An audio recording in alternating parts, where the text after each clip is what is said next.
Welcome, ladies and gentlemen, to the pre-show. We have another fresh new week for you, and as we draw towards the end of the season, honestly, we are live once again. So nice to see you at exactly the same time that you're watching, unless you're watching a VOD, in which case it is entirely irrelevant. I'm Atlas. I'm joined by Orcs and by Wolf here, as we're going to dive into what happened last week and what is to come. So first, gentlemen, let's dive into the standings, have a bit of a discussion, shall we? Yeah, this week is pretty huge. And the big team everyone is looking at right now is Kwangdong. Kwangdong versus Fearex happens on Saturday.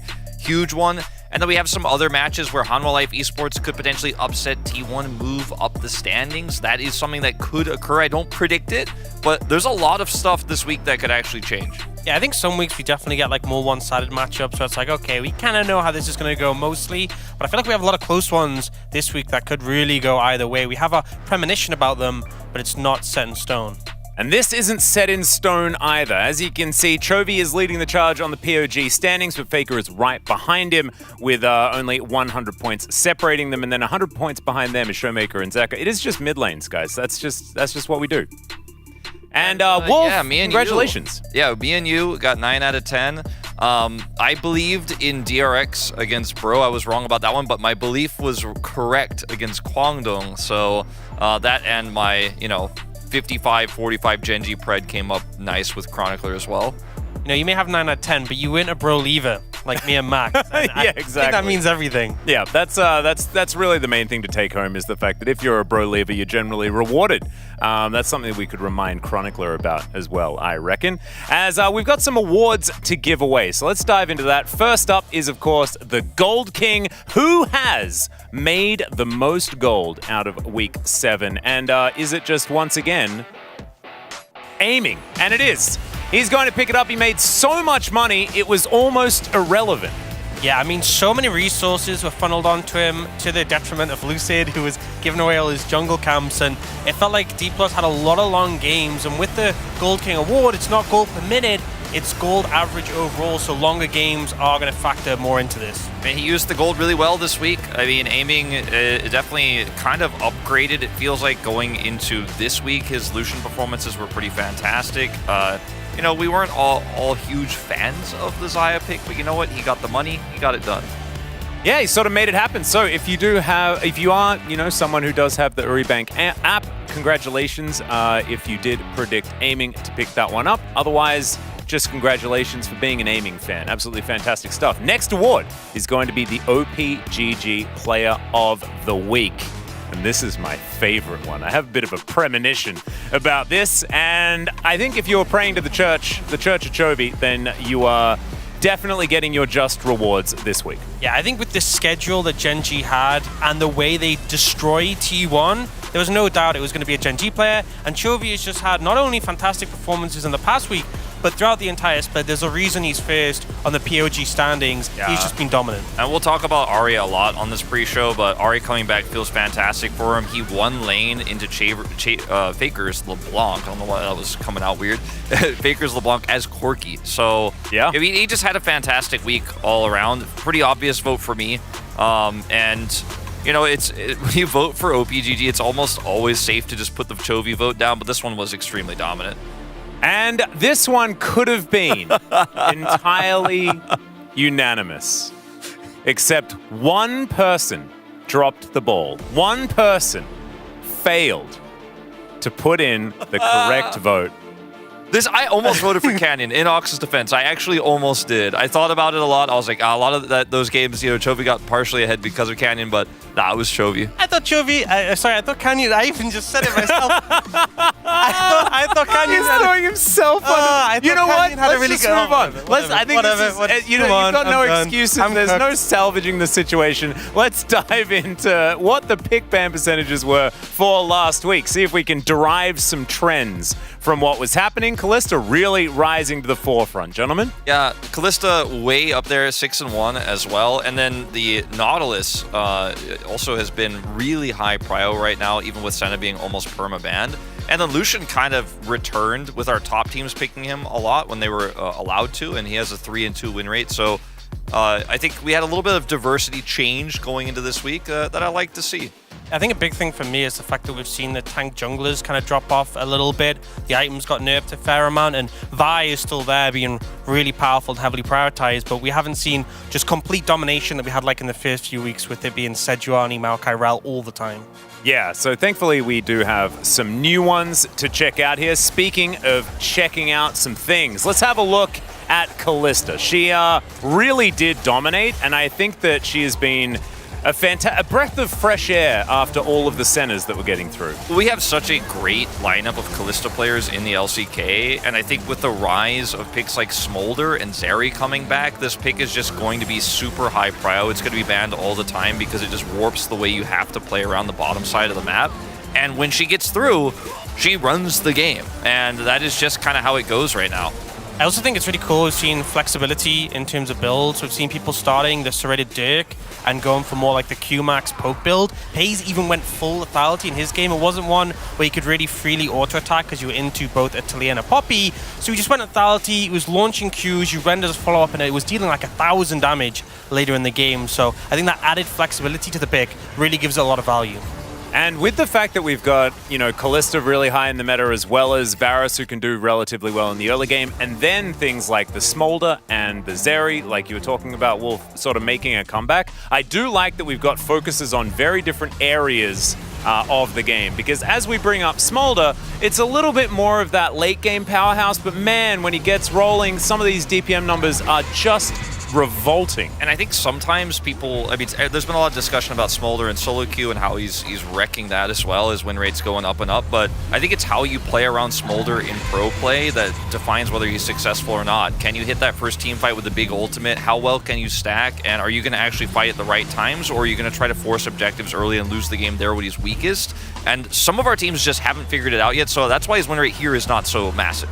Yeah, and I think as well, we've seen some drafts from teams where they really lean into like heavy scaling across the board. I feel like the teams who have done well with him are the ones who have invested into strong mid jungles to kind of guide him through the later stage of the game, particularly the Karmas and Zauza combo that we've seen piloted very well in unison with the Smolder. And I feel like this champion right now just kind of warps the games he's in, where it comes down to, can you get the Smolder late game, and the enemy team has to shut him down as soon as possible. And this is how they're doing it as well. As you can see, we've got the Karma with a really low win rate for our first few weeks, but then after, Smolder was introduced, after teams figured out how to play around it, it got better. Yeah, we're seeing players like Showmaker, Yahoo pick up this pick a lot and try to draft around scaling in the late game. Gives you that mid prio. I think very strong week 7 for Karma as teams figured out how to use her to actually get those bottom lanes safely through the early game.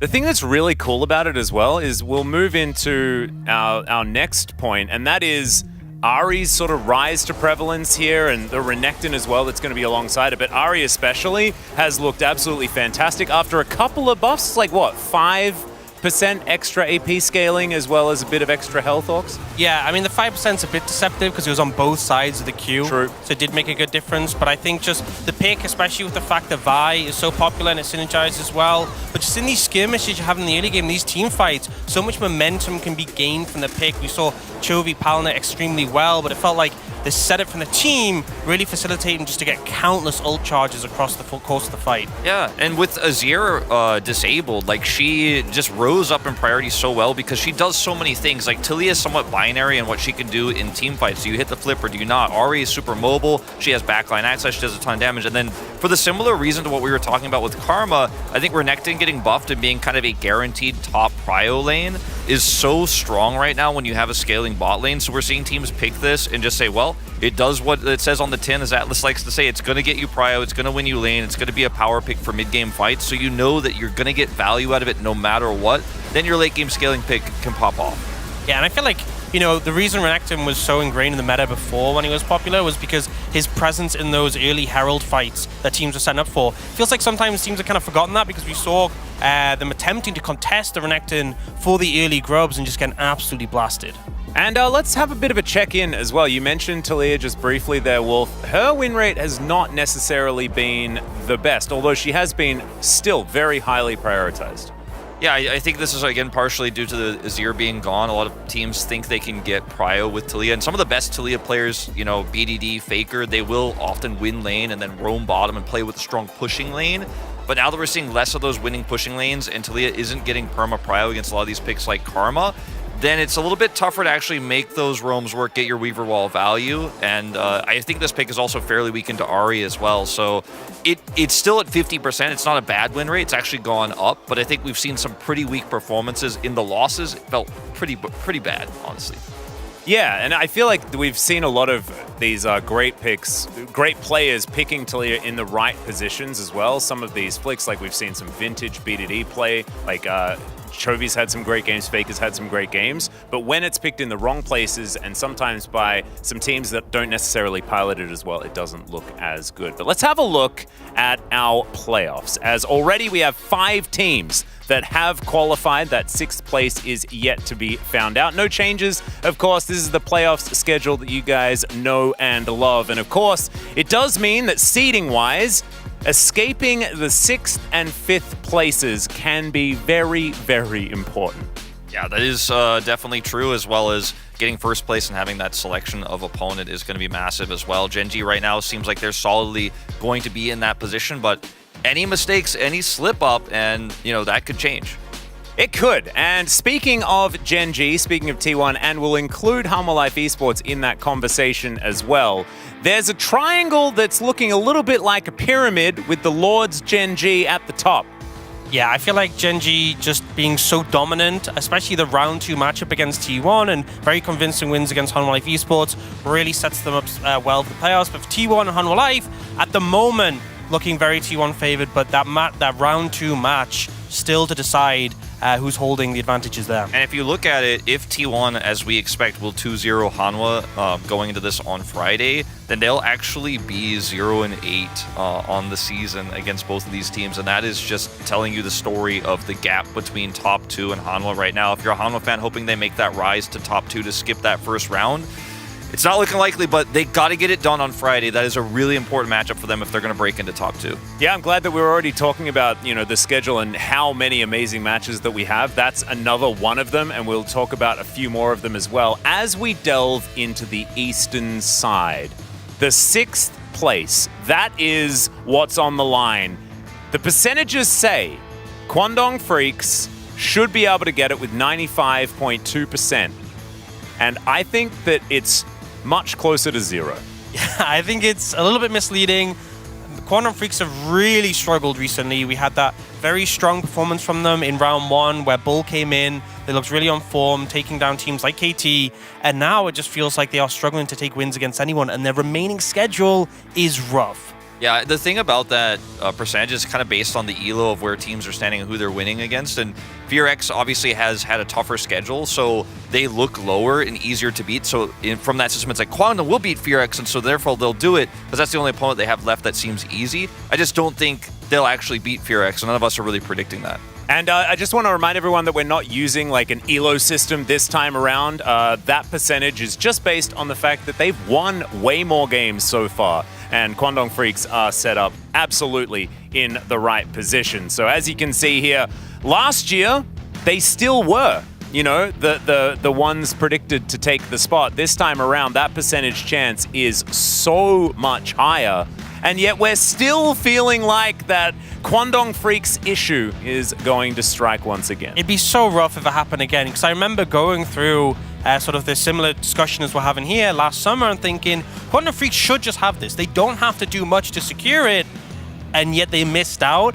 And yeah, the numbers look a bit different now, but it's a similar feeling where Kwangdong Freaks have started to struggle, started to collapse, and they should be able to get it. But now, looking at the remaining schedule, I'm not sure that's the case. So, let's put our money where our mouths are, gentlemen. I kind of right now feel like out of these bottom 5 teams, the DRX is the strongest, but FearX have the best remaining schedule, and if they can take down Kwangdong Freaks, then it is very likely they make it through, and we're pretty unanimous. I think that Kwangdong is not going to get it done. I think FearX is going to beat Kwangdong, and I think they can beat some of their remaining opponents as well, because they've got Nongshim and Bro. So if they actually beat them a second time, because they did beat them in round 1, then they should be able to actually rocket up into that 6th place spot. And I just don't see Kwangdong beating anybody.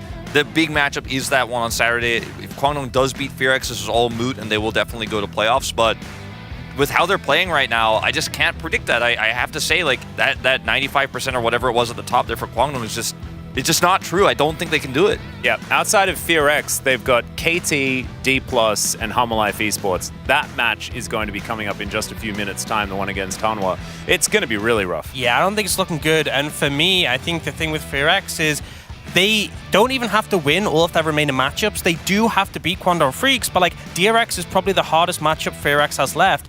And if they lose that, they can still take the last playoff spot. So I think odds are good for them. All the other teams apart from Kwangdong Freaks, they've beaten round 1, and Kwangdong Freaks don't look good right now.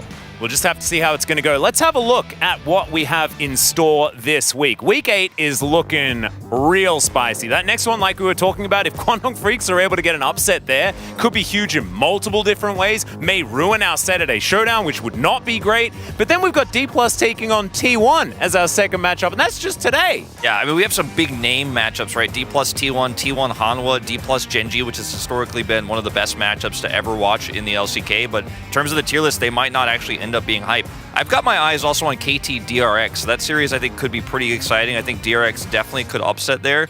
Our Preds this week kind of defined by what we think FearX's strengths are, and I think DRX, as you mentioned, Atlas, to me, definitely the stronger team, but they have a tougher schedule. I predicted them there. I did not predict Kwangdong to beat FearX, though, on Saturday. Only Huni going that way.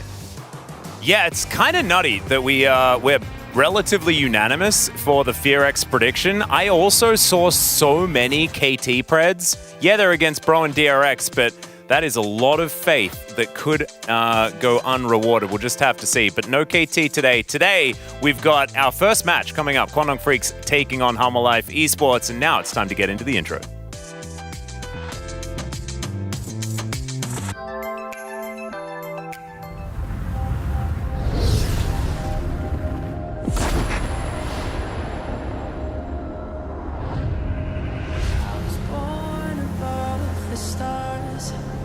With iron in my heart and steel inside my blood.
Hello and welcome to the LCK. We are back here at the regular time. We are live. We are not just AI recordings anymore. We're just about ready to hop into another great day of the LCK. Humble Life Esports up against the Kwangdong Freaks. This one should be a good one, Chronicler. I am Valdez with the aforementioned Kronny Wani. How are you doing today?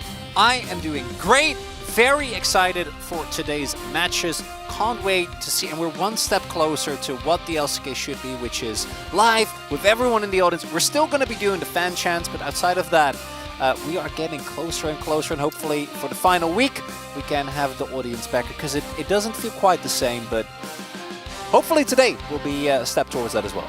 Yeah, still feeling a bit empty, but, you know, working through it as a team. Hope you guys can bear with us during all the downtime, and we'll try to get back right on the horse once again for Week 9 and the future, hopefully, as long as everything does work out. But, yeah, this first matchup, Humble Life Esports up against the Kwangdong Freaks, should be a pretty interesting one. Kwangdong they're looking pretty shaky nowadays, and Humble Life Esports are not a team that lose to eastern side of the standings teams. No, the match score, it says it all. Kwangdong, even in the best of times, even when they weren't suffering from what they're suffering from right now, which is the classic Kwangdong mid-season collapse, which is like the third time in a row that this has happened. Classic. Even when they're not in the midst of that, they don't beat Hanwha, because Hanwha, for all of their faults against some of our best teams, are still a great team. The reality is that just the base level of these players is going to be enough to beat most teams in the LCK without too much of a sweat. And really, it's only that we see their flaws when they face off against the top tier teams, which Kwangdong, even at their best, was really just kind of grasping towards, but never really able to match, as the Doran versus Dudu matchup. Not looking too hot for Dudu, although there is, of course, a lot of team diff as well. Definitely a lot of team diff. I do think that Dudu's in a pretty good spot right now, although I think I would still probably rate Doran above him at this point in time, but maybe Dudu's number 4 on that list, so not too far away. The two guys here mentioned from the D family, which was the name on our sheets. Viper approaching his 200th win in the LCK. If he just gets 1 win today in either game, he will hit 200. So a nice group to jump. Yeah, it's to me kind of insane that Viper hasn't hit 200 wins yet, but he had both some truly tragic years. I think it was 2020 Hanwha, where him and Lahens were in 10th. And then obviously did also leave us for a large amount of time, has fortunately returned here to the LCK, but as a result is not going to have the amount of wins that I think you would expect from a player of his caliber.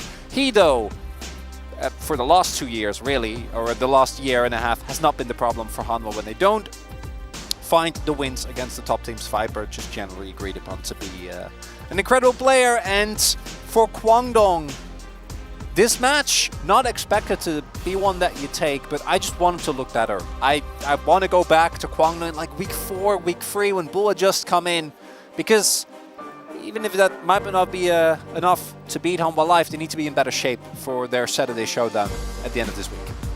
Yeah, I mean, Quantum Freaks, they need to get some wins along the way. Otherwise, they might not be seeing playoffs. We are looking at the key player matchup, which is the top lane. You'll notice that Dudu, he doesn't really die by himself very often. He's very reliable up there in the top side of the map, but at the same time, not getting a bunch of solo kills, so more of a safer player that will win you games as the game goes along in team fights and stuff like that. Can scale up really nicely and is always an impact on the map. Whereas Doran, definitely a bit more volatile. Certainly a lot more volatile than our Dudu across the way. Doran has extremely high highs. Think back to last year Spring Final, where he truly dazzled all of us. To the dismay, did not win MVP, which is still a sore point of contention. Yep. And for Dudu, he has looked better, which is really all we could ask for. I do think that he was kind of slumbering after the unfortunate events of last year for Kwangdong, where his team really wasn't able to keep up with him. Now, his teammates look better. Cuz is there as well as a very reliable force towards the top side of the map. And Zeka has had a champion added to his pool. He gets to play Ahri again, which, for all intents and purposes, really is a melee champion if you play the way that he does. And guess what? He loves those. He's thriving once again, and for Bulldog, he really has not been able to maintain the level. His laning was never really where he's shown, but I think his mid to late game was something that Kwangdong really relied on. And right now, we're not seeing a whole lot of that. Yeah, you know, Bulldog's most played is Hui. He is 2-8 on that pick, and on this patch, Hui is 0-7. So, not seeing a lot of luck there. I'm sure that Bulldog has a decent chunk of those losses as well, but yeah, it does feel like the meta is slowly moving away from champs like that outside of Talia and I suppose Orianna, but she gets banned very often. And the bottom lane here for the Quantum Freaks, you know, they started off strong. Bull came in, showed some great synergy with Ondil when a lot of teams in the beginning of spring were still trying to find their footing. But now, as the season has come along, they aren't quite the same force that we saw when Bull first joined us here. Delight has been a standout player, particularly last year. Really, for me, the Delight arc is kind of the dream scenario for players that are on teams that are struggling a little bit, but you can see that they have what it takes. Got back-to-back LCK championships, then left Gen G, and is currently doing a decent job with Viper. Delight's lane was never why he excelled, it was mostly his team fighting. We still see that hasn't really been able to hit the highs, I think, the same way that we saw of him last time around. Hopefully we'll be able to replicate that. But against Kwangdong, he doesn't need to hit the highs of Delight in, say, the spring finals or summer playoffs. Just be good enough. Just don't leave any openings. Yeah, it does feel like Rakan is kind of in an awkward spot right now. Yeah. But Delight can definitely play a lot of different champions, although his Rakan is kind of what he's most known for. Can definitely play all sorts of other stuff, but we'll see what he does end up playing here. As Hama Life Esports have selected the blue side, and we're ready to hop onto the draft.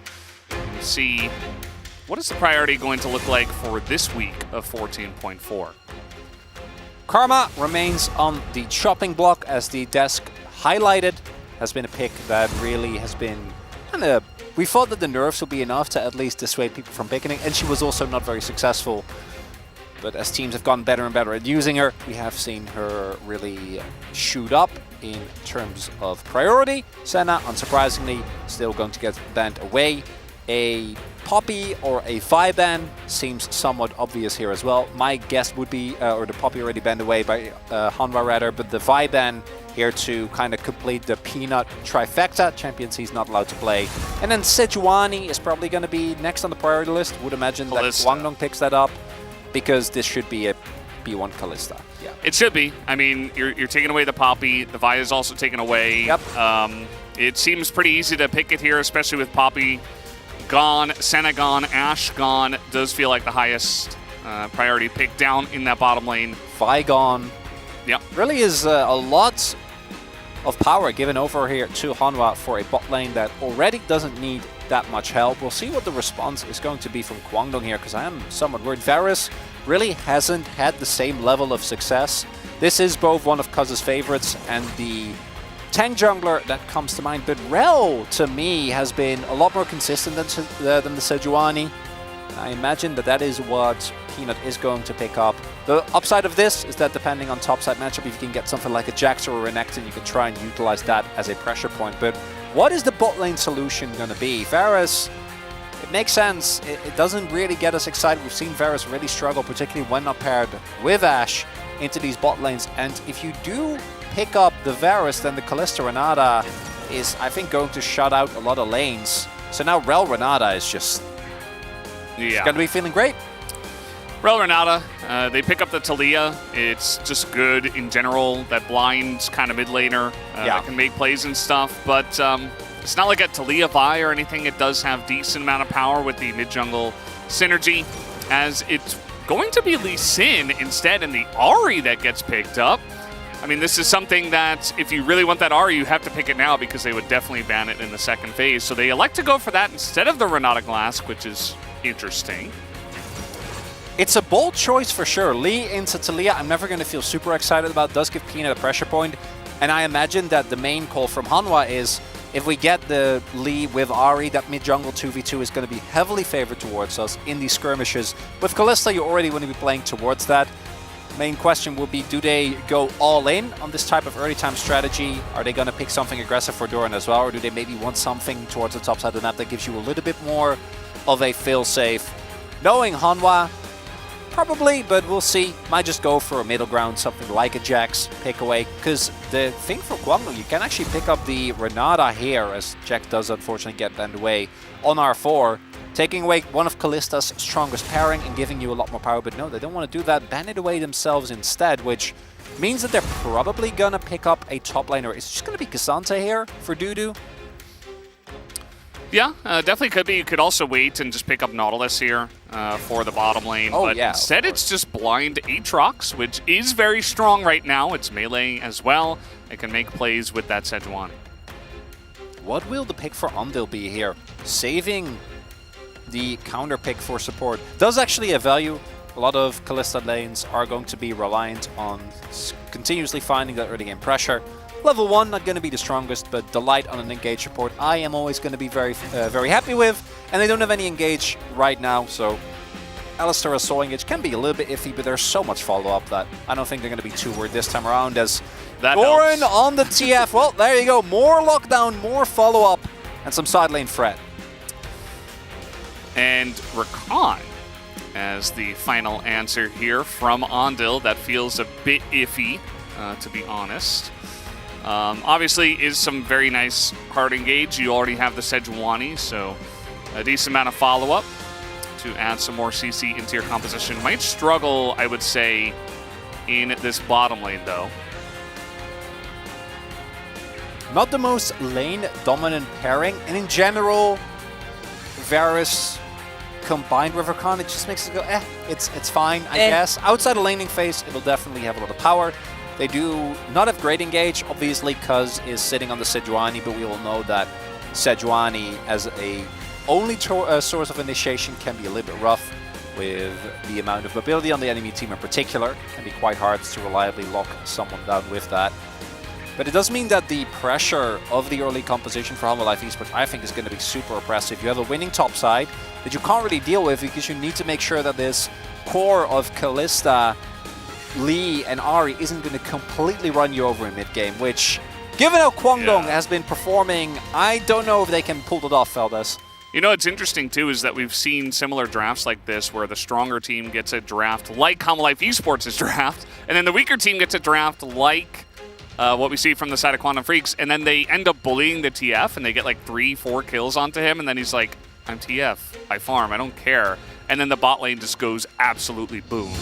And I hope that doesn't happen for Kwangdong Freaks, but from this draft, it kind of feels like they've set themselves up for that. The one upside for Kwangdong is that if they can make it to team fights, I do think that comp has a large edge, a lot more beefiness, a lot more frontline. Almost comp can be tough to pilot. We'll see how it does go as we hop into the Rift for game number 1.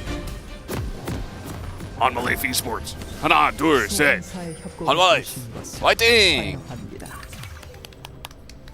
Kwangdong Freaks. 하나, 둘, 셋. Kwangdong Freaks, fighting! 생선까지 30초 남았습니다.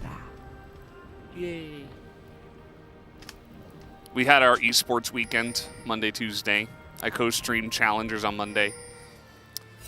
Got to see more of 14.4. What did you do during your time off, Chronicler? I went to watch Dune, and it was great. Had a really good time. Not surprised, I've been looking forward towards the movie for a really long time. And it was great, unsurprisingly, as most people will know. It's really popular, fellas. It's like it was really hard to get tickets, and indie cinema as well. It wasn't just the people that you expect that be going to, a major like blockbuster / sci-fi movie. There was also just a grandma just by herself, like, I'm gonna watch this movie, and you know what? She had a great time because the movie was amazing. Yeah, kind of agree. I also did see it over the weekend after one of our broadcasts. And it's a great movie. Had a good time on our esports weekend, but now happy to be back here in the swing of things at the LCK. Back live, hoping for no issues. And that we can all just have a great time watching our favorite league of the LCK. But definitely a lot of eyes here on this bottom lane to start. It does feel like Bull and Ondil are handling it pretty well so far. Lethal Tempo picked by Bull. Or by Halo Blades, rather, by Bull. Obviously going to be really good in these short trades. Lethal Tempo for Viper did get nerfed early on, so do see a little bit of difficulties there, and Alistar is not real, unfortunately, for Delight. What do you mean? He's right there! Yeah, technically. We can observe him, Valdez, but is he really there? He is standing there running around with a magical blue orb floating around him. He's just running around doing nothing. Yeah. He's tricking all of us. He certainly is. Viper Delight, not able to hit level 2 first. Definitely not going to feel great about trying to get this lane started, but certainly a lot of playmaking that can happen. Yeah, a little bit later. never going to be able to really, particularly with Bull also going for heal, whereas Viper is sitting on specifically just the cleanse, which in this lane is not going to feel great. Do think that it's a good choice from Viper because of the amount of difficulty you might run otherwise into late game team fights against people like Cuz. Can also cleanse and flash if Rakan tries to jump in you with his charm. Obviously, Bull also has his chain, so I think the cleanse is a good choice, but it does mean that particularly in the early lane phase, only playing a little bit safe. As Dudu, unfortunately, is alone in this matchup with Cuz being on the bottom half of the map, and that is not fun. He did go Comet, you know, he's going the most defensive rune set. Imagine he went second win as well, but that just means that you don't get bullied as hard. Not that you don't get bullied at all. It's not going to be a fun lane for him, and even if it goes relatively even, which it probably shouldn't, still the TF is going to get ahead on gold because of his passive. You have a very early gang flash on into Viper, but a very nice headbutt and a pulverized Viper still does have to flash, as a ton of damage does go into him, and a nice little setup early from the side of Kwangdong Freaks. Good trade, I'd say. Viper having to immediately go back here, although looks like he might be thinking about sticking around, but at the very least that's going to be a play. And you always give up Anvil's flash to get Vipers. Gives you a lot of playmaking potential when you get closer to level 6 as well. Good job by Delight. I think Cuz was looking for a flash Q angle there, but didn't want to run the risk with Delight still standing guard. Not going to be a game-breaking moment here, but a nice little advantage for the Kwangdong bot lane, and Cuz finding some early action. Always going to be good for Kwangdong. Yeah, it's what we like to see. And did take a little bit of a detour on his farming to get down there. I believe he was level 3, but now just getting back into it. And this mid lane so far as well, just feeling pretty good for Zeka, I would imagine. The fact that he just gets to play Ahri in general. He just must that. be pretty happy. Just that alone. Doesn't matter who he's playing against, what player, champion, what the game state is. He's like, no, I'm just playing Ahri. Having a great time. He's a very comfortable spot, I'd say, in the meta for this player. All we need is just, you know, just some Akali buffs. Maybe a little bit of Silas cooldown reduction sprinkled in. Just a bit will be enough, as we do have the trade happening here. I'm going to be decently happy with that as Kwangdong. Again, my read is that with this composition, they should be very happy to go into mid to late game. It's not guaranteed. I do think the Humble Life composition retains a lot of its explosiveness throughout the entirety of mid game, so you really can't afford a lot of mistakes. But getting an early Dragon, particularly an early Inferno, which always is going to have a lot of value, is even in the worst case scenario, it's just going to buy you a lot of time in case you do fall behind against this Humble mid game. Yeah. It's good that Ox, you know, it's game 1 here today, so he's paying attention. We do have a Chemtech Drake on the way. He hasn't fallen asleep yet as the day does go along, so it's good that we do get to avoid the Chemtech Soul in this one, because that would have felt pretty bad for the team that was stacking the Drakes. Could still be an ocean, though. But we'll have to wait and see. Yeah, do see already a sizable lead being built up here, but this is not just the CS lead that Doran has, but also the fact that he's TF. So the gold is always going to favor the team of Hanwha if everything goes according to plan. No plates been picked up yet towards the top side of the map. I do think Doran needs at least another back before he's really going to be able to threaten quite as much. And he needs to know where Cuz is. So Cuz showing on the spot side of the map might be the angle that he's looking for. If he actually does show himself, don't think there's a lot of opportunity here, and he seems to think the same. So just going to leave it at that. He did hit level 6. I thought maybe he'd just try to send an ult in, but not going to even give it a shot. And might look elsewhere. Could certainly, now that you're level 6, maybe look for the TF. I mean, TF does have the Ghost and Flash, but if you can lock him down, he's not going to have Cleanse. And with the Sejuani and Aatrox can maybe make a play, although Peanut is up here already, in fact, in a very aggressive spot. Ooh. And now Zeka going to spot Cuz, but will be forced to... Never mind, actually. He doesn't have Spirit Rush at all. Now he's just going to get in there aggressively. His immediate ult comes in to stop Doran on the ult himself, as another charm will have to be flashed.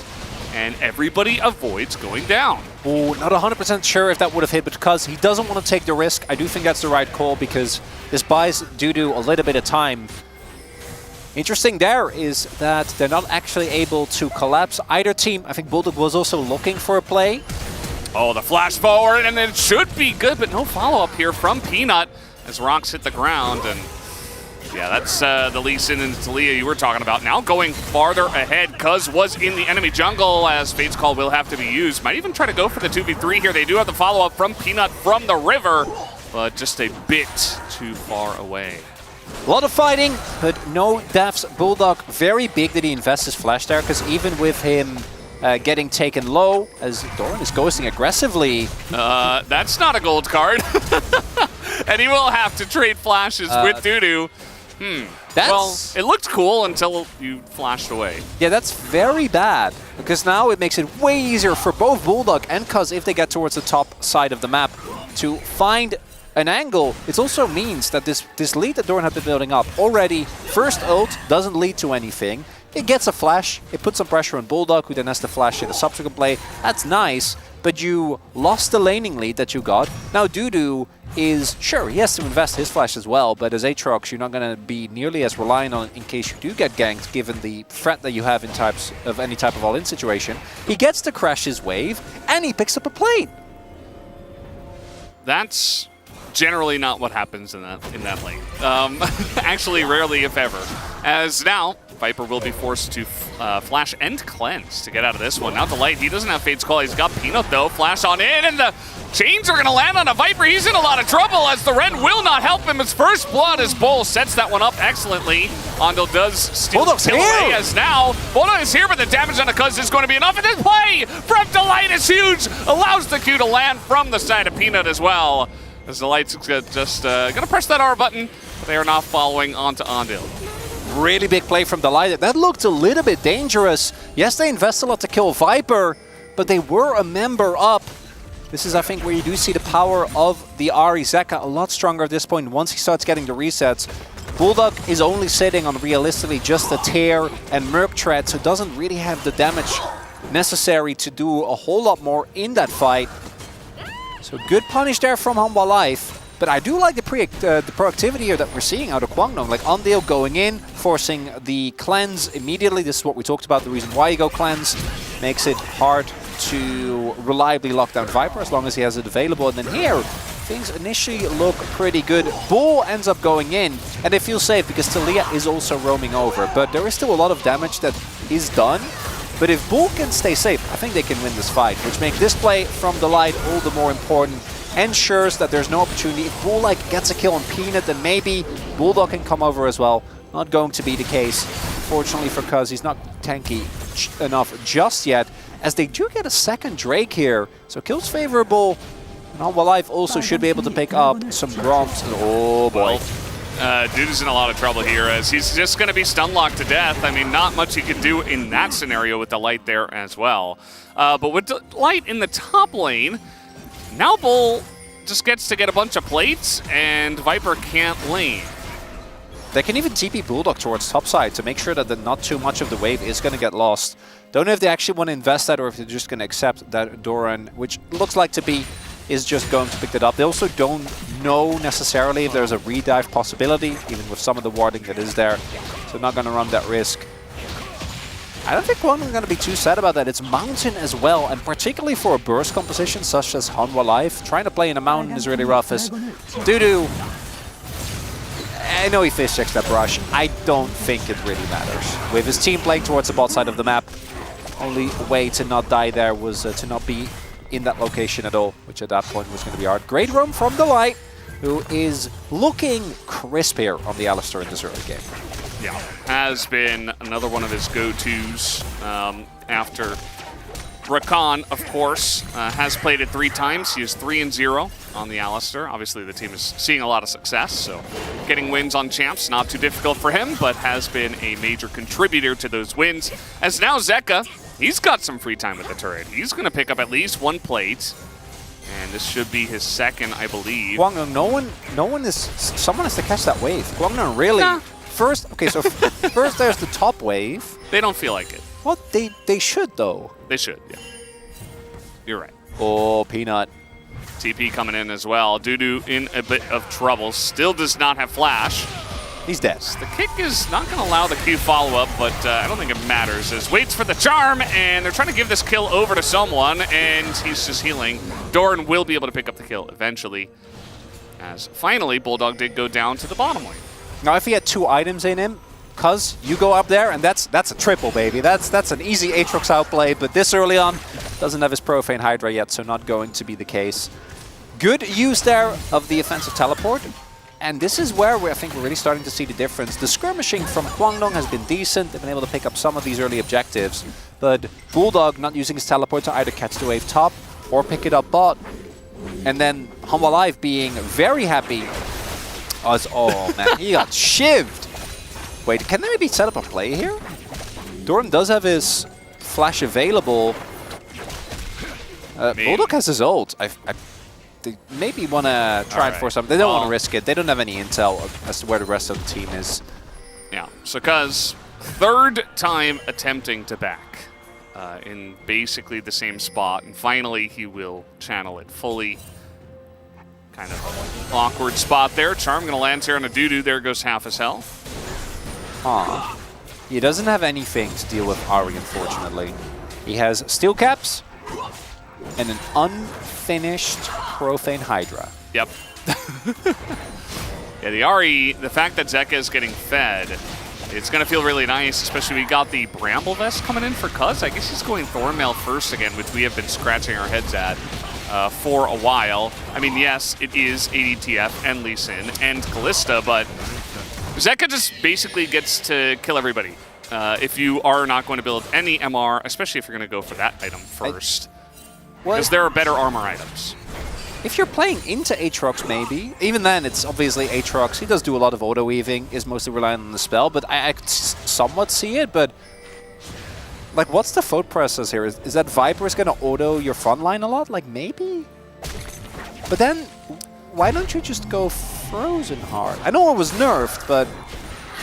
Well, it got a big nerf on 14.5 as well. Well, yeah, it was also... So, I think it was already nerfed, like, once... It was on the patch 14.2, yeah, and maybe 14.3, but it's still strong. Also, kind of the flavor of the month nowadays is Knight's Vow.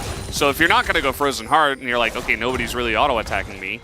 By the way, there's TF and Kalista, which love to auto-attack. You could just go Knight's Vow instead. Maybe try to keep your Varus alive or something. I mean, there's not really a great target with Lethality Varus being the choice here. So I guess that's where he landed. He's like, I don't want the Frozen Heart, and I'm just going to build a Thornmail instead. Just allow Dudu to be the guy you know he can be. Just give him that Knight's Vow. Be the change in the world you want to see. Well, I don't want to see Lethality Aatrox though. Oh. Because it's a bit too much. Veldes, I don't like it. Your heart can't take it. I cannot. If I have to watch one more Lethality Aatrox 1v5 and I'm like, no, Gore Drinker was removed, guys. He can't do that, but he can, as it turns out. Are they going to give up this Drake? We do see Kwangdong making a move towards it, and the jaws of Humble Life, they have the ultimate for Doran. Zeka has his teleport available as well, so he can join at a moment's notice, and Kwangdong should not be allowed to have this. I don't think Humble Life is going to let them. Yeah, I don't think so. And I don't think you should at all. I mean, they're up 3,000 gold, or, 2.5, but you're in a spot where I think you can absolutely make a challenge for this one. Give the first couple of Drakes and start to try to stack those Mountain Drakes, as many as you possibly can. You don't have a lot of guys building into resistances just yet, but eventually if you can get Mountain Soul, that would be pretty huge. As Doran, yeah, you can still get hit by that. It doesn't matter that you're behind the Rift Herald. He can still hit you with his ult, as was showcased there. The highs and lows of Doran do not lend itself well to a character that is stationary. Unfortunately for Humble Life, we do see Kwangdong still very reluctant, understandably, because Dudu is just pushing, and they don't need to go for this Drake. Really, I think it's actually great for Kwangdong. You can just be like vaguely threatening. If you see a catch like that, you can use the opportunity. But worst case scenario, Dudu is getting fed in side lane, and this is just an individual Drake. It's not going to be the end of the world. They are going to go. And he can also TP in, and look at this. Zeka is just 100-0, and he can't do anything. To CC'd from beginning to end of his life is now Delight. It's gone. Flash to Fate's Call? and they're going to get the Mountain Drake. So Kwangdong Freaks, a pretty massive play as Humble Life Esports decided, no, we're just going to take this in front of you. Should be fine, right? It absolutely wasn't. The disrespect from Humble Life, Doran wasn't even up. If he's approaching and you can actually use his ultimate, that could be enough as... I don't, like, you have to flash. I know it was like, you know, the old was, if not like, no, you just flash. No benefit of the doubt on this one. No benefit, you have to, you can't die there. And then the rest of Humble, Andil just sets it up beautifully. We talked about the CC chain for Kwangdong, or for Humble Life rather. Look at what Kwangdong are doing here, perfectly done. Andil finds Zeka, who was the follow-up, and now they're gonna get soul point. Humble Life has a burst composition. Like, who is actually gonna chew through this tanky front line? Even with Cuz building a formula, I don't care. If he has a Mountain Soul, you're still gonna be feeling great. Yeah. If you thought Aatrox was tanky before. Oh yeah, boy. no, he's going to be feeling pretty good if he does get the Mountain Soul. And at this point in time, I mean, you see, yes, Humble Life Esports is in the lead in gold. A lot of that is the TF, Yeah. who is just stacking his passive, and Peanut on Lee Sin, who is not really the main carry at this point in time. We've seen a lot of Aries go for Unsealed Spellbook into compositions like this as well, where you want to pick up Cleanse when you don't have your teleport available, or at least Ignite to try to make plays. But instead he went Electrocute. So now Doran might just be dead again. He is going to flash away, does avoid that one with his Ghost. And yes, he will survive, but they got both Summoners out of him now.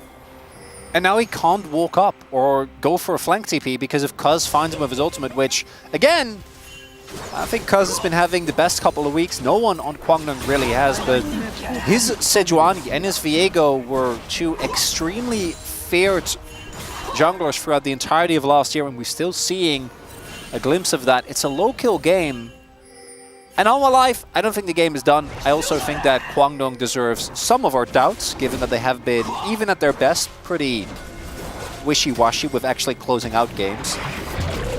And the game definitely isn't won, but just the fact that Humble Life, a team that we really have credited so often for being so consistent when dealing with weaker teams, is currently in I'd say a disadvantageous position. Obviously, nameplates taken into account. I'm sure Humble can find a way through either a pickoff, utilizing this TF and the CC chain that they have available. Yeah. But it's not going to get easier. I'd say with the nameplates on in this game so far, I might favor Kwangdong Freaks, to be honest. Peanut is getting chunked out here, but you are right, like in general, the nameplates are there. We'll see if they can pull something back. Yeah, based on gameplay, I'm with you, Valdez. Yeah. So far in this one, Zeka knocked up. Got to be careful. I mean, you get one CC on you, the follow-up is going to be huge. Spirit rushing forward, charming the Sejuani. And there's not even a Drake here. I haven't seen this Kwangdong in a while. You know, they go move posture forward, and then as soon as the ultimate comes out, don't hard commit. There was an angle for Cuz there. If he commits his ultimate, if he goes over the wall, it might backfire instead. Kwangdong say, hey, what's the rush? In about a minute and a half, a possible win condition for us is going to present itself. This gold lead, particularly, as you already noted, Valdez, and as you always need to remember with TF, a lot of the gold lead that he's going to generate is to be expected. It's just part of the champion's kit. And it doesn't really tell you the true story of the game. Edge of Night done now for Boo as well. All the summoners available here for Kwangdong. Doran, in particular, not having his flash, I think is quite big. Viper not having cleanse. I think he might have it close to up when we get to this Mountain Drake. But like, look at these spikes. Bulldog with the 2 kills, picked up Leandris. Dudu just finished his Edge of Night. So we have double Edge of Night, which makes finding a pick way harder. If we don't see some major heroics of the light, or someone on Kwangdong just, you know, being up inside and getting TF'd, they can even just say, you take the Drake, and we go for Baron. Yeah, they have a lot of options at this point in time. I would say that Kwangdong Freaks look very prepared for this matchup. Yeah. And Humble Life Esports, a reminder, they have T1 later in the week, so it's a lot of preparation. You want to try to do your best against T1 in that match, but you got to respect every opponent that you come up against, and this one being the first one of the week, Humble Life Esports have not shown up so far. Whereas Kwangdong Freaks have done the exact opposite. Now trying to set up here for this Mountain Soul. for the side of Quantum Freaks, at least. 23 minutes in, and those spikes you were talking about going to be pretty huge. Notes the Negatron cloak as well, picked up from Cuz, so he's even going to be able to shake off some of that damage from the Ahri. Oh, they are looking to maybe only send Cuz over. They don't have a lot of control in the river. Cuz is there, though. Yeah, I mean, they are going to make their way over here. Edge of Night is popped on that side. The wall does come down. They get the engage once again, and Zeka, nowhere for him to run, nowhere for him to hide. Peanut barely going to get away as the jungler of Humble Life is so low. Viper doing his best to try to carry this one. Bull does get pretty low, but that's Delight now flashing away. Dudu trying to go on a 1v2 here. Not looking good for him. He is going to be taken out, and those 2v1 heroics from the side of Humble Life might just do it here as the Drake does go over to Quantum Freaks, though. Can they get away with this Mountain Soul alive is really the question.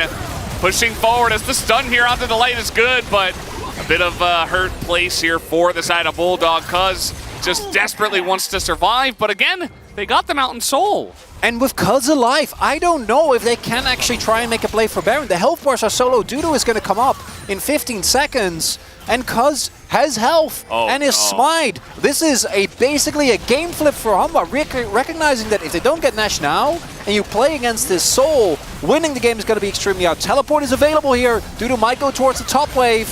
No, he's just TPing right in! He's going right for the throat. Let's see if it can work out. They got to get in that pit as Cuz gets charmed, and he can't get in the pit, actually. And now the true damage is coming in. That's a bit of a disaster now for Quantum Freaks. Is Ondil in a lot of trouble. That's going to be the reset on the Rend as here comes Viper looking for more as they pick up a bunch more kills and the Baron.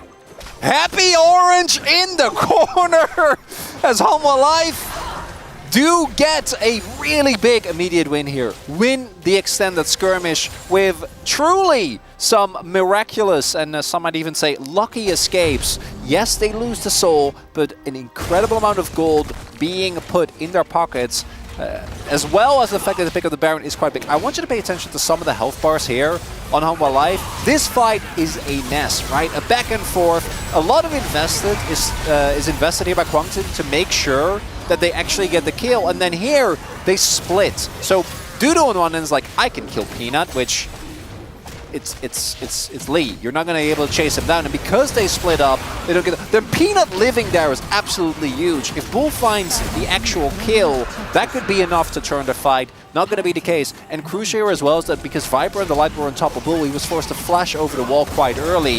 We didn't talk about his spike, but Viper in this fight really doing a lot. Has Terminus as well, so once you get that stacked up, the amount of tankiness that and the amount of shred that you do against the enemy team, really, really big. Still, the Mountain Soul is so strong. And I don't know how much cheating Humble Life is going to be able to do here. I do think that passage of play does give me a little bit more faith for Hanwha, but maybe I immediately curse them. Charm is pretty good from the side of Zeki. He's just going to dash away. Here comes Doran, maybe trying to set something up, but Quantum Freaks, they look for it, they don't get much, and they back away. Just trying to delay as much of this Baron power play as possible, you would imagine. Although now trying to get in there and steal the blue is Hanwha. There's Peanut with the kick, but that's an Aatrox. Do they have the damage? The answer is absolutely yes, with Zeka and Doran pretty fed at this point in time. The follow-up comes in, and this broken fight is so good for the side of Humble Life Esports. They pick them apart one by one, and now it's only Talia left alive as Quantum Freaks have well and truly fallen apart in this one. They felt like it was an opportunity. They felt like they could go for this type of scrappy fight, but as you point out, fellas, like that's where the Humble Life competition shines. When you have these little 2v2s, 3v3s, Lee and Ahri in particular, the amount of mobility they have is unmatched. It might that might just be it. Game is just over. Okay, well, he's got these Zhonya's. He is going to delay some time, but oh, I'm not sure about that headbutt. Might not matter as the autos come in from the side of Doran. The turret will fall as long as they hit the Nexus. Humble Life Esports will end the game in 27 minutes. Not exactly what we were expecting, but Humble Life Esports immediately wake up after that issue-filled early game, let's say, and they do put the nail in the coffin and take game one. That honestly stings more than if Humble Life would have just demolished them. Because there was a large part of the game, the moment they picked up the Drake, losing Nash there, it's unfortunate, but it's not the end of the world. But then the sequence of play, trying to go for this type of scrappy fight against Ari and Lee when you're already down the Baron buff. It was like 25 seconds left on it. You might have given up mid-turret, but outside of that you would have been fine. But they flip it. Yeah. And the flip does not go their way. Even one game win would have been big for Kwangdong. Again, their schedule ahead is quite gruesome. You could see that even when Hamalife Esports were ahead for like minute 10 to minute 21, they didn't really feel ahead. They were down Drakes, TF had extra gold, but really the difference came in just 2 fights. That was it. That's where that gold graph shows off how Hamalife Esports came back in this game in the span of about 4 minutes and won it just immediately, just like that. This game number 1 is going to go into the hands of Hamalife Esports, and we are ready to jump to a break, and we will have the space to break down that first game.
조금이라도 해볼래? 아 끝내면 나 공돌아 탈리아 혼자거든. 탈리아 노플이야. 탈리아 이거. 노플 탈리아 노플 끝낼 수 있어 이거 우리 스페라서도 빠르긴 해. 가볼게 방어야 탱이다 아 18초 탈리아 노플이지 이거 탈리아 노플 노플이야 노플이야. 나 풀골 카드 날려줄 수 있어 나 걸어볼게 그냥, 나 걸어 그냥 무조건 죽어 무조건 죽어. 그냥 골카 정전해봐 지금부터 타워 치면서 장전해줘. 탈리아 타워. 탈리아부터 아이고야. 5초야 5초 다음 거 끝내자. 타워 칠게 타워 치면 끝날게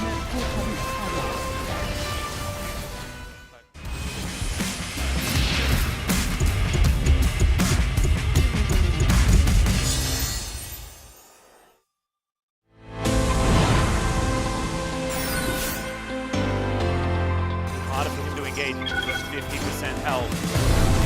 This is... That is the target that you could look for. As gets the Featherstorm very comfortably. As the feathers are picked up, and Glacial Prison goes completely wide. Decent seismic shove there, but the Fate's Call is now going to come through, and Peanut onto 2 from Delight as they dive into the skies, says Keen, and Pays says, all right, that's where I'll send him.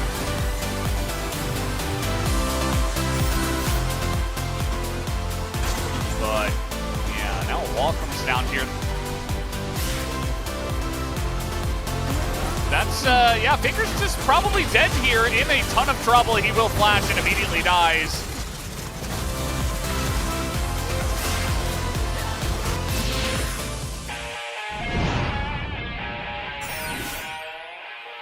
In the mid game, then you're doing something wrong, and Nongshim, they're not doing anything wrong. Not yet, anyway. As Beryl, he's going to throw his anchor away, does have to use his ult onto Jiwoo with no one around. It's a decent seismic shove. But now Jiwoo's taking matters into his own hands. Steph, no Featherstorm, remember, and he does look for it, but he's not going to find it. Jiwoo down to about 100.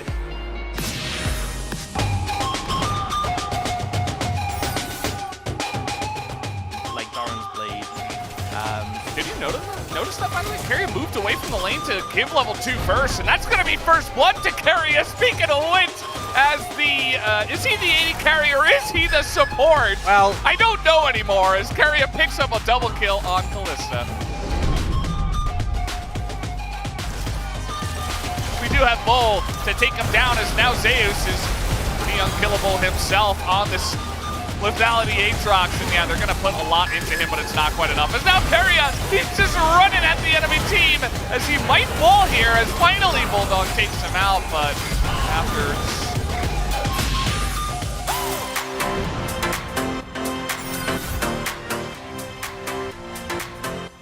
Time there as aiming is going to head towards the top side. Are we looking for a dive? That is a sweet spot connection. Kingen just needs... Okay, yeah, he is going to be taken down. Gets out of turret range. What? Can he do it? No way! How did that even happen?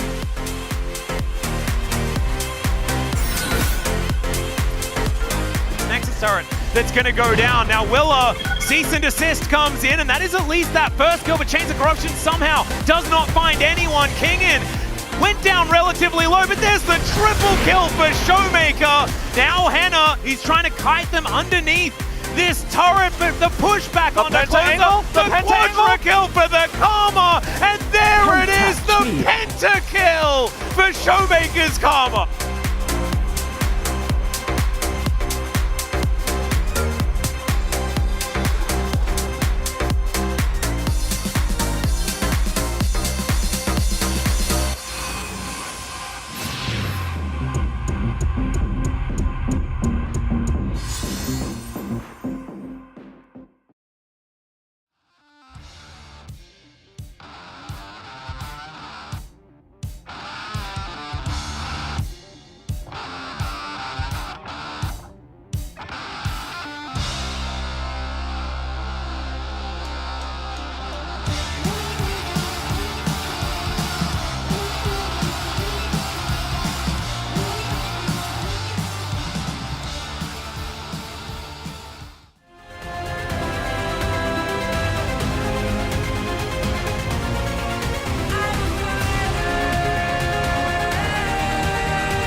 Welcome back to the space, ladies and gentlemen. I'm Atlas, joined by Orcs and Wolf once again, and we have special guest, extraordinarily happy Orange, courtesy of Humble Life Esports. It is the happiest Orange I have ever seen in my entire life, and I feel very privileged that we get to have it on the TV. Gentlemen, let's dive into the draft here, because I felt like it did go Humble Life Esports' way pretty early on when it came to drafting this time. Yeah, I mean, it's Peanuts Lee Sin, so we're always a little bit not sure about how it's going to go. But, you know, obviously with Vi Band, it was one of the better picks to have when you're going to lock in the Ahri. And the Taliyah for Bulldog here actually ended up playing it out better than I thought he would, and ended up with 2 kills in the early game with some mistakes from Hanwha. But when I see Bulldog playing Taliyah into Zeka's Ahri, I'm very concerned for Kwangdong, because we know Zeka's a fantastic Ahri player. It's one of his strong champions, and Bulldog's laning phase has been a little bit weak. So looking at this early part of the draft, I was very concerned about Kwangdong Freaks actually getting past that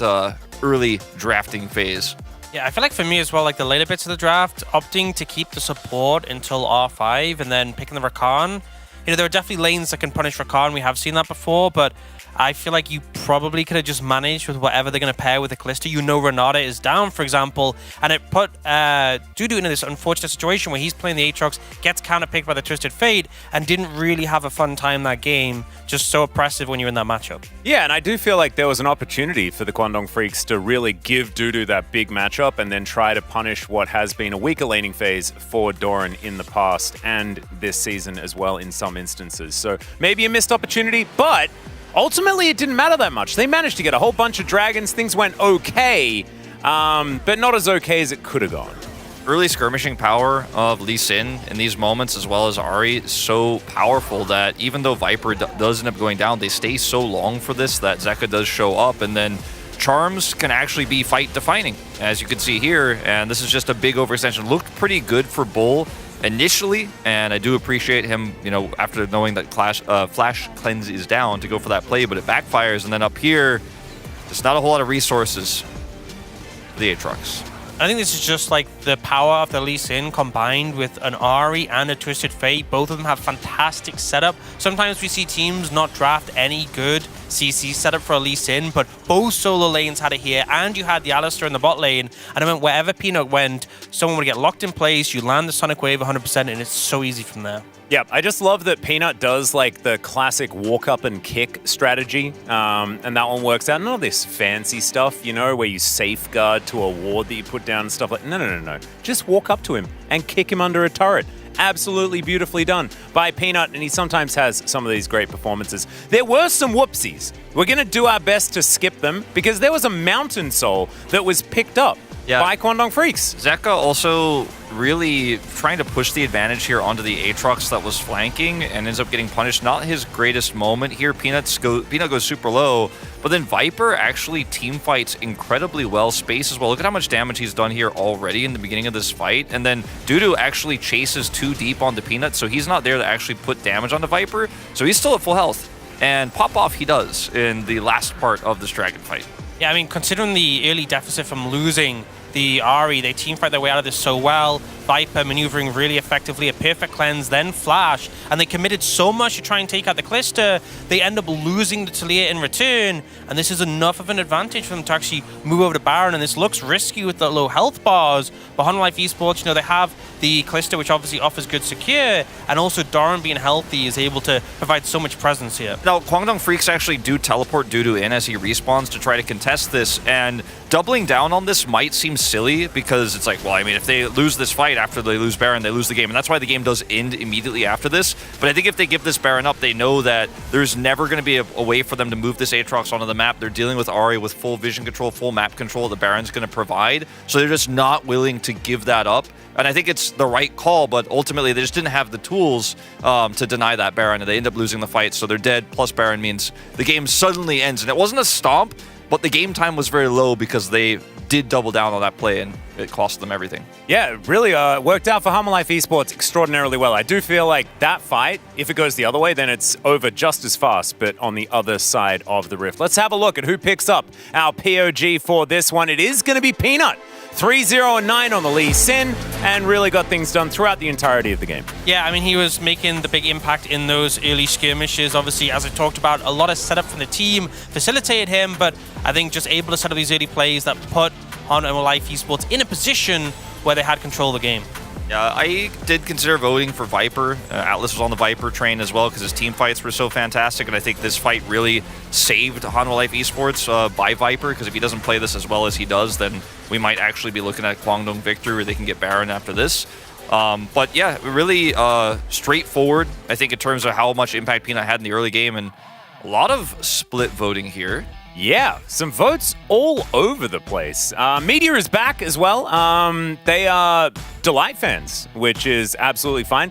The Doran votes are perplexing as well. Basically a smattering, sort of everywhere except for Zeka. You know, I honestly think it's fine because I think everyone had moments. You know, Delight had some pretty good setup, and Zeka died 2 times without flashing on Ahri, so I think he definitely didn't deserve vote. Off the table, that was an easy one to omit, and then everybody else got confused from there on out, but it's Peanut that's able to pick it up in the end. We'll see whether he can grab another one as we head over to the casters for game number 2. Thank you, Very Happy Orange, and the rest of you. We are getting ready for game number... No, I'm just joking. Atlas and Ox and Wolf, thank you so much for that awesome breakdown. We're getting ready for this game number 2, though, and Hanwha Life Esports, definitely kind of a... Maybe just a little bit sleepy. Still, you know, kind of a slow start to this game. Certainly some mistakes we weren't expecting. And, you know, hopefully they can get back on the horse here and show a better performance, although we might just have Kwangdong Freaks moving over to the blue side for game number 2. Would not surprise me. There it is. And we'll see if that can help them out here in the draft. We do see this often where teams on the western side try to cut corners against an eastern team, and then in game 2, generally what happens is the coach comes in and says, you guys, don't you dare do that again. And then they don't. And then we get a game that in game time will probably look very similar to the first game, but without a lot of the shenanigans that are happening. We'll see if Hanwha Life is able to pull that off here, because last game was a weird game. The nameplates, I think, in the end did really end up making the big difference. Kwangdong still look utterly lost when it comes to the mid game and their execution. as we do see the Vi Maokai already being taken away. Do we just slam the Poppy as well, or do we think, as Kwangdong, that Humble Life is going to ban it away again? Kalista B1 might now be their angle. If you do want to B1 Kalista, though, I do think you just ban the Poppy here. Ban the Poppy, threaten the Kalista, force them. Okay. You can still threaten the Kalista. The Poppy would be a very nice response from the side of Humble Life Esports. You could even go Talia and Poppy if you want. Oh. And leave it available. But Bull is a fantastic Kalista, so maybe you just take it away. No, they're just going to take away the Karma instead.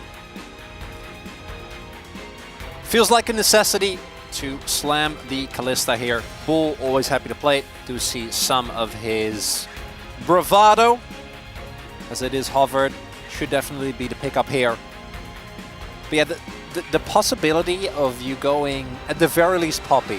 Given that it's Zeka, like, look, don't pick Talia. Zeka, just let it go. I know that on paper is really good, but we have seen this man on that type of roaming mage, and it just doesn't feel the same. Although, as Ox I think very accurately pointed out, his last game in general wasn't really a highlight. Poppy combined with Ari though going to feel greater. Varus pickup should not surprise anyone. Can even go just straight up Varus and Renata like we expected last time around, and then pick up the Poppy in the third rotation. Yeah, it's pretty interesting to see the changes in terms of priority, like where you want to get your picks, because we did have a lot of focus on the bottom lanes for the last couple of weeks, but now we're seeing, okay, take your AD carry and then maybe save your support pick for later and make sure you get a strong mid-jungle duo, especially with Ari back in, Vi very popular, stuff like that.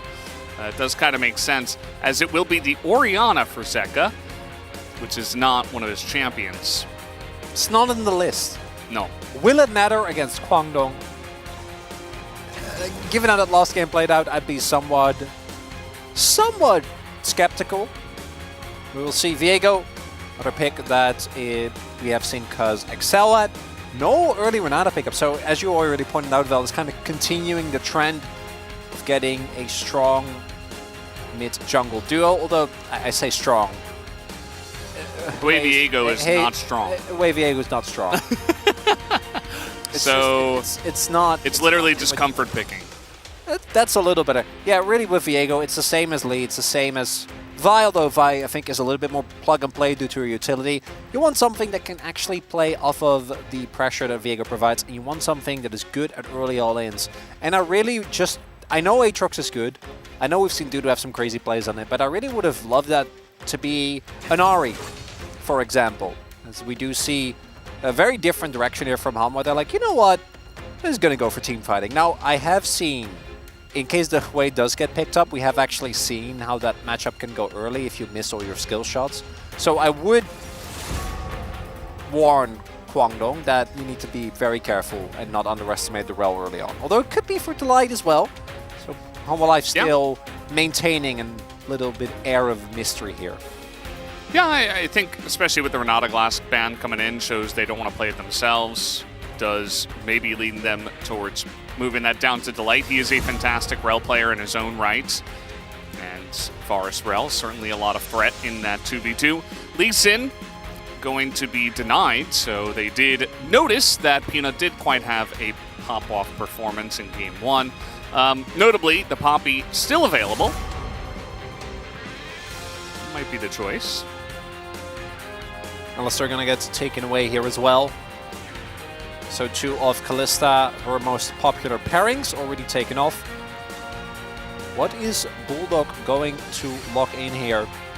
And hopefully, for Hanwha, we just see the top lane counter pick come through here on R4.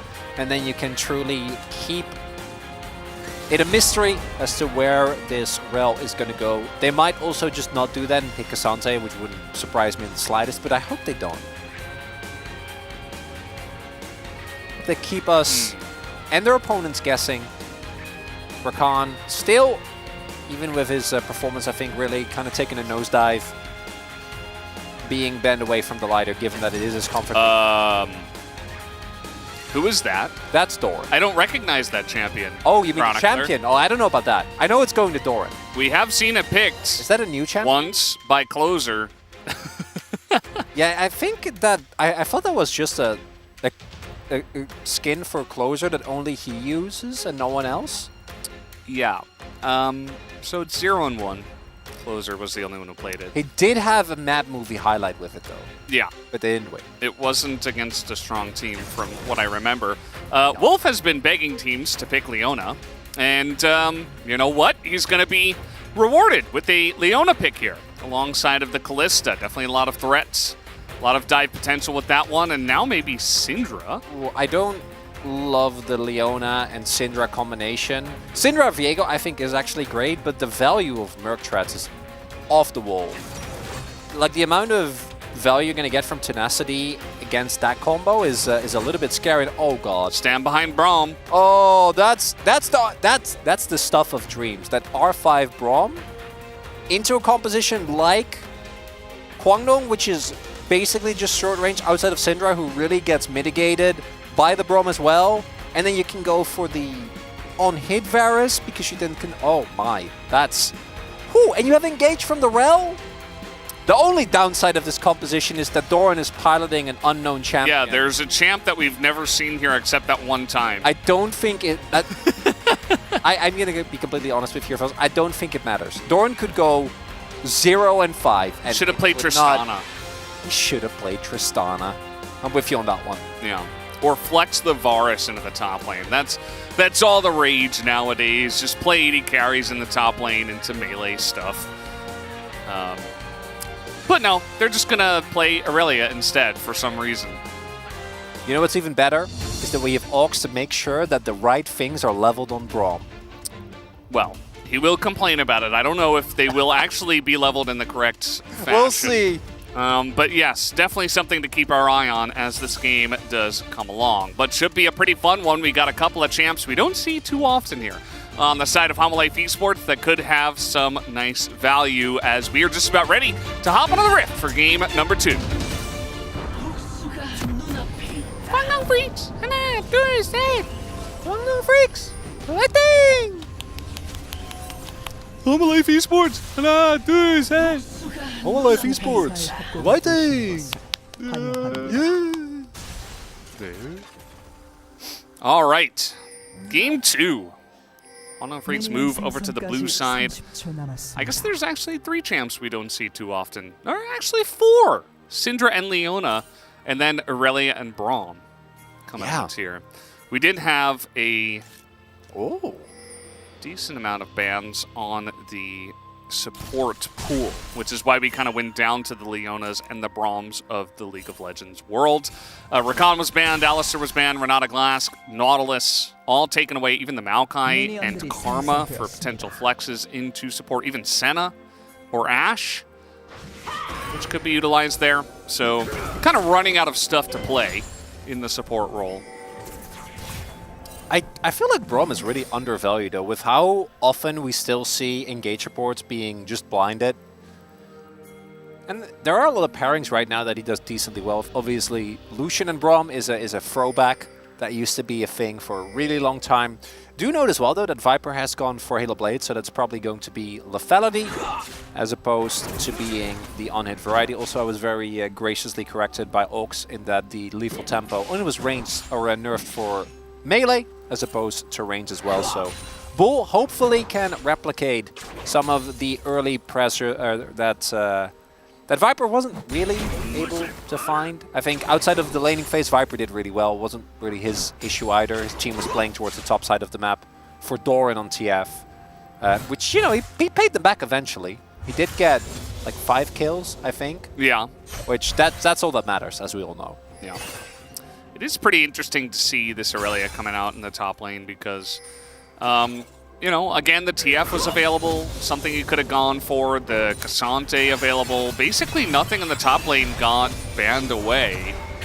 You need to hit that. Yeah, you do need to hit that. Cleanse is going to be utilized here by Viper, level 1, getting hit by that one. Not the best spot for him. But yeah, definitely does feel like Doran just trying to flex a little bit. Like, this isn't necessarily what we see all the time in this meta. Oh, Bulldog. Yeah, he is in a lot of trouble. Level 3 Rel coming on in. He is going to attempt to run south to his jungler. And, you know, with Cuz here, Might be able to trade this one back as Peanut very carefully is going to check that brush and see his worst fears. That's a pretty big window when it comes to health. Zaka also not going to have the same amount of aggressive pressure as Peanut. He does obviously know, and he is Rel. So Cuz basically either needs to get it away before it's... Oh, yeah, we'll be able to get it. So big win there. Peanut could have taken the risk here, but his bot lane doesn't have prio. So he would have taken a really big risk by that. And if anyone knows how to deal with early invades, it is Peanut. This man has a mental that is, I think, truly unmatched by any other jungler. Dudu, where are you going? No, it's fine. Aurelia definitely isn't still here. That's okay. He didn't use his dash or take any risk too big. But you need to be very careful, even pre-first back. When Aurelia inevitably picks up her Vamp Scepter, and you know, it's not quite full build, but you're halfway there. Yeah. It becomes a big risk. But if you start giving up too much before that, it is even worse, and there is no help for him. This does mean that they do know, yeah, Cuz isn't here. They're coming on in as, okay, that's going to be the knock-up and the stun follow-up. Peanut takes a massive amount of damage for the turret as they totally messed that one up, and Doran is not going to be able to secure the kill. Dudu will feel very happy with his first blood. Well, at least the lane state isn't too bad for Doran, and that's the only good thing you can say about that. Peanut, you are level 3. You do not have any tank items. You cannot just flash over the wall and think that you're going to be okay. Oh, Andil tanking 2 turret shots there, but he is Leona. He does have Eclipse. Otherwise, definitely would have been in a lot of trouble there. Not the best of trades. Bot lane was going, I think, quite solid here early on. But yeah, that's the value of Braum. Just stand there. Stand behind him. Yes, absolutely. What has he got in his level 4 points, his skill point? Would love to know. But we're not going to. Yeah, I mean, it's okay if you're not in tower range and you only take one and you, like, get the flash out of Dudu and you don't overcommit. That's not what happened, as now Doran does have his own flash, trying to maybe get one back here for the side of Quantum Freaks, but it's not going to happen. And now he has to respect his lane state. Okay, because does show here on mid. His lane state is not in a great spot. We have both supports roaming over, but there is an advantage in timing here. Peanut should be able to steal one away, because he is Rel. Yeah. Rel does do that. And Andil still here. As well, he's got the level lead here on Peanut. And we're just having a party in the mid lane as Zeka's just running at the Leona, begging Andil to engage onto him, but will not bite the bait. Not taking any risks, with Delight also being in the general vicinity. So this top lane, early played it still caps for Dudu.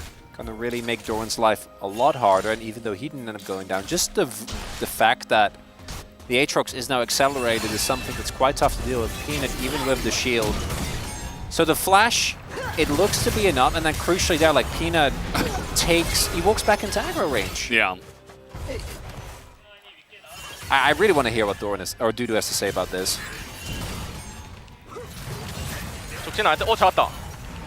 He said, oh, it's not good. Oh, I got him. So a quick turnaround.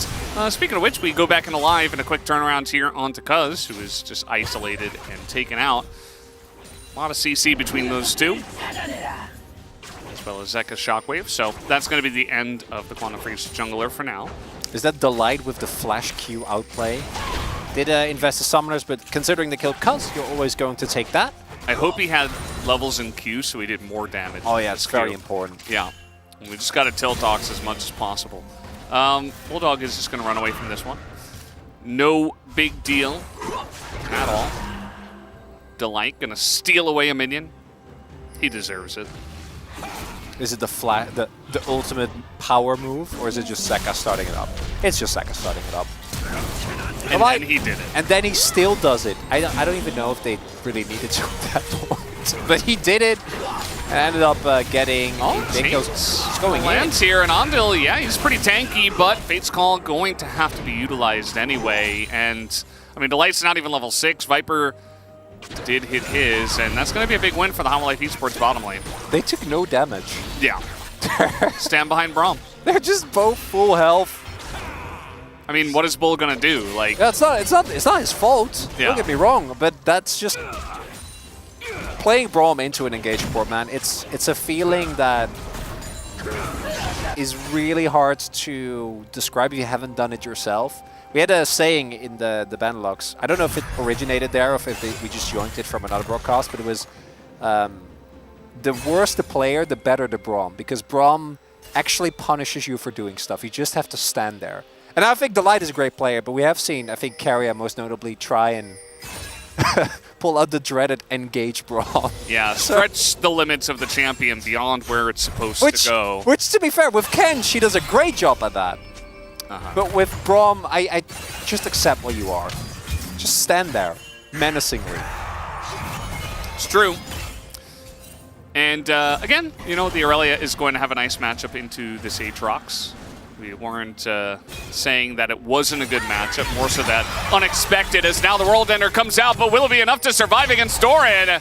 Yes, it will, just barely, as Doran also takes a turret shot and will back away from the play.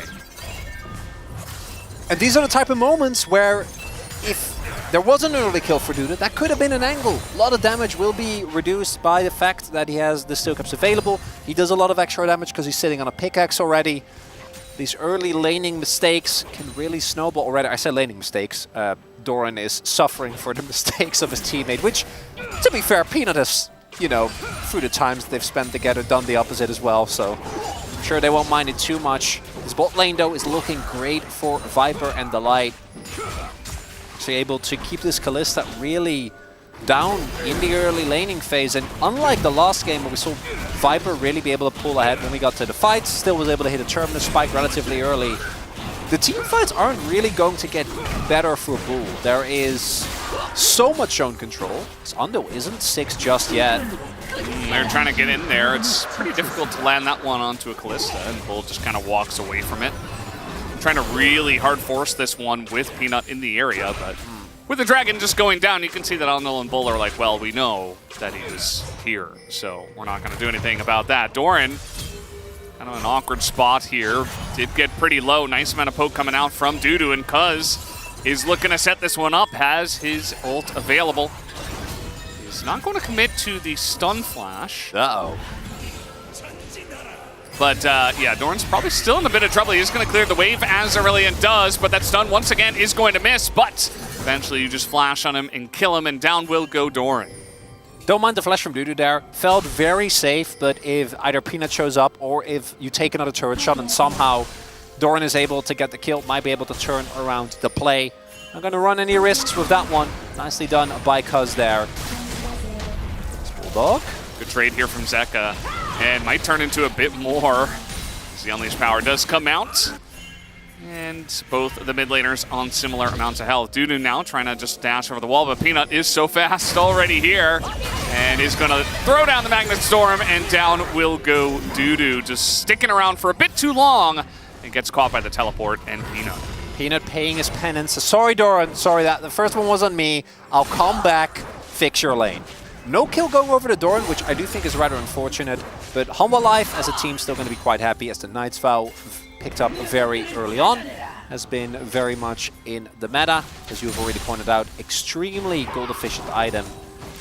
And I feel like it's also one of the items that in competitive play is so much better than it is in like solo queue, because already you see a really big gap between how people are able to use specific roles and carries in pro play when everyone just plays around them and ensures that they can put out the maximum amount of damage. So we do see Peanut hovering towards his bot side, but the problem is that obviously Delight is faced with Grom's one weakness, which is people running away from him. Yeah. He likes when people run at his shield. Yeah.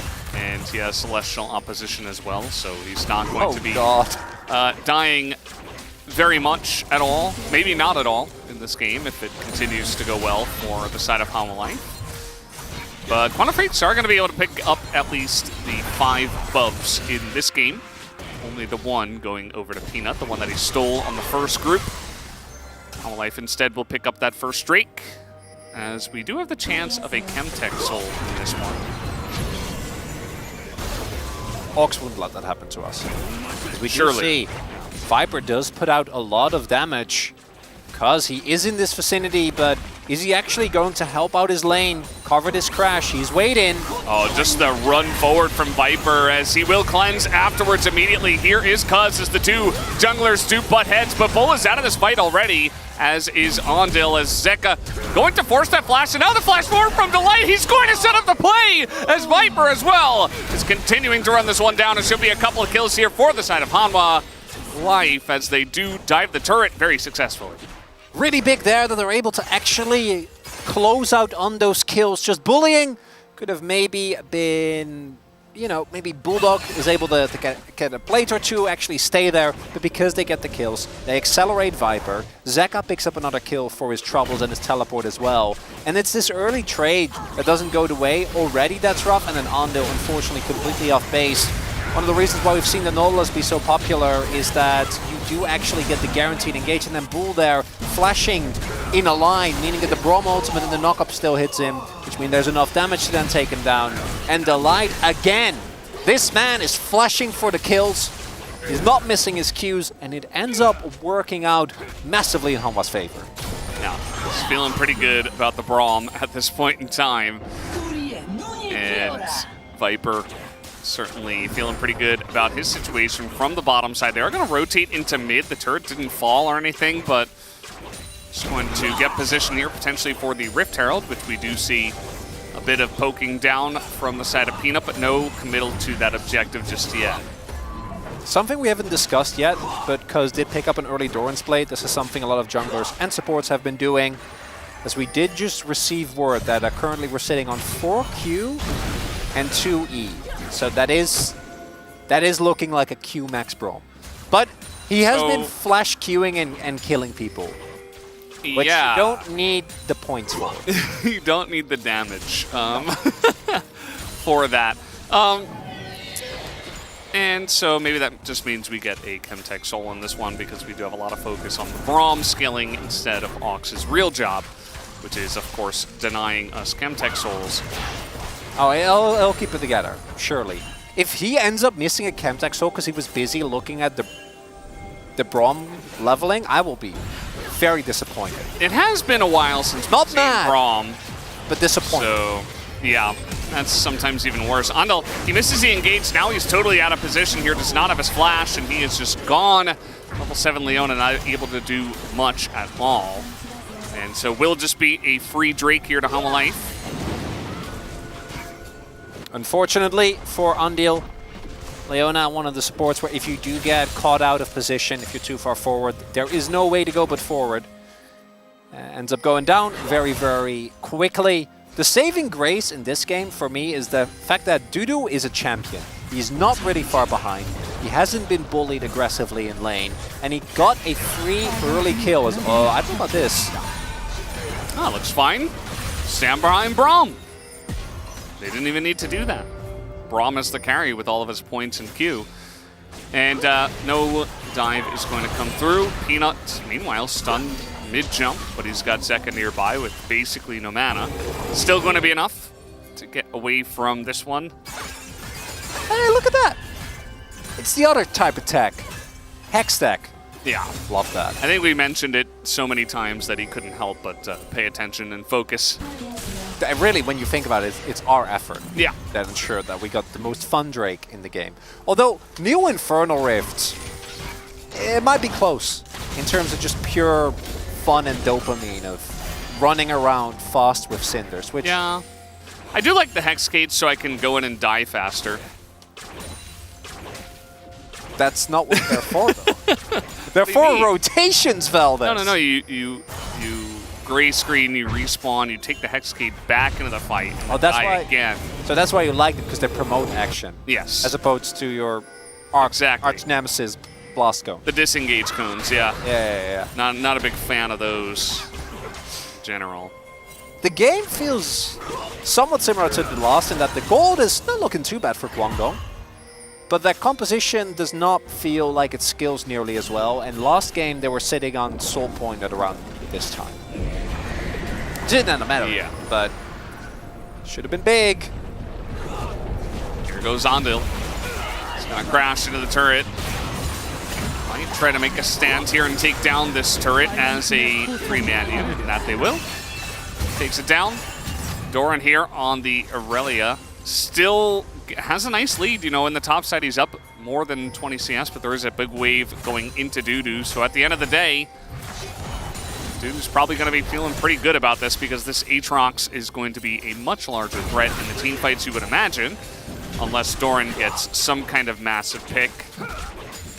See Aurelia more so picked for the 1v1 matchup against the Aatrox than the team fights. Yeah, there's some value. Obviously, if you can hit a stun, it's nice. You help Delight get some quick procs on his passive. You can follow up on the CC that's provided by Peanut and Zeka. But it doesn't compare it to the ultimate power of Aatrox pressing R and hitting a Q sweet spot, unfortunately, for Hanwha. That said, though, they are cruising towards a very early Hextech Soul Point. They have a composition that skills amazingly, outside of the Leona and team fights, but it's not going to be the end of the world. Outside of that, you have Brain Frontline in your Rel and your Braum. Zeka does it to flash. Yeah. Nicely done. Just going to utilize Scat of the Week and the Solar Flare to make sure that he has to flash away from that one.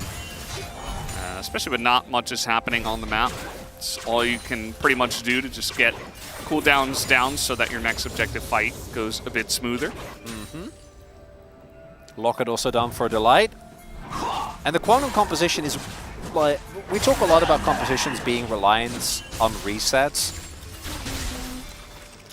That's another one. You have Viego, as well as Kalista, as well as Aatrox, all of which, if you get that first kill in a fight, you're going to be feeling breezy. But we already mentioned the power of Mercs into this composition. And there are free pair available. Viper, given that he's Viper and lethality, Varus should never ever be in a position where he's the one getting engaged. So then, the man outskilled Smolder on lethality Varus. I trust him. I think he's got what it takes. And then Doran actually locking down his heart because of how mobile he is. So it doesn't leave a whole lot of great targets to try and 100 to 0. And that's not even taking into account the kit of Braum, or the fact that Zeka can shield up targets. The fact that there's great counter engage available if you try to go for something as well. So Kwangdong is really going to have to find a target that isn't near Braum. They might even be able to take down someone like Peanut, for example, right? If they can find him isolated, if he is out of position, which does happen every now and then. But this is a very important fight for Kwangdong. But actually seeing them win it, I think it's going to be hard. No prio towards the bot side of the map as well. And have to try and play through mid, but look at the vision control for Humble Life. How is Dudu ever going to find a flank angle? It's going to be pretty rough. I mean, they've cleared out everything behind them, and they have control of that very important brush right above the Scuttle Crab spawn, which makes it pretty difficult for the blue team to enter, as now Ondil is Peanut. He's standing still. They can't see him because he's standing so still. As Ondil will eventually check that brush. TPs are coming in. They definitely want to fight over this one. As now, bit of poke is coming down. We will have Doran grouping up with this one. We'll try to provide a front line for the team alongside a Peanut.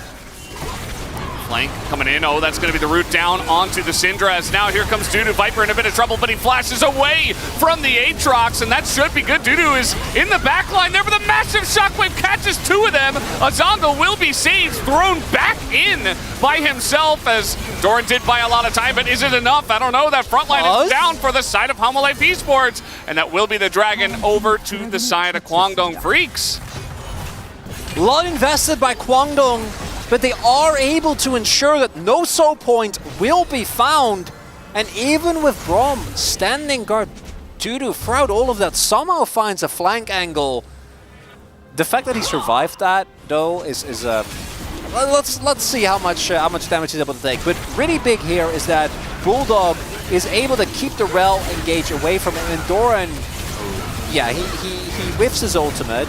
Ondil and Dudu are basically trying to fight a 2v4 and somehow winning.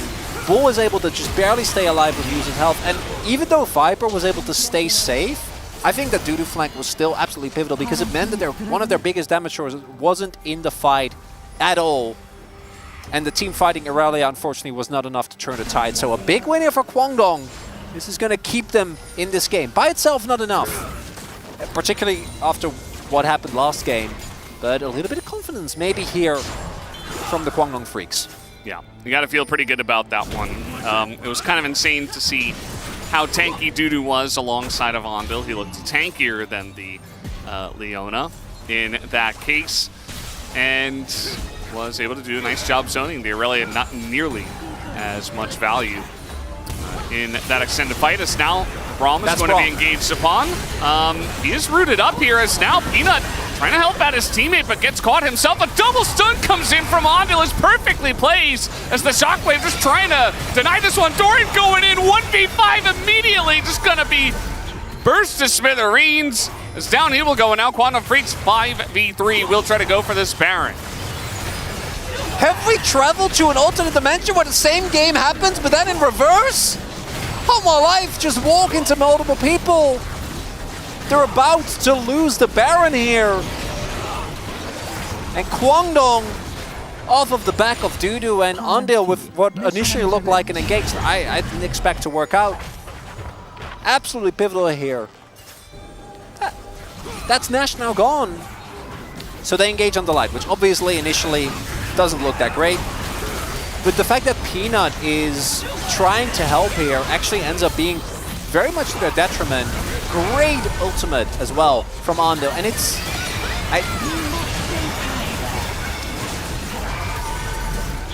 No. No! There was, if there is a Shockwave available there, that play, I think you can make it work, right? You go in, Irelia gets the resets, you queue around, and Zeka gets his... No, it wasn't there. There was no backup, there was no follow-up. It's just very confusing. I really like the way that Quantum Freaks played it out, though. They had all 5 members, everybody's on the same page, and they're not overcommitting. You can throw a bunch of damage into Braum, eventually his shield is going to fall, and you will break through if nobody on the side of Humble Life Esports is there to fight back, right? If it's like a 5v5 front to back and you throw everything into Braum and then everybody on the side of Humble Life Esports is there and then they retaliate and kill you, that would be an issue. But Quantum Freaks, they identify like, hey, this guy's out of position, let's do a bunch of damage, Peanut's kind of the bonus, and Humble Life Esports can't get there to group in time, and then Doran mind controlled a little bit, not sure about that one. I think that's just Doran. It's not the most insane thing I've seen. True, that is true. But now Quantum Freaks very much in control of this game. Not a single Hextech Drake has gone over to Hama Life just yet. And they have the Baron buff. It is a pretty humble Baron power play so far, but certainly a bit of a wake-up call for Hama Life after the last couple of fights. Nothing groundbreaking just yet. At the very least, you want to get these 2 turrets. Top lane inner, mid lane inner. This for the gold, the main one for the control. Don't think it's looking likely that you'll actually be able to pick up anything more. And this is one of the big weaknesses of the composition and why the Baron is so big. Because their siege, it's pretty lackluster. The only threat that they really have is when they full commit to a team fight. And you were able to take down the light Peanut when they were away from the turret. If you try to do that into them when they have any form of backup, obviously isn't really going to work out. Bulldog TPs towards bot, and that is going to set up, I think, a free second dragon here for Kwangdong. Let's see. I mean, Humble Life Esports could certainly try to collapse on this one, but they basically have no control over that area of the map, so it's going to be a bit rough, but giving over subsequent Hextech Drakes just for free to the side of Quantum Freaks would be a big issue. As do have 3 of the members grouping up here, trying to posture just a bit, try to get some information, some wards down. But Quantum Freaks doing a good job of pushing in and trying to take as much space as possible. The main issue is you can't flip because you're playing into Rel, so trying to flip is paramount to just giving up the objective. Just fight. TP is going to come in here. Yeah, this is going to be another straight-up 5v5, it looks like, as Dudu. When is he going to TP in? There it is. damage already coming in. Ondil's got a nice little flank once again. And that north wall of the Baron has been a bit of an issue for the side of Homolife Esports. Delight is holding up the wall, but Viper, he gets isolated in the backline. He's just dead, and the Varus damage is totally taken away. It's an absolute wipe to the side of Quantum Freaks, led by Dudu. As Bull, he just gets to hop around. Nobody can stop him because the entire front line is gone. And this might just be a straight-up ace. It's only Delight that is left available. And he will be taking out a clean ace to the side of Guangdong Freaks. And Ondil, he doesn't find anyone with a Xenoblade. And you know why? He was but a distraction. Trying to distract them from the menace that is Dudu on this Aatrox. This is why they picked it for him these 2 games in a row. And there he just absolutely annihilates Viper right from the get-go. Bulldog, whatever, it doesn't matter. Right? No, wait, it does. What? Well, the timing of that was really crisp. With the death timers coming up, they had to be crisp, is what I should have said. But they weren't. Okay, well, let's look at this fight when everything was still good. Really nicely done here, and Zeka getting caught by that ultimate. Really big win. The engage from Peanut doesn't really get a whole lot done because Bull is able to flash away from it, and as we already mentioned when the fight was happening initially, Viper didn't get to play the game one bit. Now with the death, like, I don't know if Bulldog alone would have been enough to end there, but like it probably would have been. It's a single Nexus turret standing. Yeah. No idea what happened there. It was pretty close. I mean, they were certainly trying to push it, and that's probably why he went so far. Maybe they were trying to kill the turret before he would die, but... The death timers were shorter than expected as well, I think, because it's a 30-minute ace as opposed to like 35 minutes, where that probably is enough to end. Still, big mistake from Bulldog, who up until really that moment, I think, has been having a great day. Even his Talia wasn't enough, but he was, I think, one of the better performing players, and he hasn't had the best season, so that is something that Guangdong Freaks can look toward. But now they are up a very substantial amount of gold. They're up 2 Drakes. They're up map control. All they need to do is not flip against Rel. That's all we're asking. Yeah, I mean, they've been pretty good about it so far. They haven't been kind of dilly-dallying, waiting for the Drake to go down and, you know, trying to do that. They were like, no, we're just going to flank from all sides.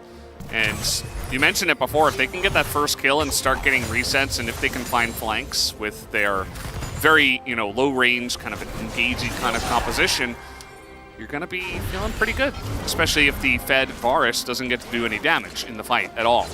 And the difference between the Aatrox and the Aurelia has been very apparent when it does come down to these team fights so far, as Dudu has been having a ball in these ones, finding the consistent flanks, and he is level 18, whereas Doran and Zeka are level 15.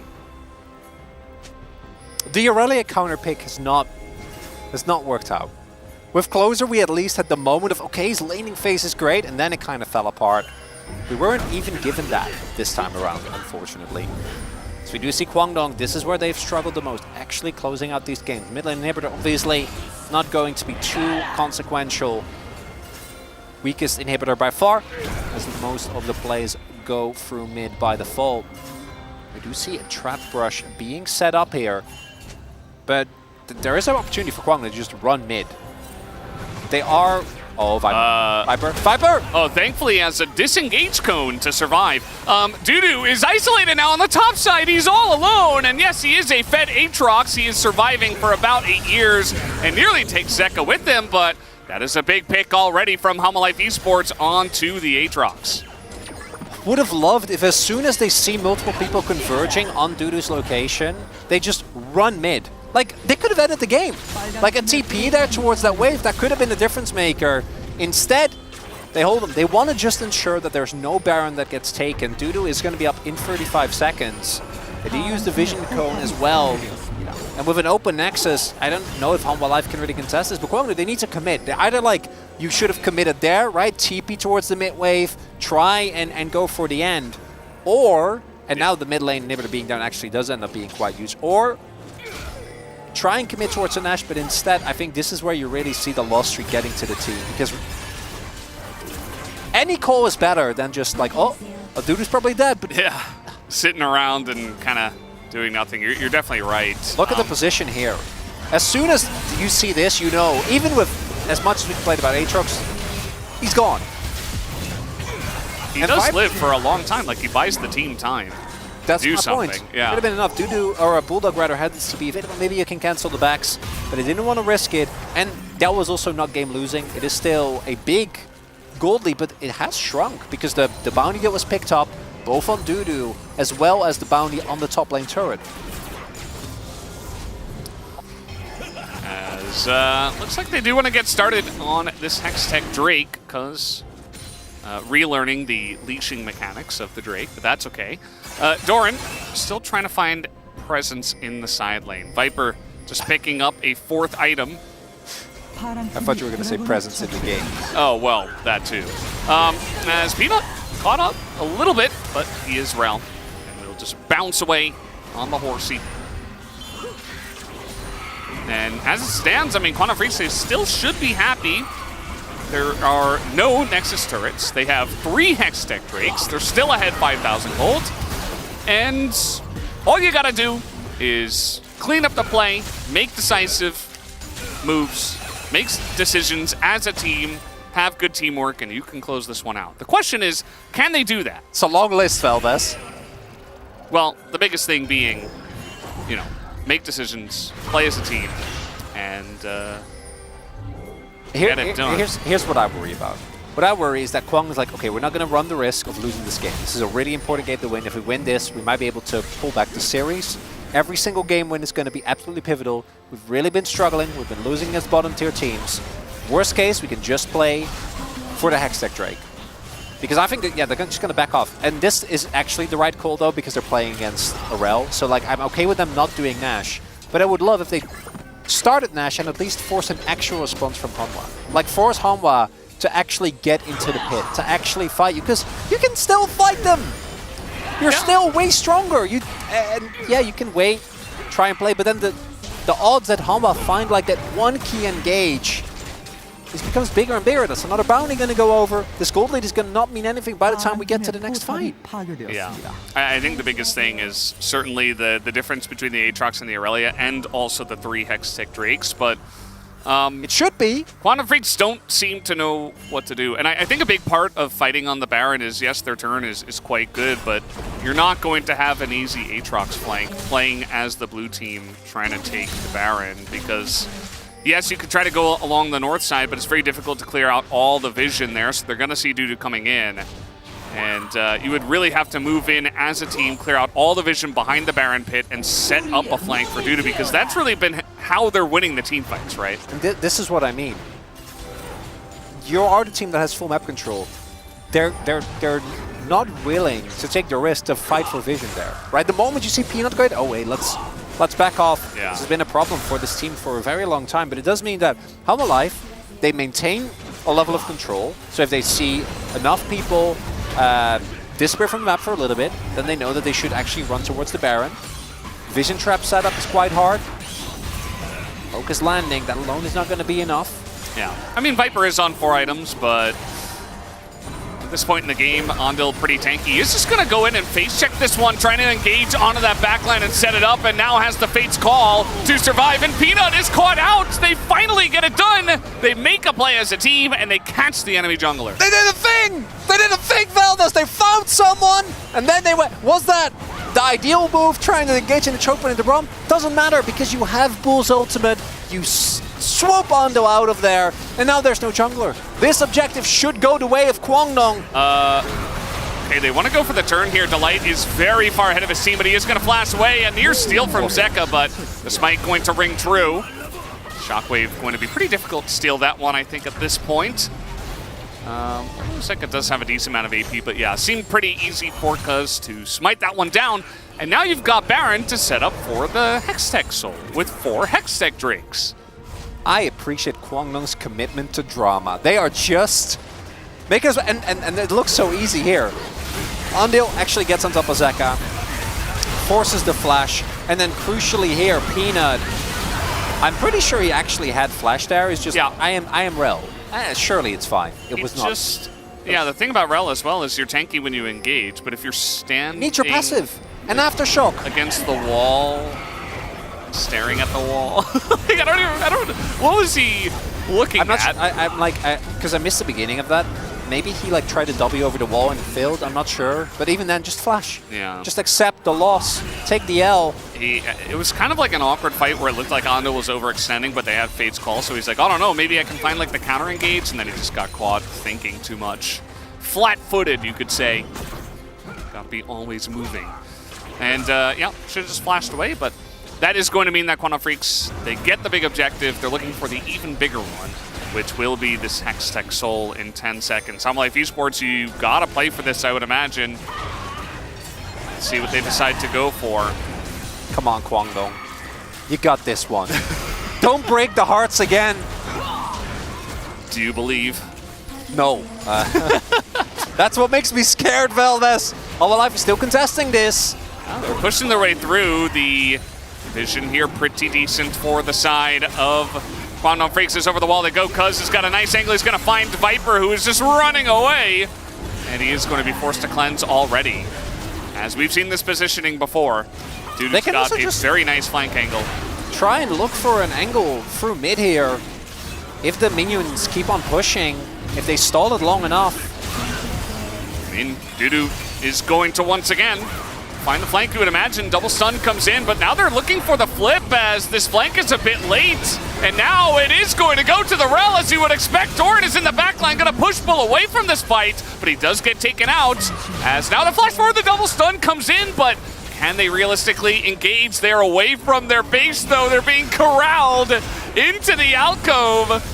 As for members here, some low health bars on the side of Quantum Freaks as well, but Delight is barely standing. Trying to engage now onto Cuz, and he will just flash away from this one. As the fight will begin, the flash forward from Dudu should be good. As Ando will go down, and a bit of damage goes into Dudu, but it's not going to stop the reset from coming out. As Cuz is on the chase, and he will, in fact, solo be able to take away Viper, and that should be the game from here as Dudu will charge down the mid lane. And in the end, Kwangdong is going to find the decisive fight that they were looking for. Absolutely pivotal here. They took their time. They were just looking for the perfect angle, Veldes. And now Dudu gonna be ending the game here leisurely by himself. He's taking a little while, but what an important win for Kwangdong here in this game against Home Life. Absolutely. Any game at this point is going to be pretty critical at this point in the season when you're trying to get that last playoff spot. As you see, some smiles, some claps on the side of Quantum Freaks. I think CV Max will just be happy that essentially, yes, they kind of scrambled a little bit there, but at the end of the day, they made the right calls. And it took them a little bit to get there, but I think as a coach, you could be happy and say, hey, you guys actually did it. You put it together, and you got the job done. It's better than we've been able to do in recent times. And you did it against Home Life Esports, who, to be honest, Home Life did not necessarily show up in that game, but Quantum Freaks will be happy to take advantage of that. Yeah, there were some very easy things to point towards for Home Life. As per usual, it wasn't Viper. He was fine. Crucially here, yes, Dudu, I think, is obviously the standout. His flanks were game-deciding, but Cuz looked a lot better. Bulldog had, outside of the one oopsie towards the Nexus turret, actually had a great game on the Syndra, ended up pumping out a lot of damage, and Andil found engages into a Braum. They made it work, as Quantum Freaks will tie up the series, and we will have the space here after the break. We will be right back.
근데 이래 리스죠? 약간 화나긴 한다.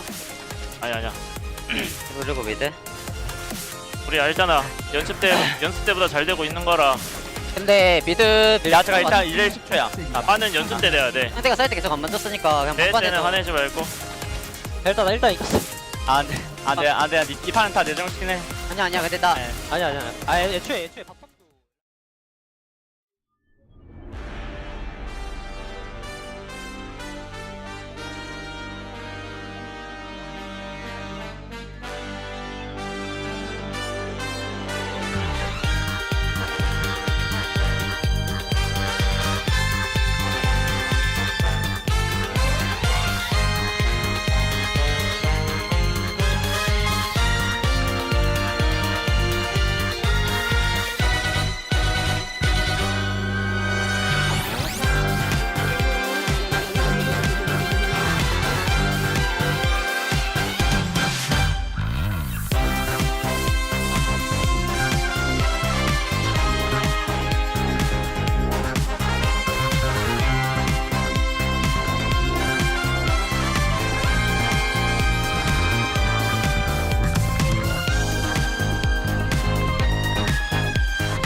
Welcome back, ladies and gentlemen, to the space.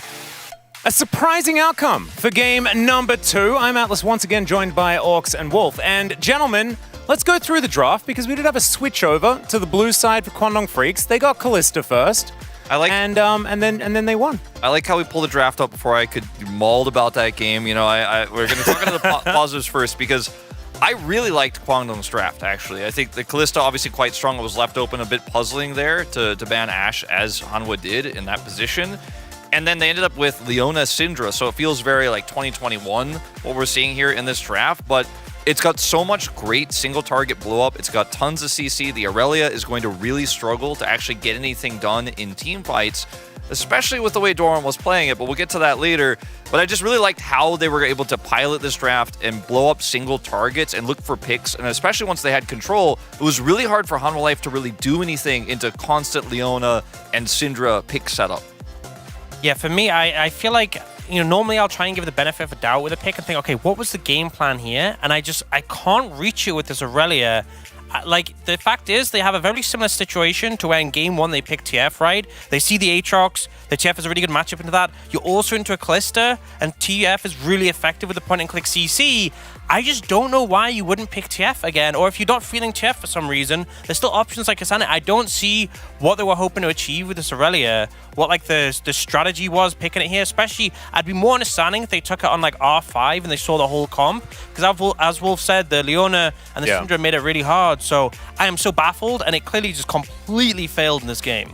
Yeah, it totally didn't work. It felt a little bit like an ego pick to me, you know? It's one of those picks that can win more in a lane, right? And if Doran was just feeling himself and he's like, coach, trust me, give me the Aurelia, and then they do, I don't think he's ever playing that again. It's just not happening for the rest of the season, because that did not go well. Let's have a look at our first highlight here as Kwangdong Freaks really started to take control. Dudu's flanks were so fantastic this game, and no one was able to challenge him. And so all of the time you see CC land, then Dudu comes in and actually does a lot of work here. But in this fight, it's really Bull who kites back, and the team gets split up by that Dudu flank so much that the damage just isn't really possible to layer in here. The Aurelia kind of irrelevant.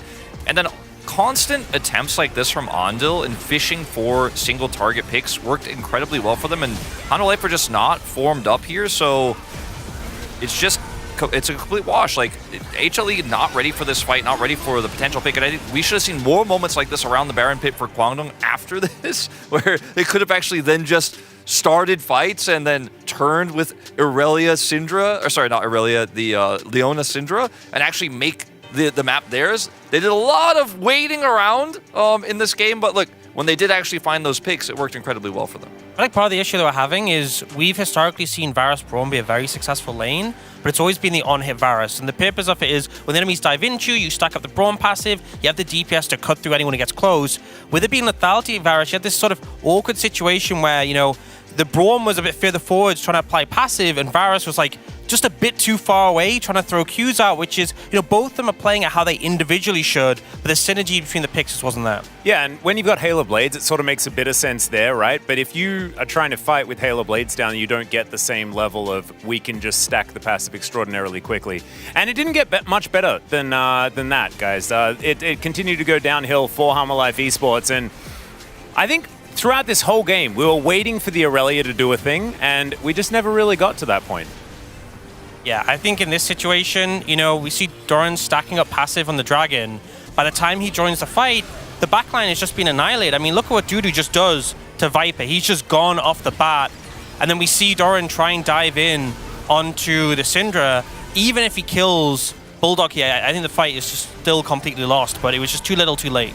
Yeah, I just think that the coordination, weirdly enough, was way better for Kwangdong in this comp, and it does lend itself to that, right? You have the lethality Aatrox who can freely flank, isn't going to be challenged by Aurelia on a flank, and then you just have so much CC and so much engage that you either will kill the Aurelia instantly, or you'll get on top of Viper and you'll kill him. And so with map control, they did a lot. Now, after this moment, they did nothing for like 10 minutes, and I was getting stressed out that Hanwha was somehow going to win this game because they had so much control, they wouldn't start Baron. And then finally they got that pick on Peanut, and then they got the Baron and they ended the game. And there was some other weird stuff that happened there, but Kwangdong Freaks, I really like the draft. I like how they played it. They looked really frustrated with each other, the players at the end, and Cuz kind of had to calm them down a little bit, because I think that as a Kwangdong fan and even a CB Max watching this game, you're probably really annoyed with the closing of the game, but at least the mid game was strong. A win's a win is what we're going to say here. Let's have a look at who picks up POG for this one. It will be Dudu on his Aatrox. He managed to find that backline quite a few times, and The Dudu Aatrox has always been pretty good. Yeah, especially, you know, having a better time than against the TF in game 1, but highlight moments like this, turning around the gank from Peanut to get a kill, and then it felt like in the fight, just consistently being such a big threat on these flanks, and if you get in the right spot with Aatrox, you can just do so much work, and he was essentially just one-shotting Viper when he got the opportunity to do so. Yeah, he got it done. And I think that Andel had some shaky moments in this game. He might get a vote or two, though, because his engages were really what started off, you know, the follow-up from the Syndra and the follow-up from the Aatrox when he was in position. And his CC really shut down the Irelia quite heavily, even, you know, made him position awkwardly. And 2 votes for Cuz. Yeah, a couple of votes for Cuz. I think that his Viego is always a bit of a staple here in the LCK, but otherwise it was all Dudu. The man was absolutely amazing. It is now time to throw it back to the gentleman on the caster desk to see what's going to happen in game number 3. Thank you, Spacers, for that wonderful breakdown. No more happy orange on the space after Kwangdong Freaks tie it up and we get a series on our hands. As Peanut looks exhausted after that game number 2, and I think it was a mentally exhausting game for them. Hoping to turn things around, as I would expect Homolife Esports will move over to the blue side once again, and perhaps get their hands on the Callista this time. You know how sometimes something goes horribly wrong, and you're sitting there, you're racking your brain, like, what could I have done differently? If I ever find myself in this situation again, what do I need to change? Well, Homolife, fortunately, are not in this position, because as long as they don't pick Irelia, I think they're going to be feeling fine. Yes, their early games have not been great. You know, that face from Jordan, that's the face of a man who's told, you go back to Cassandra, buddy. No more Irelia for you, as Atlas said. Coach picked me Irelia. That was the final time that happened. Yeah, I think you could also just take the Aatrox away. I think Doran's Aatrox is fine. Outside of random flashes over walls at certain points. Yeah. But in terms of the actual play, you know, take it away from Dudu. He's looked great on this pick so far. He's played it 2 games. You don't want to give him a 3rd game on it. Maybe just take it down. And with the Callista ban, looks like they do not want to play it in game number 3. We have seen Callista in 2 games in a row now, but not this time.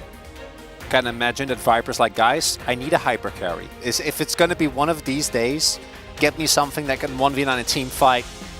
Zeri, obviously, still available. Smolder definitely has more weaknesses, but we have seen teams be able to adapt to it quite nicely. But can I introduce you to Varus? It's just going to be B1. Yeah, there you go. Okay. You know, Viper, you're not at fault here, my guy. I don't think Varus is a problem at all. It just isn't the hyper carry that you were leaning for, which is fine, I think. You know, the Vi's gone. The Nautilus might be taken away. We have seen it banned in game number 2. The Zeri you mentioned might be the choice here for Bull instead. Zeri and potentially Lulu a little bit later on if they do want to go down that path. Although it is not Lucian Num. The one thing I'd be worried about is that Nautilus specifically can be a big problem, both in locking down the Zeri, but Zeri Nautilus is not going to be a lane that you're super excited about, and the Renata is still available as well. So I actually think that, obviously, Dudu, game 1 was a bit rough, but we know that he can carry. Did get a very strong POG performance just now as well. And for Kwangdong, the counter pick actually matters a lot, because if they go Renata, then you can go for the Lulu. Whereas if they go for Nautilus, then you can go for Renata, which I think is quite awkward with the Zeri, but it is a really strong counter pick into specifically the Nautilus. Rom is also another option.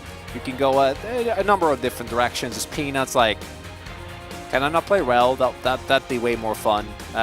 Lee obviously also more fun. This is what he won with. Just Lee Ari it again. I don't think there's any issue with that. Just try to win for the mid jungle. Seemed like Doran had a lot to say as well. Not sure exactly what, but Doran and Peanut, longtime teammates, playing here once again. Now Viego worked out well to get Cuz at least 2 of the POG votes in game 2. And why not? I mean, you've got a similar comp where you have the Aatrox, the Viego looking for resets. The Zeri can easily set those up and just fight fire with fire, I suppose, once again here in game 3. Renata might be setting up for a possible Nautilus prioritization. Again, just R4 Nautilus here, and I think always be happy with it is a really strong pick. We'll see if Humble Life are looking at denying that instead. Bulldog not picking the mid laner up yet doesn't really worry me, because I don't think Bulldog necessarily is always going to have the same level of performance, but he does love playing a wide variety of stuff. We've seen him pull out everything. He's been an early adopter very often with the Hui, with the Asol, with Xerath as well, although he dropped it because it just didn't work out for like 3 games, I think. 2 free games, and then other people started picking it up. So Rakan also going to get taken away. Talia will get taken off the board here. More so for Peanut, I imagine, than it is for Zeka. We have seen Ahri be very successful into this. Yeah, R4 Nautilus, I think, is a no-brainer here.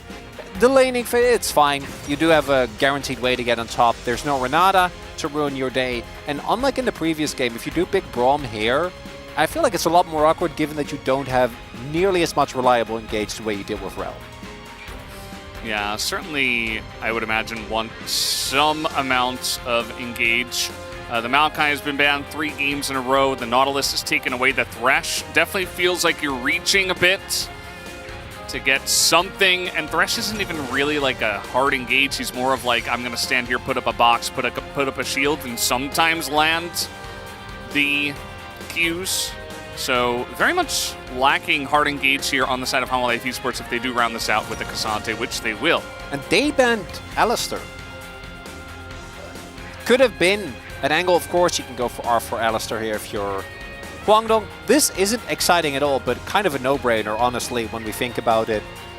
Ball delivery system, I don't think you have anyone that is truly exceptional, but you can use the amount of CC that's available. 2v2, not necessarily going to feel too amazing, but this is a very well-rounded team coming from Guangdong. You have great mid to late game. Obviously, the early game, mid-jungle, I do think you are going to be somewhat worried. But I've seen Nautilus and Viego win a lot of early games that they shouldn't be able to get away with. You can just get that one hook, that one big jungle fight.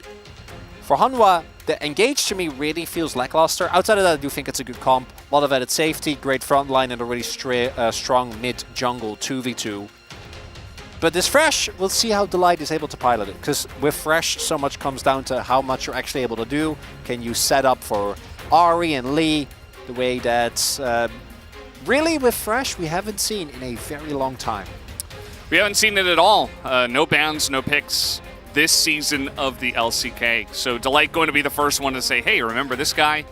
Not going to opt to go into something like the Leona to add some more engage, but instead will just... I feel like it's good if you're playing alongside a Viper, you know? Just throw him a Lantern if he's ever in danger, throw up a box, try to peel for him, which is what Thresh truly excels at. So, once again, pretty interesting composition here from the side of Humble Life Esports. Very much playing for the top side, and this time Doran isn't playing Aurelia, which we all enjoy. But Dudu did get his hands onto the Aatrox once again. So we'll see how that goes for them as we are ready to hop onto the Rift for game number 3.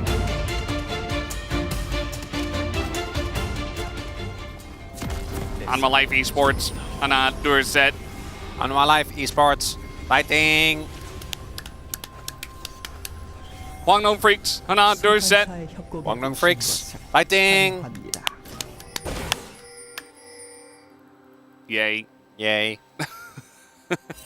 It's following you as long as you commit to this, Valdez. You know me. Mm-hmm.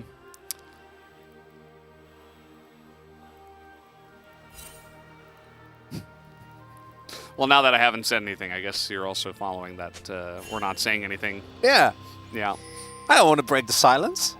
I guess sitting here, you know, Uri enjoying the game. I think they have some new characters. I saw that commercial during the break. I'm like, what is going on with these bee-like characters dancing around? I don't know. They look pretty cute. Yeah, no clue. Absolutely zero. Although Jason is telling us it's the YB friends. Weeby Friends. Oh, hey, Chronicler. Okay, guess what? Weeby Friends, that sounds something like I would be interested in. As a very big weeb. A Weeby friend? That is me. Are you a Weeby friend? I am a Weeby friend. I'd like to think so, at least. The friend part, the Weeby part is kind of self-explanatory. So, Thresh, generally pretty good into Nautilus. Can handle Nautilus engages pretty well. Very good at peeling. We haven't seen the Thresh in a very long time. Also has Death Sentence, a hook of his own, which can set up plays. But generally a pretty, can play both sides, I would say, of the action, where either you can, play very peel heavy, try to peel for Viper, or you can look for big hooks to set up over walls even and make plays. So always felt like this would be a good champion for Delight in my mind, but we haven't seen Thresh be in the meta in quite a while. Also remarkable is that Viper has actually gone for Ghost as well as Flash.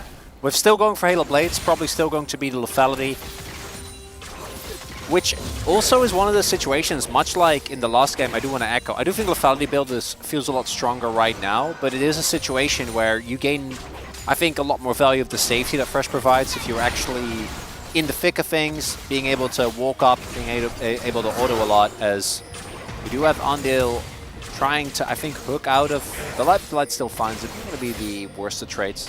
Andil still being pulled back a little bit. Also sold out the win rate of the Zeri into Varus, a perfect 50-50 so far. Both junglers looking to have already completed their full clear. Kaz actually going to go for a quick back and head towards the top side, pick up a scuttler, and then continue clearing. Kaz is a real, he's a power clearing guy. He definitely is. Just do the whole jungle. Don't miss out on all that free money and experience that you can pick up. And he did it pretty quickly, just to back and be pretty much ready for the Skull Crab when it does spawn. As you can also do this if you are Nautilus, or if you do get hooks, you can just dredge line into the wall and be safe, as you can with many CC abilities. So, gonna be more of an issue, I would imagine, for Andil if he's the one going in and having to deal with the Thresh. Yeah, I don't think in lane he's going to be looking for any of that. Hopefully. Would definitely not bode well for him. And the cancel this time is not going to work out, as he does get played back, and Andil will take a bunch of damage. And a Q to the face, and nearly does lose his life, but did have a nice little biscuit to keep him alive. Big moment there. Could be an opportunity for them to zone off the Zeri off the turret, but Peanut isn't anywhere near this, and also Kaz is covering. Dudu might be in trouble, though, as he's about to find out. Ghost coming on in, and Dudu is in a ton of trouble, especially with the knockup coming in. He's just going to hit the minions because he knows that he is first-blooded. Very nicely set up there from Dorn, and Peanut to secure the kill. Big thing there was the Dorn had already backed, and it is very tempting if you are the enemy top laner to then try and delay your back for as long as possible, get the max amount of gold, and try and trade as much health, normally mana, but obviously Aatrox doesn't really care about that, as you possibly can before you TP back to then gain an edge in the lane. But you really got to be careful, because if you overdo it, like he did here, then Peanut can just show up and very promptly deal with you. Peanut will be able to pick up a single little grub here to see Kaz make his way over, and this is the courtesy of Bulldog with his fresh TP, gaining prio on mid, so I don't think that they really want to look for a contest. It's going to be two going over. The Light shows up in mid, but Bulldog just having gotten his ultimate, I don't think is a very great target. Light's just going to help Zek out. Just clearing the wave, and Zeka is not backing. Just going to use that time to put down some vision or whatnot around the mid lane. Dudu has hit level 6, did pick up one of the grubs himself. He's going to be feeling pretty happy about that one. A little worried Bull wasn't going to get that cannon. But he did, fortunately. Bulldog, ooh, look at that. Zeka doesn't have 6 yet. Actually being zoned off as soon as 6 is going to go. I wonder why he doesn't have 6. Yeah. If only he would have gotten the max amount of experience. Usually it's the jungler that comes in and sits in the brush and takes the experience away, but this time it was Delight. Veldus is a jungler, so that's all fine. He's been there. Yeah, I've been on both sides of that. Used to play mid. Chemtech Drake is going to be taken. A knockback comes in, and an all-out already utilized as World Ender in the trade. And Dorn will say, sure. I'll take that trade. I don't have my Ghost. You have your Flash. I'm not going to push the envelope on this one. Not taking any risks is Dudu. If Doran opts in for the extended chase, ends up forcing your Flash, would have been a really rough trade, so not going to be the case. And now that 6 is available for Zeka, we're just waiting for the 6 on Peanut. That's when this Ahri and Lee combo really starts to shine. Early Drake being a big win, and a Cloud Soul, unfortunately, for Atlas already on the boards. Because, does he hit 6 of this? Should be able to. Having his ultimate available as well can move around with a lot more confidence. Bull does have Cleanse, so any Zeri could have just gotten over the wall if there was any danger there down on the bottom side. It does feel like Bulldog is using a lot of mana, not necessarily hitting these abilities onto Zeka.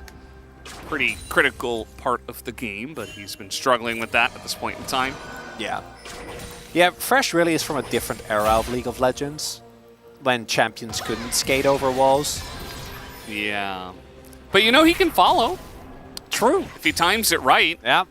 He also was basically jungle, or a support Lee rather, where he was like just always good, no matter what.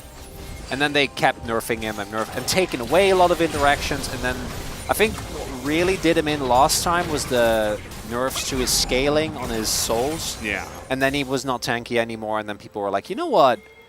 Never mind. I can just play Nautilus instead. Like, and why just would press I play? R. Yeah. Why would I play this champion that has more skill in its kit, that is not as tanky, that is not as reliable? Yeah, I'd rather not. He is going to get the cleanse, though. Very nice. From the side Tri-Brush. Just casually.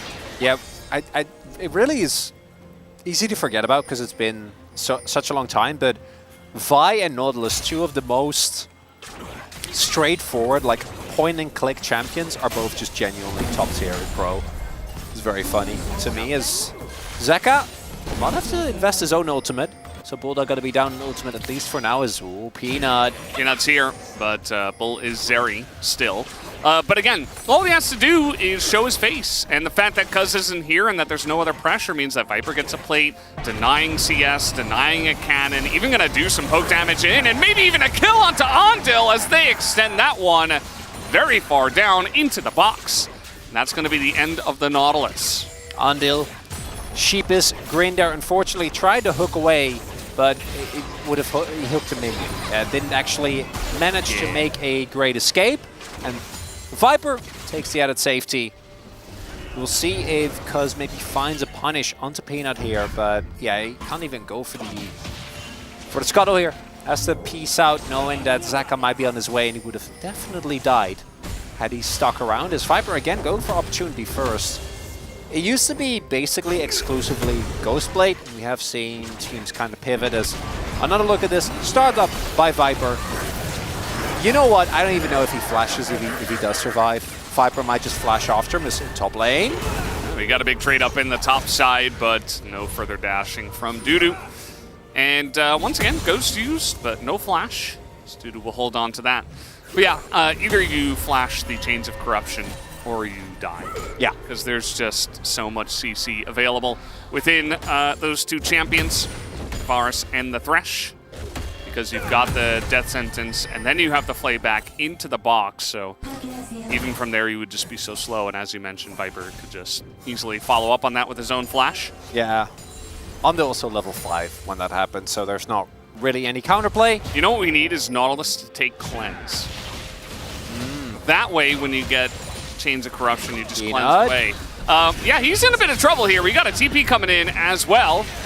And he's trying to get over the wall, follow with the ult, but Peanut will flash away. But Cuz will take that trade any day of the week and now can get started on his own Void Grubs. Trying to take 6 of his own, or rather 5, I guess, as I remember now. Peanut to take the first one, and it'll be a lot like game number 2. Big win for Kwangdong. At least they get something on the map, with both top lane getting ganked early on and bot lane struggling here in this 2v2. Do see the value of Cuz his Viego again, but they need to start winning some skirmishes because the bleeding of gold towards this bot side of the map is really becoming a big problem, and if Bull doesn't find one of his Wolf-certified Zeri moments anytime soon, trying to fight these mid-game fights against a mega-accelerated Lee and Varus is not a good time. Oh my god. My god.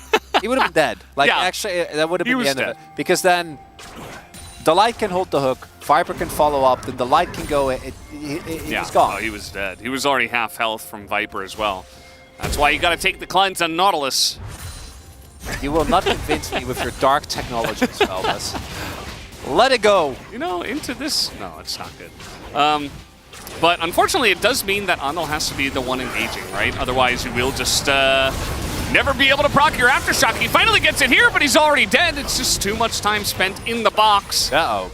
And in the penalty box he has been this entire game. 0-2, and another kill will go towards Hama Life Esports, a second Drake, and it's Hex Tech Soul again.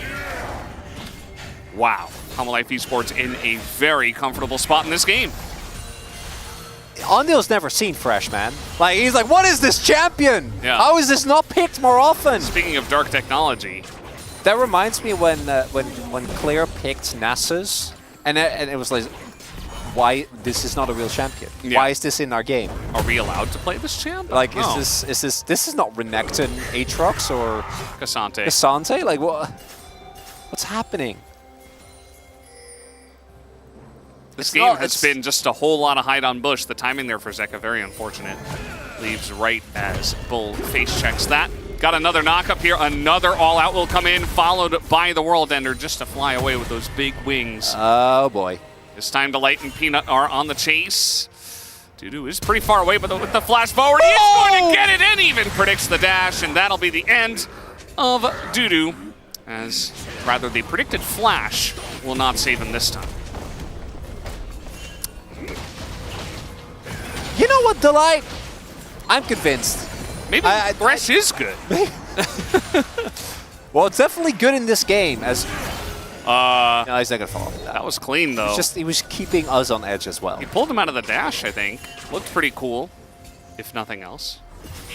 The game state is rapidly deteriorating, Valdes. This is going to be probably first turn bot here for Zeka. You know, this could happen in game 2 as well. If they didn't pick... Irelia, yeah. He's up 1k gold. Still a little salty. It's okay, I'll drink some water to counteract it. As we do have a TP coming in, Kwangdong Freaks trying to make a big play on this Rift Herald, and looks like Hama Life just say, okay, go ahead, take it, you know. Half-hearted Q thrown in from Peanut, they don't really care. As a bit of damage is going to go into Andil, he will barely avoid his death sentence for the third time. Yeah, Andil really just queuing anything but people. It's just queue a wall, queue a minion, just get me away from this Fresh man. And crucially there, Zeka didn't have TP, so the moment that Bulldog commits his TP, it's like, hey, we can back off. Which I'm happy about. 볼게. 아스페 더플. No flash. No flexing? It's just like, no, this is just a normal day in the office for me. Come on, man. If you get the, you know what Lahens would do if he got a flash predict like that? We would hear him over here. Yeah, he'd be jumping up and down for sure. I do feel like, you know, if you go back and you watch like Season 2, Season 3 even like Season 5. Sorry, when? Pro play. You know, back in the day joints. Back in the day? Yeah, back in my day. The macro, the game play was just so much farther below what it is now. And the players have just gotten better and better and better as the years have come along. And nowadays, Delight makes a flash predict look like it's normal. He's like, yeah, of course he was going to flash there. I knew he was going to flash in that direction. He had no other direction to go in. So, of course I'm going to get it. And Delight is looking great on this one, but he might be a bit caught out this time around. They are going to get the kill, and there's no follow-up in the damage. And here comes Doran in the backline, and this time he can go 1v4. He's got his team with him. He is playing Cassante. This is a total wipe in favor of Hama Life Esports, because desperate to kill the Thresh, and he can't even do that, as Delight will survive, and it's basically a clean ace. Don't mind me just putting in my vote, just doing my job. Go ahead, yeah. Yeah, we all knew it had to happen after a game.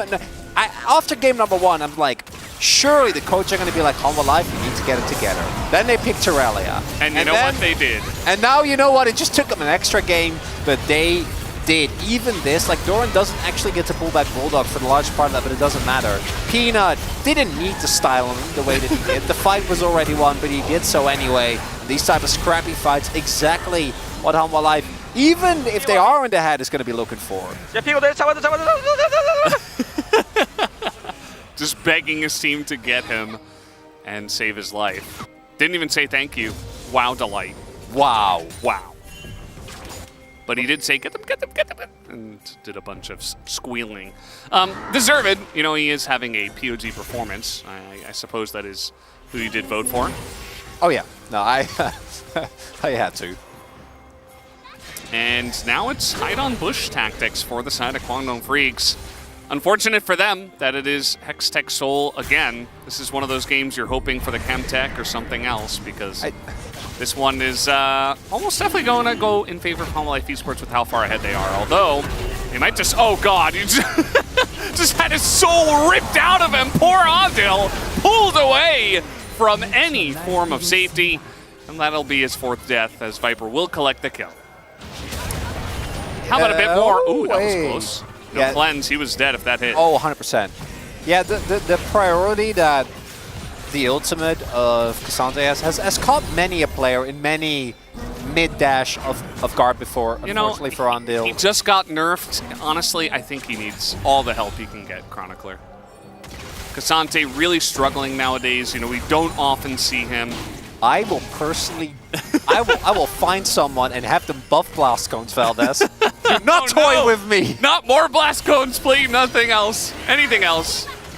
We got another hook in here, Delight. You've already got enough POG votes, I think, at this point. He's looking for the 12 out of 12 as now another hook is going to land, and Kwangdong Freak's just desperate to try to find something here. There is no Doran, but you don't need him when you're this far ahead. Peanut will be taken out. Another hook is going to land, and Dudu, he is Aatrox. He is very scary. But I think once another charm comes in, oh, this time is not going to land, but they might still have the chase potential, as just barely is going to get away. No further Q from Viper. That's a 4 versus 5, Valdez. Yep. And they won. They didn't get Drake, so I guess technically you could declare it a loss, but starts off with the hook on Bulldog, and if you're unfamiliar, if Fresh hits his Q, the cooldown gets pretty substantially reduced. Yep. Which leads to these situations. The ebb and flow of this champion, absolute delight to watch. Just and going another one. back in and forth. You see how he timed it right as the 2 people in front of them were dying? Yeah. So that it hits the guy behind them? Yep. That was very cute. Man, delight. Having a performance here. Absolutely stellar. 12 out of 13 kills he was involved in this. Oh, cuz. He can ult over the wall. Yeah, I think he'll actually be fine. It's not going to look good for this fight, though, as Peanut is getting on in there, and they're just chasing. I mean, Andal's dead, the front line's dead, Hanwha Life Esports just playing with their food, feeling a bit insulted after game number 2, and they are showing that they are the much better team here in this one. I'm trying to look for positives, Feld. Analyze it. I got nothing. It is. Barring everyone on Hanwha walking in one by one into Bull, I don't see it. I don't see the end. Never got a Zeri moment. We never got a Zeri moment. Delight, every time he hits that hook, he's just yelling support diff, no doubt. I just love that Fresh is one of these champions where if you... I feel like... you haven't watched Jujutsu Kaisen, have you? It's very sad. It's a great anime. Basically, I watched what? An anime. It doesn't matter for the point. Okay. Basically, wait. Ooh, very quick flash. Looks like he was expecting them in that brush, though. Yeah. So basically, if you reach a perfect flow state, you can go for like an attack that's even better, and if you stay in that flow state, you can like consecutively like keep doing that. So like going Super Saiyan. Yeah, basically you go crit after crit after crit. I feel like Delight is doing that right now. Where like every hook is like, because I hit this hook, I will hit the next hook. Yeah. Because I hit that hook, I will hit the next hook. And then it just, I mean at this point it is very like, I'm talking about the first like 5 or 6 hooks. At this point obviously he just throws his Q into the general vicinity of his opponents and they die. Yeah. If he lands it, they will die. Yeah. And Viper's just basically been using his chains of corruption as harass. He's not really looking to set up plays. He's just Look like, at the cooldown. it allows me to land another Q. And it's a good point you mentioned. I mean, the cooldown is so low that you can just throw it out over and over and over with lethality. Varus says, uh-oh. Oh! We have kill number 7 on the way. By kill, I mean death. Kind of a unfortunate one for Andel in this one. From laning phase until now, he has just been fodder for the side of Homolife Esports. It's a support diff. Unfortunately for Andil, the counter pick of the Fresh. We know it can work, but they do have to... Oh. Uh-oh. Oh, Delight missed a hook, though. Yup. What does it mean? Is the universe the same? Instead, Peanut's going to be the one that tries to set all of these up. He's going to hit that kick as now Cuz desperate to try to fight this one back. As Bull is just going to be assassinated by Assassin Cassante, of course. And now, the rest of them will go down outside of Andil, who did just respawn and didn't want to go reverse legendary, as Homolife Esports, with that fight, will take the Baron. Normally you get an ace like that in the enemy jungle and you march down mid, but we're 22 minutes in. Unfortunately, Delight does mid a hook, although he started buffering it up the moment that Zeka, so maybe he It's Zeka's fault, honestly. It's Zeka's fault because he made him walk back. Yeah. So I don't think we can put that one on Delight. And then they fight with a, 10k gold lead, so he's completely run them over. Andil, Zeke's storming around him, not going to be enough, as the Baron does get taken. It's a 10k gold lead at 23 minutes. I don't know if they end the game on this Red Bull Baron power play, but if they don't kill the Nexus, you know, it doesn't... The first 2 games had so much more going on, Valdez. I mean, they were kept close. Kwangdong Freaks, they came out strong in game number 1. I think Homolife Esports were not expecting that. Yeah. And it was a bit closer, right? Homolife, they had some stumbles, but they eventually came out on top. Game number 2, Homolife, they did a bit of ego flexing. It did not work, and they got punished. And now Homolife Esports decided, okay, let's just play a straight up game and win. And here we are. Here we are. This is, I think, what I was expecting today. And we finally got it in game 3. Viper, just one more thing left for him to do, and that's to hit Legendary in this game. As the walls are crumbling for Kwangdong. I felt like a golf commentator. It's like Viper going for the birdie. All right. I would love to do... Let's see if he can do it. You know, different sporting style. I know Emily Rand at some point did a cast, but styled after figure skating. Figure skating, of course. Oh, that was beautiful from Zeka. The dash forward into the flash charm, and they are not very long for this world. There's a nice shockwave. Might actually catch Doran, but who am I kidding? He's playing Cassante. He's totally fine, and Viper will go legendary in this game. Picks up a kill.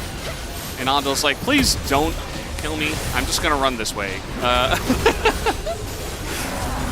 Is he even going to be part of this one? As the Q is going to land here on the Bulldog. He goes down. And Andil is still just hanging out on the east side. Viper is not going to be very nice to him.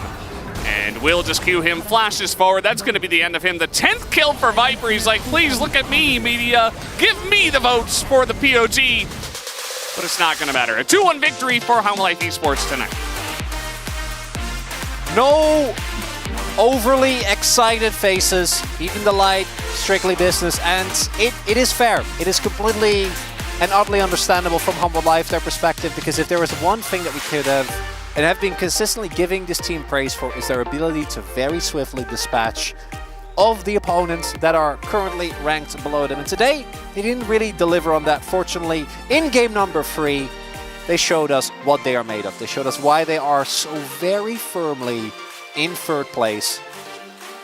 And Kwangdong, game number 1, there were some moments. Game number 2, I think they were aided a little bit by this man, who doesn't look too overjoyed about the win, understandably. And game number 3, it was all Hanwha from basically the get-go. Yeah, absolutely. Homolife Esports, they get there at the end of the day. And that's really all that matters for them. I think it's... If you are Homolife Esports, Obviously, getting 2 zeros can be important, but essentially you're hoping that T1 have to drop more series if you are going to try to get second place. Otherwise, 2-1, 2-0 doesn't really matter, right? So,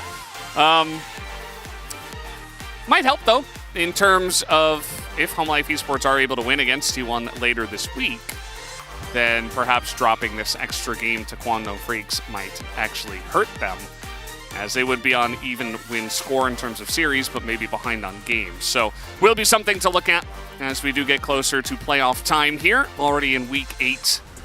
And we're pretty close to it, as this one started off early.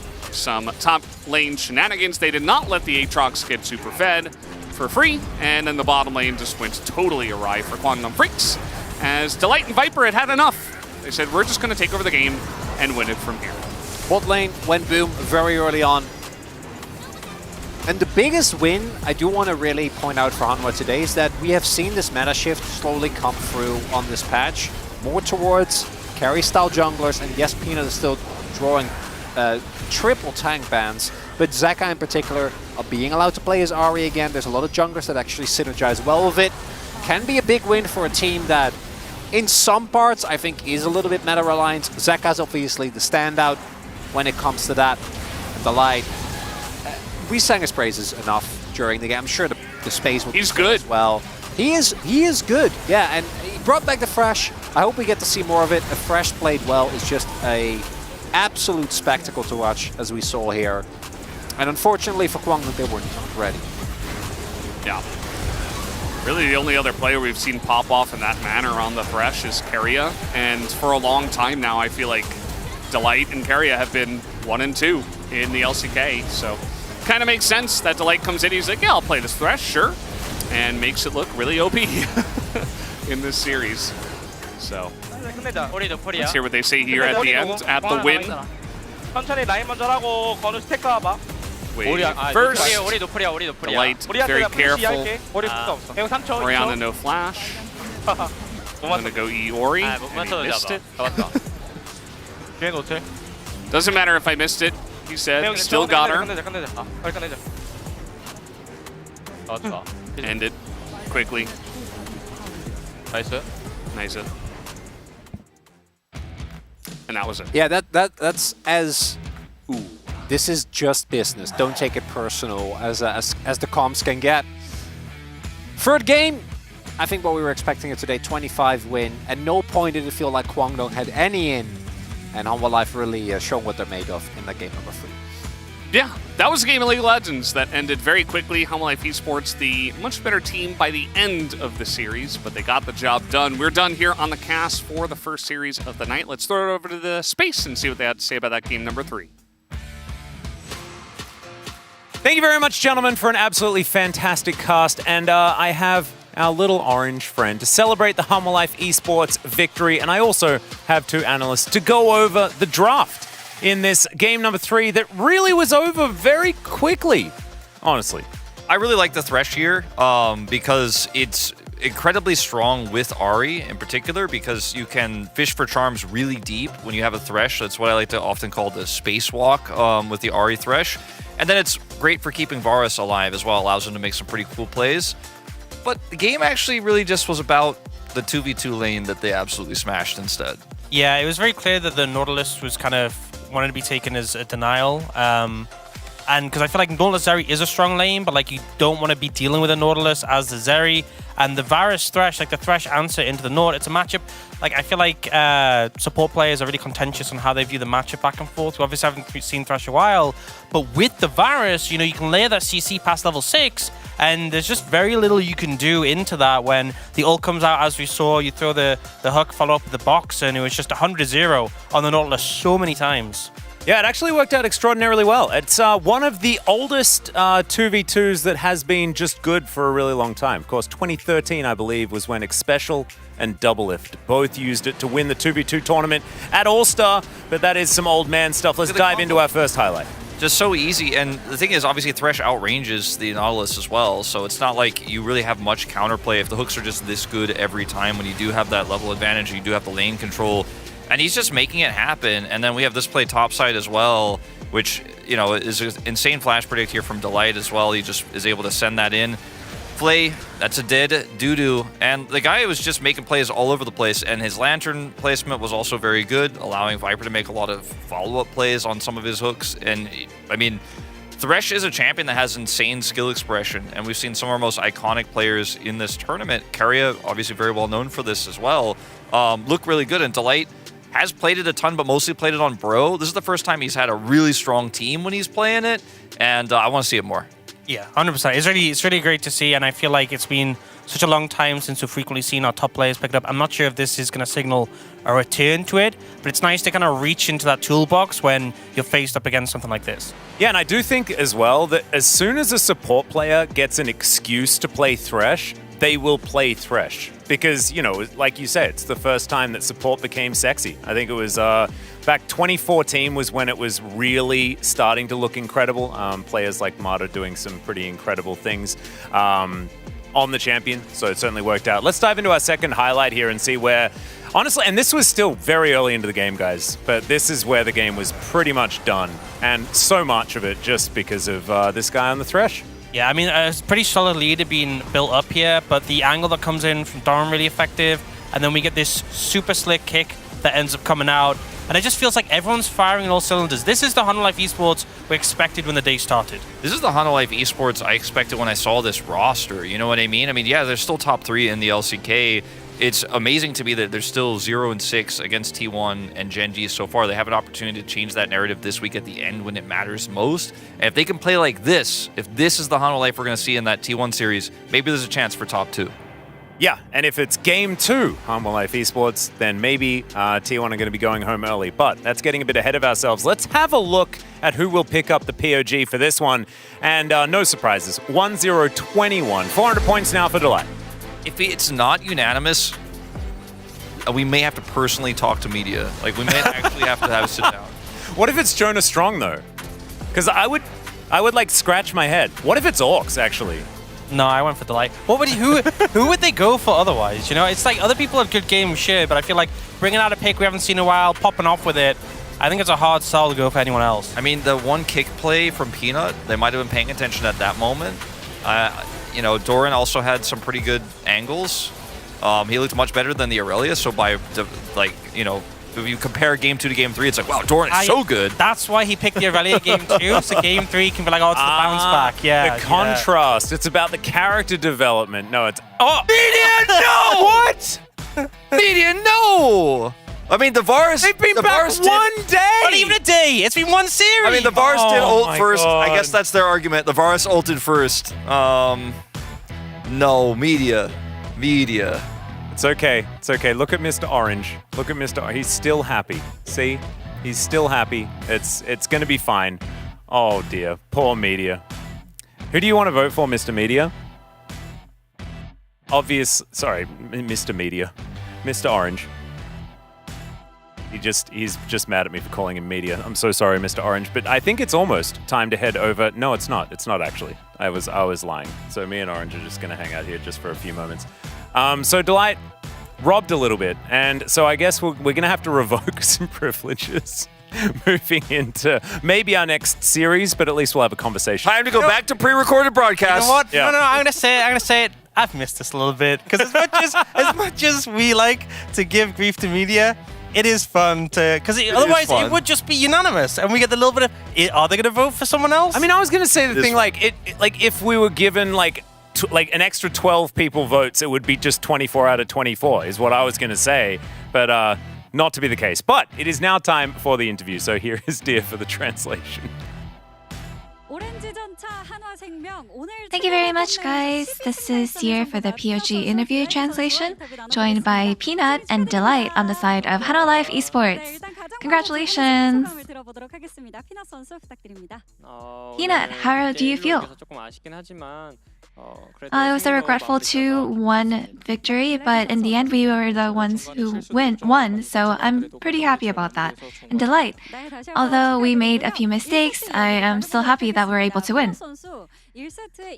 Let's talk about Game 1. Peanut, you played Lee Sin for the first time this season. Was there any particular reason you didn't pick him before, or why you decided to go with him today? I've always been practicing Lee Sin, considering that I would play him. But in the beginning, because of how good items were for the tank junglers, I didn't play him before, but I believe that Lee Sin was a perfect pick for today. Game 1 wasn't an easy one, and it's often said that the team with Kalista should always take early objectives, but Kwangdong Freaks took all the Drakes and the objectives in the end. So what was something that you talked about as a team? We were talking about giving away the second Drake and just taking the third Drake and just team fighting overall as the game plan. So game 2 was a regretful defeat. What did you try to fix for game 3? A lot of the objectives and the plans that we had in the early game and game 2 didn't really work out. So there was a lot of feedback when it came to team fighting. Delight! Game 3.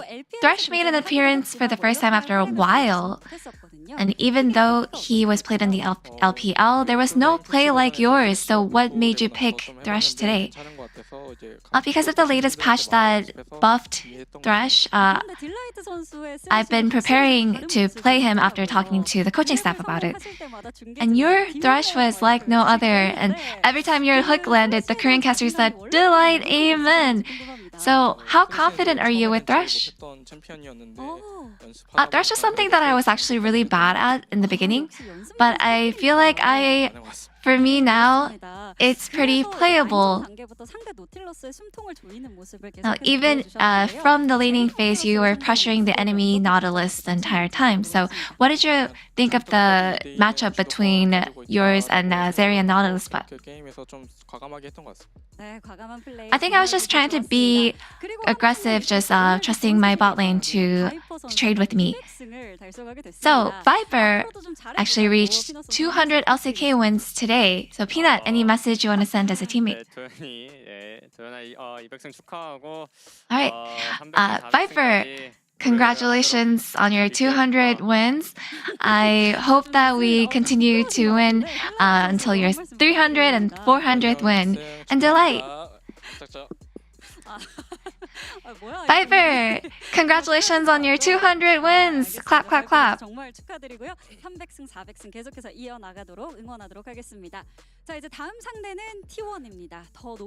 Your next opponent will be T1. It'll be a very important match for Hanwha Life Esports, so let's hear your resolution. Any match against T1 will always be important. There are only 3 matches remaining until the playoffs, and I believe that we have a lot of ceiling to reach, so we'll make sure to be prepared. Delight! We'll work hard to make sure that we can win, and this will be the end of the interview with Peanut and Delight, and back to the space. Thank you so much, dear. Absolutely fantastic translation as per usual. Great to hear from both Peanut and Delight after their victory that was somewhat more narrow than we were expecting over Kwangdong Freaks. As you can see, Kwangdong now moving towards 6 and 9, and Hanwha Life Esports 12 and 3. So if T1 lose in the next match, it's alright, they're still going to be second place because the game score is far in their favor. And speaking of game score, even though it obviously wasn't a win for Kwangdong Freaks, getting any games against the harder opponents they face is going to make a difference, especially if Firax start to pick up some wins themselves and do win that matchup later this week. You'll want as much game score advantage as you can get. Yeah, pretty straightforward. I think this is a big upset, even that one game, and it doesn't feel great for Hanwha trying to approach T1. But what does feel great is the fact that the Hanwha Life fans gave us this gorgeous little orange. And so thank you very much to all of the Hanwha Life fans that got together and did bring this gift along. And now it is time for some Who Are You Man, and then DK taking on T1 after the break. We'll see you soon.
마음을 모르는 팀 피오 확정됐다고 생각하지 마세요. 대왕 광동 접점입니다. 광동 프리스 들어오세요. 마지막 한 자리를 두고 경쟁하게 됐는데 굉장히 욕심이 나기 때문에 저희가 꼭 차지할 수 있도록 하겠습니다. 플레이오프는 저희가 가겠습니다.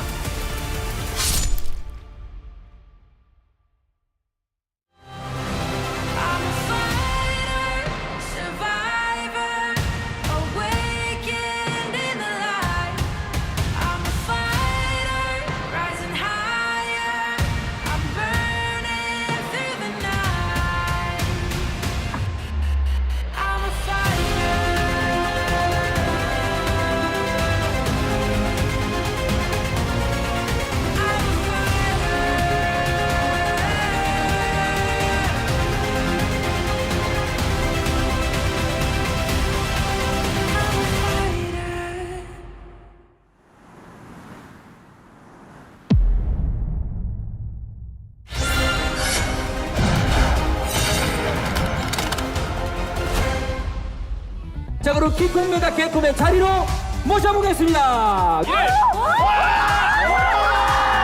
개꿈의 2라운드에 진출했습니다. 축하합니다.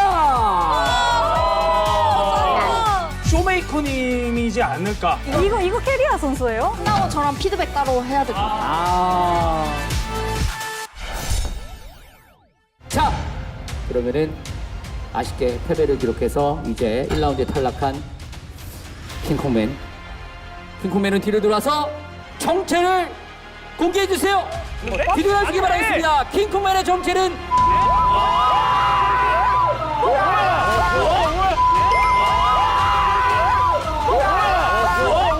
킹콩맨의 정체는 농심의 피에이터 선수입니다. 안녕하세요. 농심 레드포스 미드라이너 피에스타입니다. 이번에도 패널분들은 전혀 예상하지 못했습니다. 이럴 수가.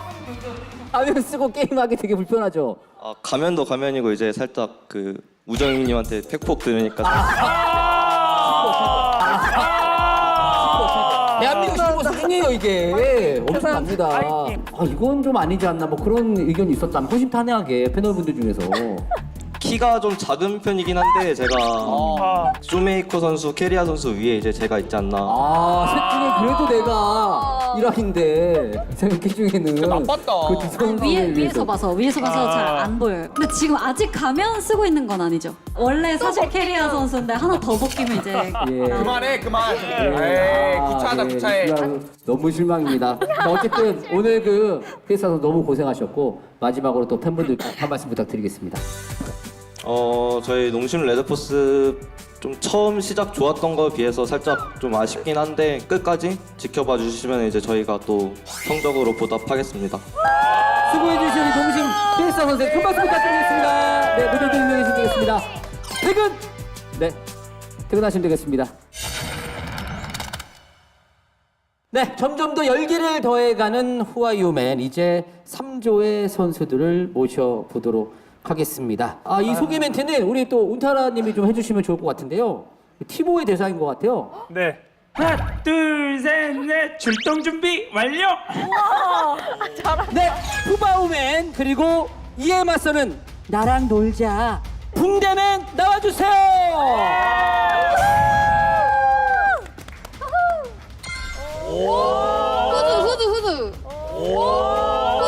후드. 후드 뭐야? 문어? 나 알았다. 왜 없어?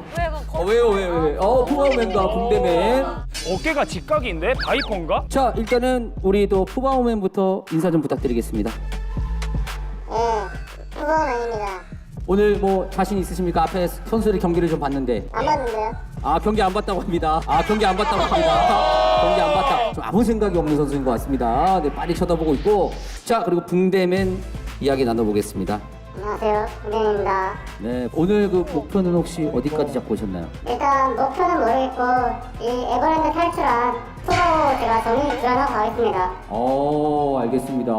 전 푸바오님의 또 이 체격을 보고 쇼메이커 선수이지 않을까. 쇼메이커 이트. 안돼 너무 허수에 비해서 키가 좀 큰 편. 그런가요? 우정이님. 진짜 알았어요. 깨달았어요. 저 지금 붕대맨님 지금 후드 쓰고 있잖아요. 네. 왜 썼냐면 머리를 염색한 거예요. 머리를 염색했기 때문에 탈색 머리라서 탈색머리? 탈색을 했다. 오너 선수가 아닌가. 오. 네네네네. 예리하네. 아 그래 맞춰버렸는데 어떡하지? 굳이 후드를 쓸 이유가 없는데 네. 후드를 쓴 이유는 머리가 뭔가 특징이 있기 때문에 쓴 거다. 네네네네네. 후바오맨한테 이제 혹시 그런 취미생활로 무엇을 하나? 취미생활 나왔습니다. 취미생활. 자, 아무것도 안 할 때도 있고 말투 뭐지? 평소에 말을 좀 안 하시는 편인가요? 좀 과묵하신 편인가요? 과묵할 때도 있고 뭐지? 아닐 때도 있습니다. 혹시 팀 색깔이 레드? 레드일 수도 있고 모르겠어.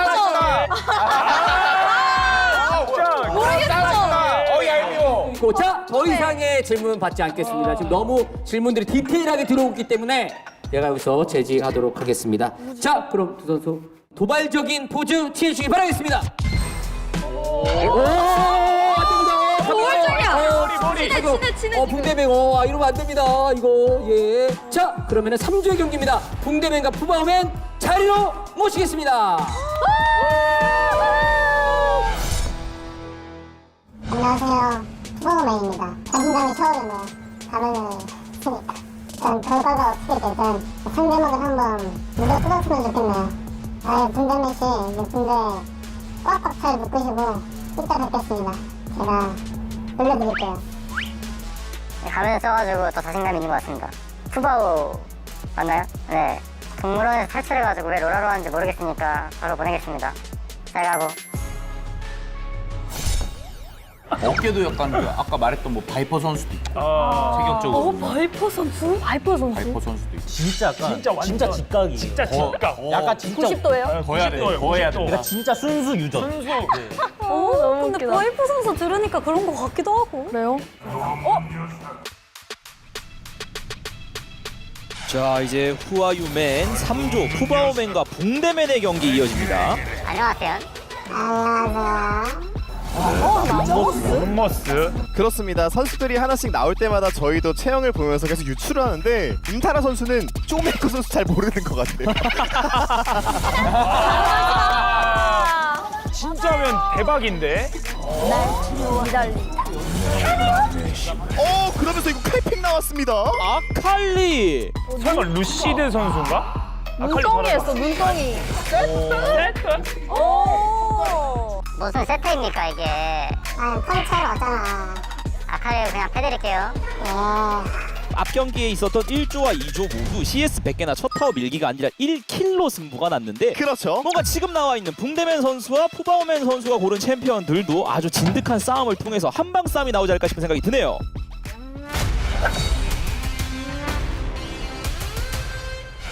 자, 이제 경기에 들어왔는데요. 지금 붕대맨 선수는 그대로 눈덩이를 들고 왔고 정복자를 선택을 했고요. 반대로 푸바오맨의 경우에는 점화 정복자를 들고 왔네요. 판다님. 이거 아닌가요? 푸바오님. 에버랜드로 돌아가세요. 이거 안 쓰고 된다 해주세요? 신발을 먼저 선택한 세트 아이템 선택도 되게 독특합니다. 맞습니다. 일단 아칼리를 상대로 말씀하신 대로 신발을 먼저 들고 왔고 오, 헤르메스 신발. 1대1 하기에는 헤르메스가 그렇게 막 도움되진 않을 것 같은데. 근데 1대1은 정글이 없기 때문에 갱의 위협이 없잖아요. 잡았어요. 근데 붕대맨이 누군지 모르겠지만 좀 치는데요? 너무 쉬운 거 아니야 이거? 야, 신발은 어쩔 수 없어. 아까 그래요. 굉장히 공격적이면서도 여유 있는 느낌을 보여주고 있어서 아칼리에 대한 숙련도가 이게 그냥 아칼리를 골랐다는 느낌은 아니에요. 오, 거리 조절 잘한다. 고리 조절 너무 좋은데? 잘한다. 아칼리 라이전 잘한다. 아칼리 잘해. 범화를 이용한 킬각을 어느 타이밍에 볼 수 있을지. 우선 CS 자체는 서로가 엄청 크게 차이가 나는 게 아니라서 이게 말이 되나 이게 이 인생이라는 게 이게 몇 대 때리고 한 대 맞았다고 이래 이거. 그런데요. 헛다리 짚었어요 푸바오맨. 이거 세트 특성상 체력 관리가 가능하기 때문에 아슬아슬 체력 유지하고 있는데 집 갔다 오세요 집. 보내드릴 때 집 다녀오세요 빨리. 아직이야. 돈이 안 모였어요. 그러면서 CS의 리드도 있는 상황에서 체크를 하고 있기 때문에 이제 데미지가 좀 아파요. 아니 그리고 안면 강타 좀 의식해서 살짝 뒤로 무빙 쳐주는 거 하며 이거 붕대맨 선수 이거 진짜 이거 누구죠 대체? 제가 볼때 탑라인은 아닌 것 같아요, 푸바오 선수가. 왜냐면 라인 세트를 좀 많이 안 해본 느낌. 저도 그런 것 같아요. 그래서 아칼리도 그리고 라이너가 아닌 약간 잘하는 그런 정글러일 수도 있다. 양쪽 다 골드를 모두 사용을 했는데 신발을 먼저 올려왔던 푸바오맨 선수는 확실한 코어 아이템이 나오지 않았습니다. 떴죠, 에이코. 떴어? 들어와. 아 이거 역전각 안 나올 수도 있습니다. 이런 푸바오맨. CS에 쫓기다가 결국에 스킬 난사할 수도 있거든요. 아니 능숙해요. 그러면서 능숙합니다. 딜교환 와 딜교환 지금 압살 당했습니다. 아쉬운데? 끝나고 피드백 해야겠다. 그래서 붕대맨 입장에서 귀여운 그냥 푸바오예요. 맞아요. 말씀하신 대로 푸바오입니다. 정말 그냥 귀여운 또. 오. 근데 지금은 혹시 몰랐으니까. 아우 무서워 이거. 꽝스라냐 카페. 주먹은 알프도 아니고. 푸바오맨 어디선간 결단을 내려야 됩니다. 붕대맨 선수는 너무 여유로워요. 저기서 자꾸 시간초가 닳고 있다는 게 좀 느껴질 텐데요. 귀한 추도? 이러려고 눈덩이 들고 왔나요? 네. 자, 그래서 이게 저희가 규정상 집을 한 번만 갈 수 있는데 지금 현재 푸바오맨 선수가 집을 2번을 갔거든요. 네. 그래서 이제 판에 의해서 몰수패 적용이 된다고 합니다.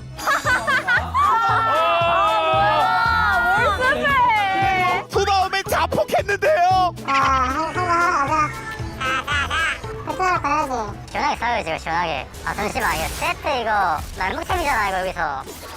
남자답게 지금하자 지금. 승부를 낼 수 없다면 내 그래도 손으로 끝내겠다. 여기서라도 한번 이겨보자. 게임은 졌지만 푸바오맨 자존심을 위해서 이 우리 안에서 승부를 내자. 네 자존심을 지킬 수 있나요 푸바오맨? 원투 한 발 두 발 그다음 양펀치 날리면서 데뷔장식 진제 푸바오맨의 몰수패입니다.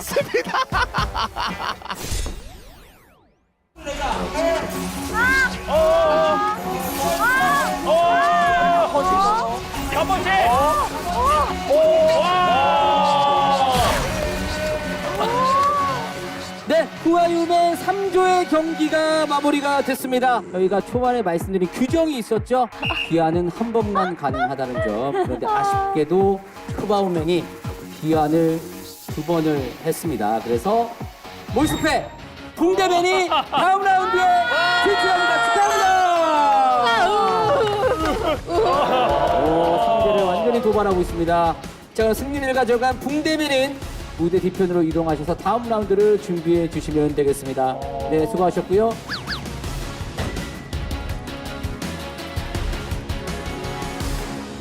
뭐 게임 내용상으로는 승리를 뭐 가져가는 장면도 있긴 했습니다만은 귀환을 한 번 더 하는 바람에 아쉽게 패배하고 말았습니다. 앞에 경기를 볼 걸 그랬네요. 앞의 경기를 보지 않는 바람에 규정 이제 기억나시죠? 말씀드린 거. 예. 저는 100% 알았습니다. 또 100% 나왔습니다. 이번에 또 다리 꼬기 시작했습니다. 100% 못 맞췄어요 현재까지. 네. 일단 세트를 잘 못하시고 그리고 이제 라인전을 잘 못하시고 근데 싸움은 잘하시는 거예요. 그러면 정글러일 확률이 좀 있다. 표식 선수가 아닌가? 표식? 키가 너무 큽니다. 당연히 한번 같이 좀 서 있어. 예. 키 크신데? 아니에요. 여러분들 죄송한데 게임 내용 말고 자꾸 외형으로만 찾으시려는. 예? 저는 게임 내용으로도 세트에 대한 이해도가 그렇게 뛰어나지 않았다. 그래도 아까 여기도 얘기했을 때 뭐 정글러나 뭐 원딜 이런 식으로 일단 얘기가 나오긴 했습니다. 그래서 누구요? 모르겠어요. 모르겠다. 너무 어려워 진짜로. 근데 이건 진짜 상상이 안 돼요. 푸바오맨의 정체는 무엇일까요? 진짜. 자, 푸바오맨은 뒤돌아서서 가면을 벗고 본인의 정체를 공개해 주시길 바라겠습니다. 누구야? 세트 플레이 아쉬웠다. 세트에 대한 이해도가 떨어지는 것 같다.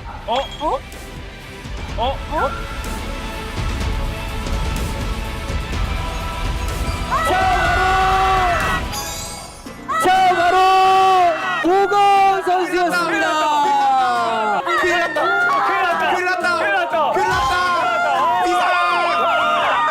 수고하셨습니다. 수고하셨습니다. 예, 경기를 끝낸 소감 좀 들어볼까요? 생각보다 너무 덥더라고요. 복면을 쓰고 게임을 하니까. 게임하기 너무 힘들죠. 그래서 최대한 이제 컨셉을 좀 지키면서 좀 많이 속였습니다. 그렇습니다. 분들의 여러 가지 의견이 있었는데 세트에 대한 이해도가 떨어진다. 라이너는 아닌 것 같다. 죄송합니다. 정확히 그걸 노리긴 했습니다. 왜냐면 가면을 쓰고 하는 거니까 최대한 이제 컨셉 막 고른거리도 막 이상하게 하면서 했었는데 그러니까 아쉽게 일찍 공개됐네요. 그 우정희님 플레이에 대해서는 뭐 언급하실 네, 거 저는 뭐 잘하신다 생각하고 이제 시골 입장에서는 항상 잘하구나. 응원하도록 하겠습니다. 아, 알겠습니다. 네네네. 그럼 모건 선수 또 우리 팬분들께 한 말씀 부탁드리겠습니다. 열심히 준비해서 또 좋은 경기력으로 보여드릴 수 있도록 항상 열심히 하겠습니다. 응원 감사합니다. 네, 오늘 정말 큰 즐거움 주신 우리 푸바오맨 모건 선수에게 큰 박수 부탁드리겠습니다. 네, 감사합니다. 모건 선수 퇴근! 네, 퇴근하시면 되겠습니다. 자, 이제 마지막 조, 네 번째 조 선수들을 만나보도록 하겠습니다. 당신의 적을 죽이겠어요. 재밌겠네요. 러버덕맨, 만찬의 시간이다. 먹을 거다. 핫도그맨 나와주세요.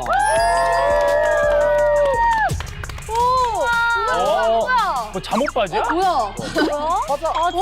하자마? 러버덕맨과 핫도그맨을 모셔봤습니다. 러버덕맨님, 안녕하세요. 안녕하세요. 오늘 뭐 자신 있으신가요? 네, 우승하러 왔습니다. 우승하러 왔다. 예, 자신감이 지금 뿜뿜인 것 같고요. 핫도그맨도 인사 부탁드리겠습니다. 안녕하세요. 핫도그맨입니다. 지금 상대는 우승을 오늘 자신하고 있는데 본인은 어떤가요? 저는 그냥 가볍게 그냥 즐기겠다는 마인드로 와가지고 쉽게 할 것 같습니다. 나는 즐기겠다는 마인드로 왔다. 네, 질문 우정이- 있습니다. 네. 러버덕님 혹시 사복이신가요? 바지? 자유복장이라서 평소에 있다가 입고 왔습니다. 보통 프로게이머분들 이런 옷 안 입거든요? 저는 입습니다. 저도 있는데요. 본인이 말하는 우정이님은 또 예. 네, 잠옷바지 입고. 게이머에 대해서 뭘 알아요, 본인이. 예. 바로 반박 옆에서 그냥. 죄송합니다. 네네네. 예, 실버의 어떤 채통을 지켜주시기 바라겠고요. 핫도그맨이 혹시 안경 착용하시나요? 그건 비밀입니다. 혹시 취미 생활을 많이 즐기시는 편인가 아니면 취미 생활이 없으신 편인가요? 저는 취미생활이 다양합니다. 유튜브를 본다거나 아니면은 뭐 유튜브 하나 보는 것 같습니다. 전 국민들 다 공통 아닙니까? 이 정도의 힌트만 일단 드리고요. 도발하는 포즈 부탁드리겠습니다. 서로에게 저 말고요. 예, 저를 쳐다보시죠. 안 치네. 그렇지. 좋습니다. 일단 기본적으로 퍼포먼스 굉장히 정적입니다. 4조 핫도그맨 러버덕님의 경기를 시작하겠습니다. 자리로 위치해 주시기 바라겠습니다. 안녕하세요. 러버더그레입니다. 혹시 그 무슨 상품 그런 거 있나요? 있습니다. 자, 그러면 무조건 우승까지 노려보도록 하겠습니다. 아무래도 1등은 또 자존심 대결이잖아요. 핫도그 제가 좋아하는 음식인데 가볍게 먹고 올라가겠습니다. 안녕하세요. 저는 핫도그맨입니다. 부담감은 전혀 없고 저는 엄청 즐겁게 할 생각으로 왔습니다.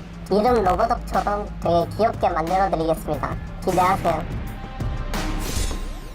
키가 되게 커 보이는 것 같은데. 초비 선수? 이 초비 선수 잠옷바지 많이 입는데? 진짜 많이 입고. 검부는 수면 바지 입은 걸 일단 본 적이 없어요. 아, 그래요? 네. 근데 초비 선수가 아까 방송에서 좀 뭔가 많이 이렇게, 입어요. 네, 수면 생각보다 많이 입지 않나? 밖에서도 자주 입어요. 네.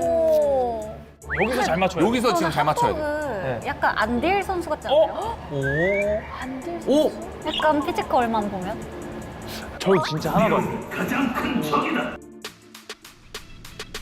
자, 이제 후아유맨 1라운드의 마지막 경기입니다. 러버덕맨과 핫도그맨이 경기를 준비하고 있습니다. 앞선 경기들을 보면서 참고할 만한 사항이 되게 많았던 것 같아요. 집을 2번 가면은 진다는 거, 신발을 먼저 사면 코어템 완성이 안 될 수 있다는 거, 부정이라던가 주기가 참 중요하다는 거고요.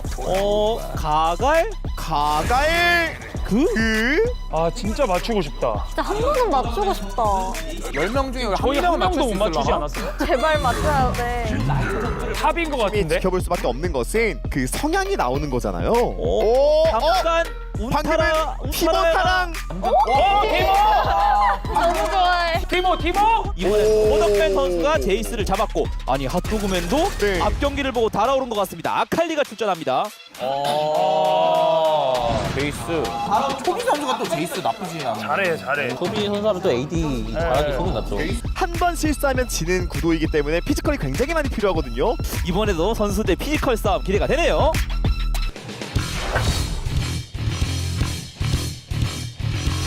자, 이제 칼바람 나락으로 들어왔습니다. 그렇습니다. 템 선택부터가 너무 중요하다고 볼 수 있겠는데요. 그래서 러버덕맨 선수는 공방 일체인 주문 포식자를 들고 오고요. 그리고 핫도그맨 이쪽에서는 좀 더 딜 교환을 적극적으로 해보겠다는 생각으로 교류기를 갖고 왔습니다. 스포를 바로 샀네. 주문 포식자 괜찮아. 좋은데? 약간 구도를 좀 알고 있잖아. 네. 원래 이제 아칼리가 6레벨 이렇게 쇼부를 치면 그거밖에 없으니까. 자, 저 그래서 부시를 딜 교환. 점거하고 첫 스킬부터 지금 거리 조절을 할 수 있는 푸쉐익 빠졌습니다. 오! 평타 2대. 오! 야! 이분 살아있다. 잘해. 잘하는 사람이에요. 초비다. 제이스를 하는 선수들의 가장 큰 특징은 저 평타 짤 교환을 정말 짤깍짤깍 잘하거든요? 느낌이 있는데요? 저는 약간 러버덕맨 선수 약간 초비 선수인가 싶은 생각도 드는데 오, 저기서도 얘기 나왔어. 진짜? 몇 초 했다고 이걸 알아? 플레이를 보고? 근데 뭐 사실 저희도 그렇고 지금 패널분들이 다 틀리고 계셔가지고 추측하는 게 막 그렇게 의미가 있나 싶긴 해요. 그렇습니다. 근데 방금 사이드 스텝 하는 거 제이스 뭔가 느낌 있는데요? 그리고 선수들이 무빙 미쳤다. 진짜 잘한다. 잘한다. 이거보다 미드 라인 아니면 진짜 탑 라인. 그러면서 슬로우 푸시하는 거 보세요. 이 선수 100% 라이너다. 전문적인 라이너의 기술. 100%다. 100% 라이너.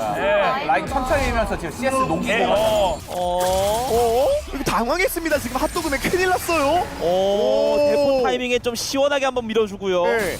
게다가 아칼리와 체력 교환을 최대한 사려주면서 풀피를 유지하고 있거든요. 이러면 한 번의 승부를 보는 것도 힘들죠. 골드 차이가 진짜 많이 났는데 이러면? 초비 맞는데? 점점 전자레인지 온도가 올라가는데요. 이걸 어떻게 탈출해야 될지. 이거 러버동맹 지금인가요? 만만치가 않고요. 자, 이거 해머폼으로 일부러 만든 거예요. 템 사기 전에 아예 승부를 보자는 생각. 위치밖에 없어요. 전멸로.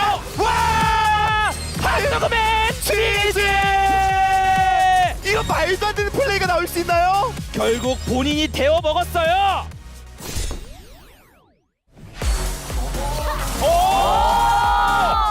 해 보였다.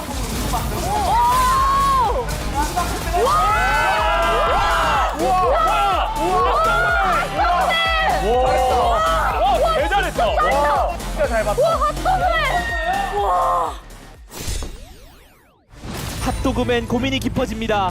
지금 따뜻하게 데워지고 있어요. 이걸 어떻게 탈출해야 될지. 이거 러버동맹 지금인가요? 만만치가 않고요. 자, 이거 해머폼으로 일부러 만든 거예요. 템 사기 전에 아예 승부를 보자는 생각. 위치밖에 없어요. 전멸로.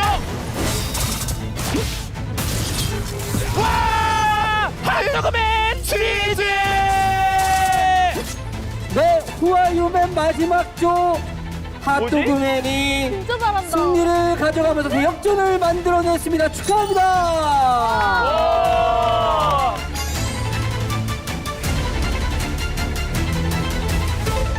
러버덕맨 이거 어떻게 된 겁니까? 정말 잘해주고 있었는데 상대 한 방에 그냥 무너지고 말았어요. 안 보여서 근데 시야가 안 보이는 것 치고는 라인전 되게 잘하시던데요? 다 변명이죠, 그러니까? 맞습니다. 예, 변명이고. 자, 그러면은 패널분들 뭐 경기 어떻게 보셨나요?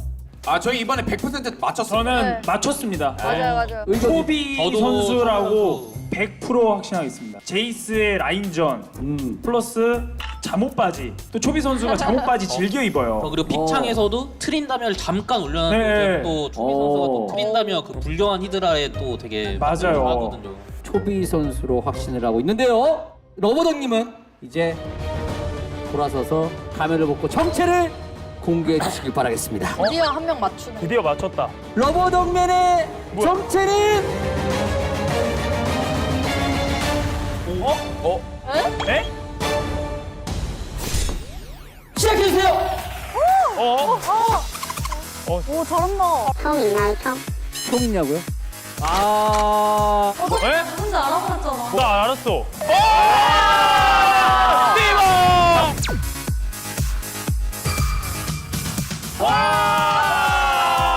저희 하나 둘 셋 하면 얘기할까요? 네, 좋습니다. 하나 둘 셋.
Hello and welcome back to the LCK. We're here for the second match of the night. We got D plus Kia up against T1. And this is going to be another one of these very important matches as we get closer to playoffs. D plus on a 7-match winning streak, and T1 just coming off a loss against Gen G. Can DK catch them unawares? Because on paper, T1 should be the favorites, but who knows after earlier this week.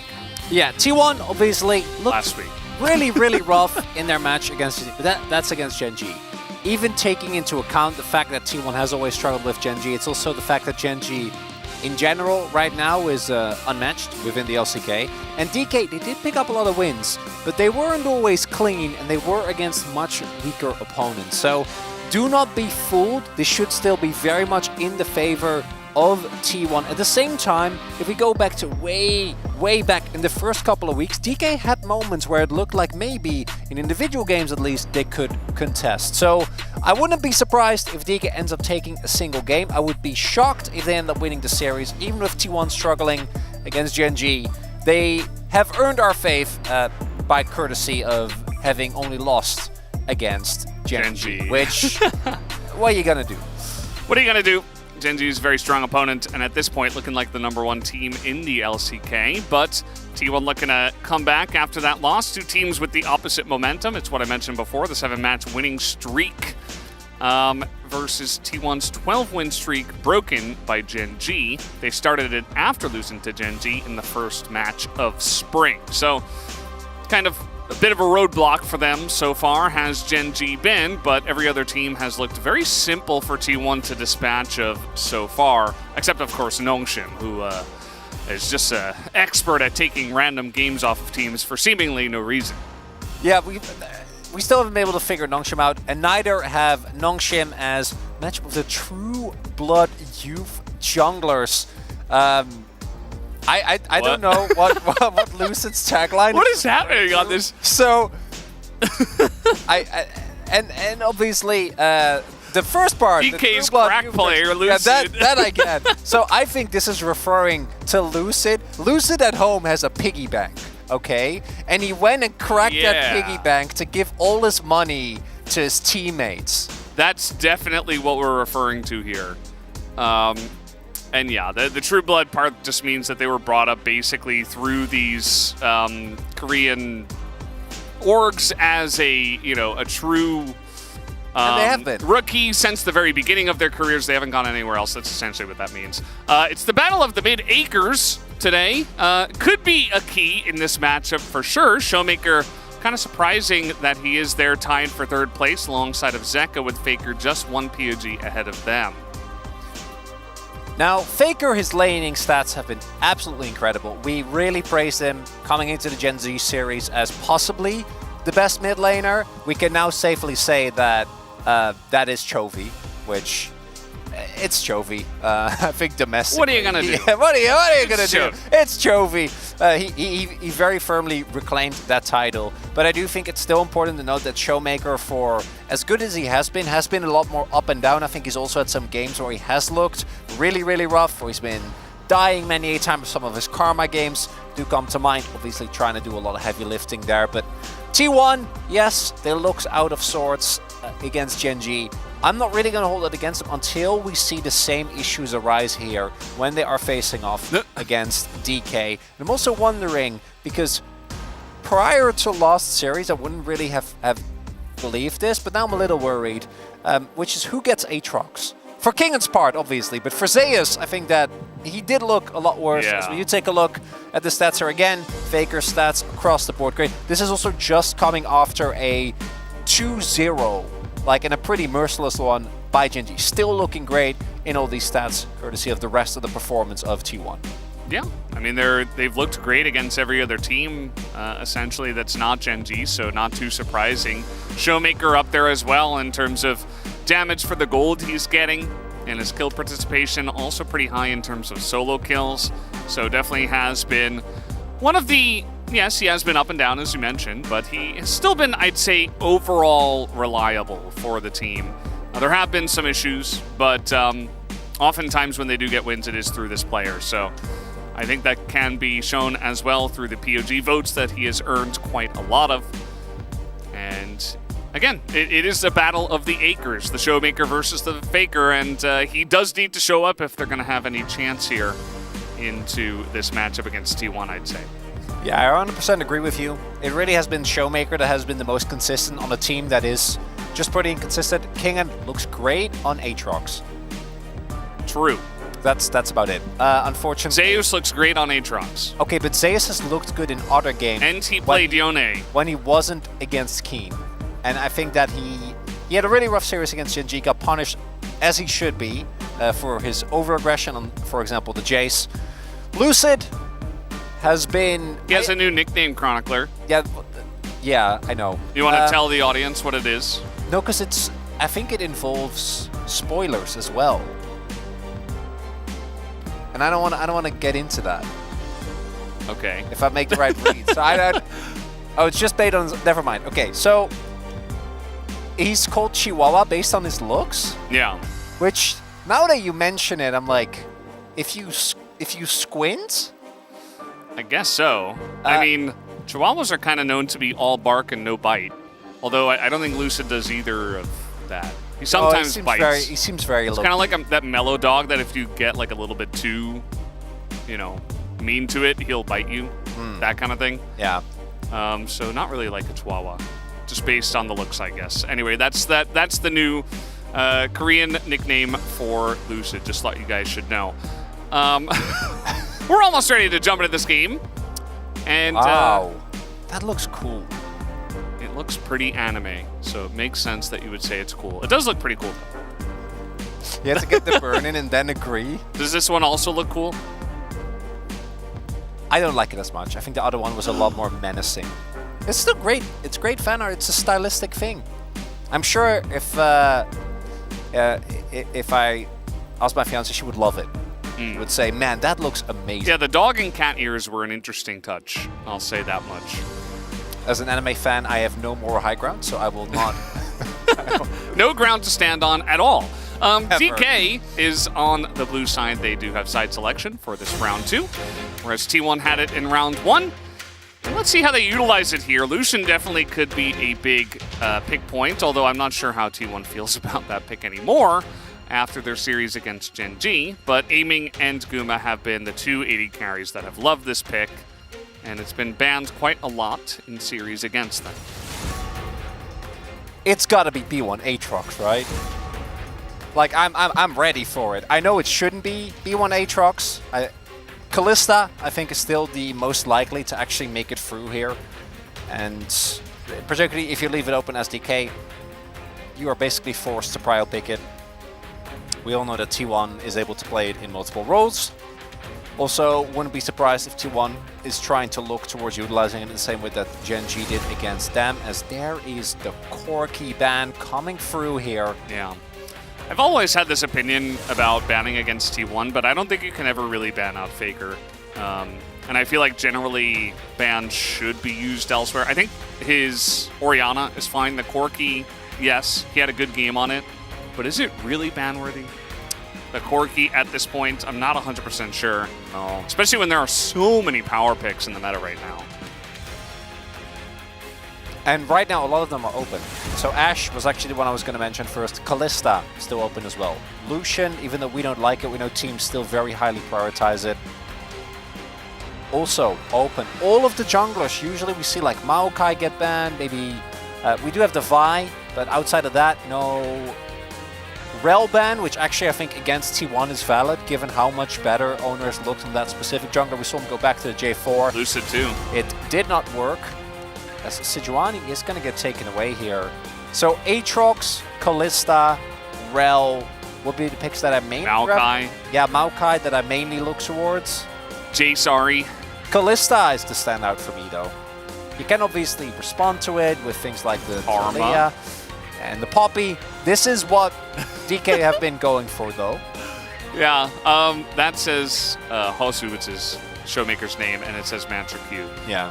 He has been playing a lot of Karma, so it's his most played now at 9 games. 6-3 on the pick.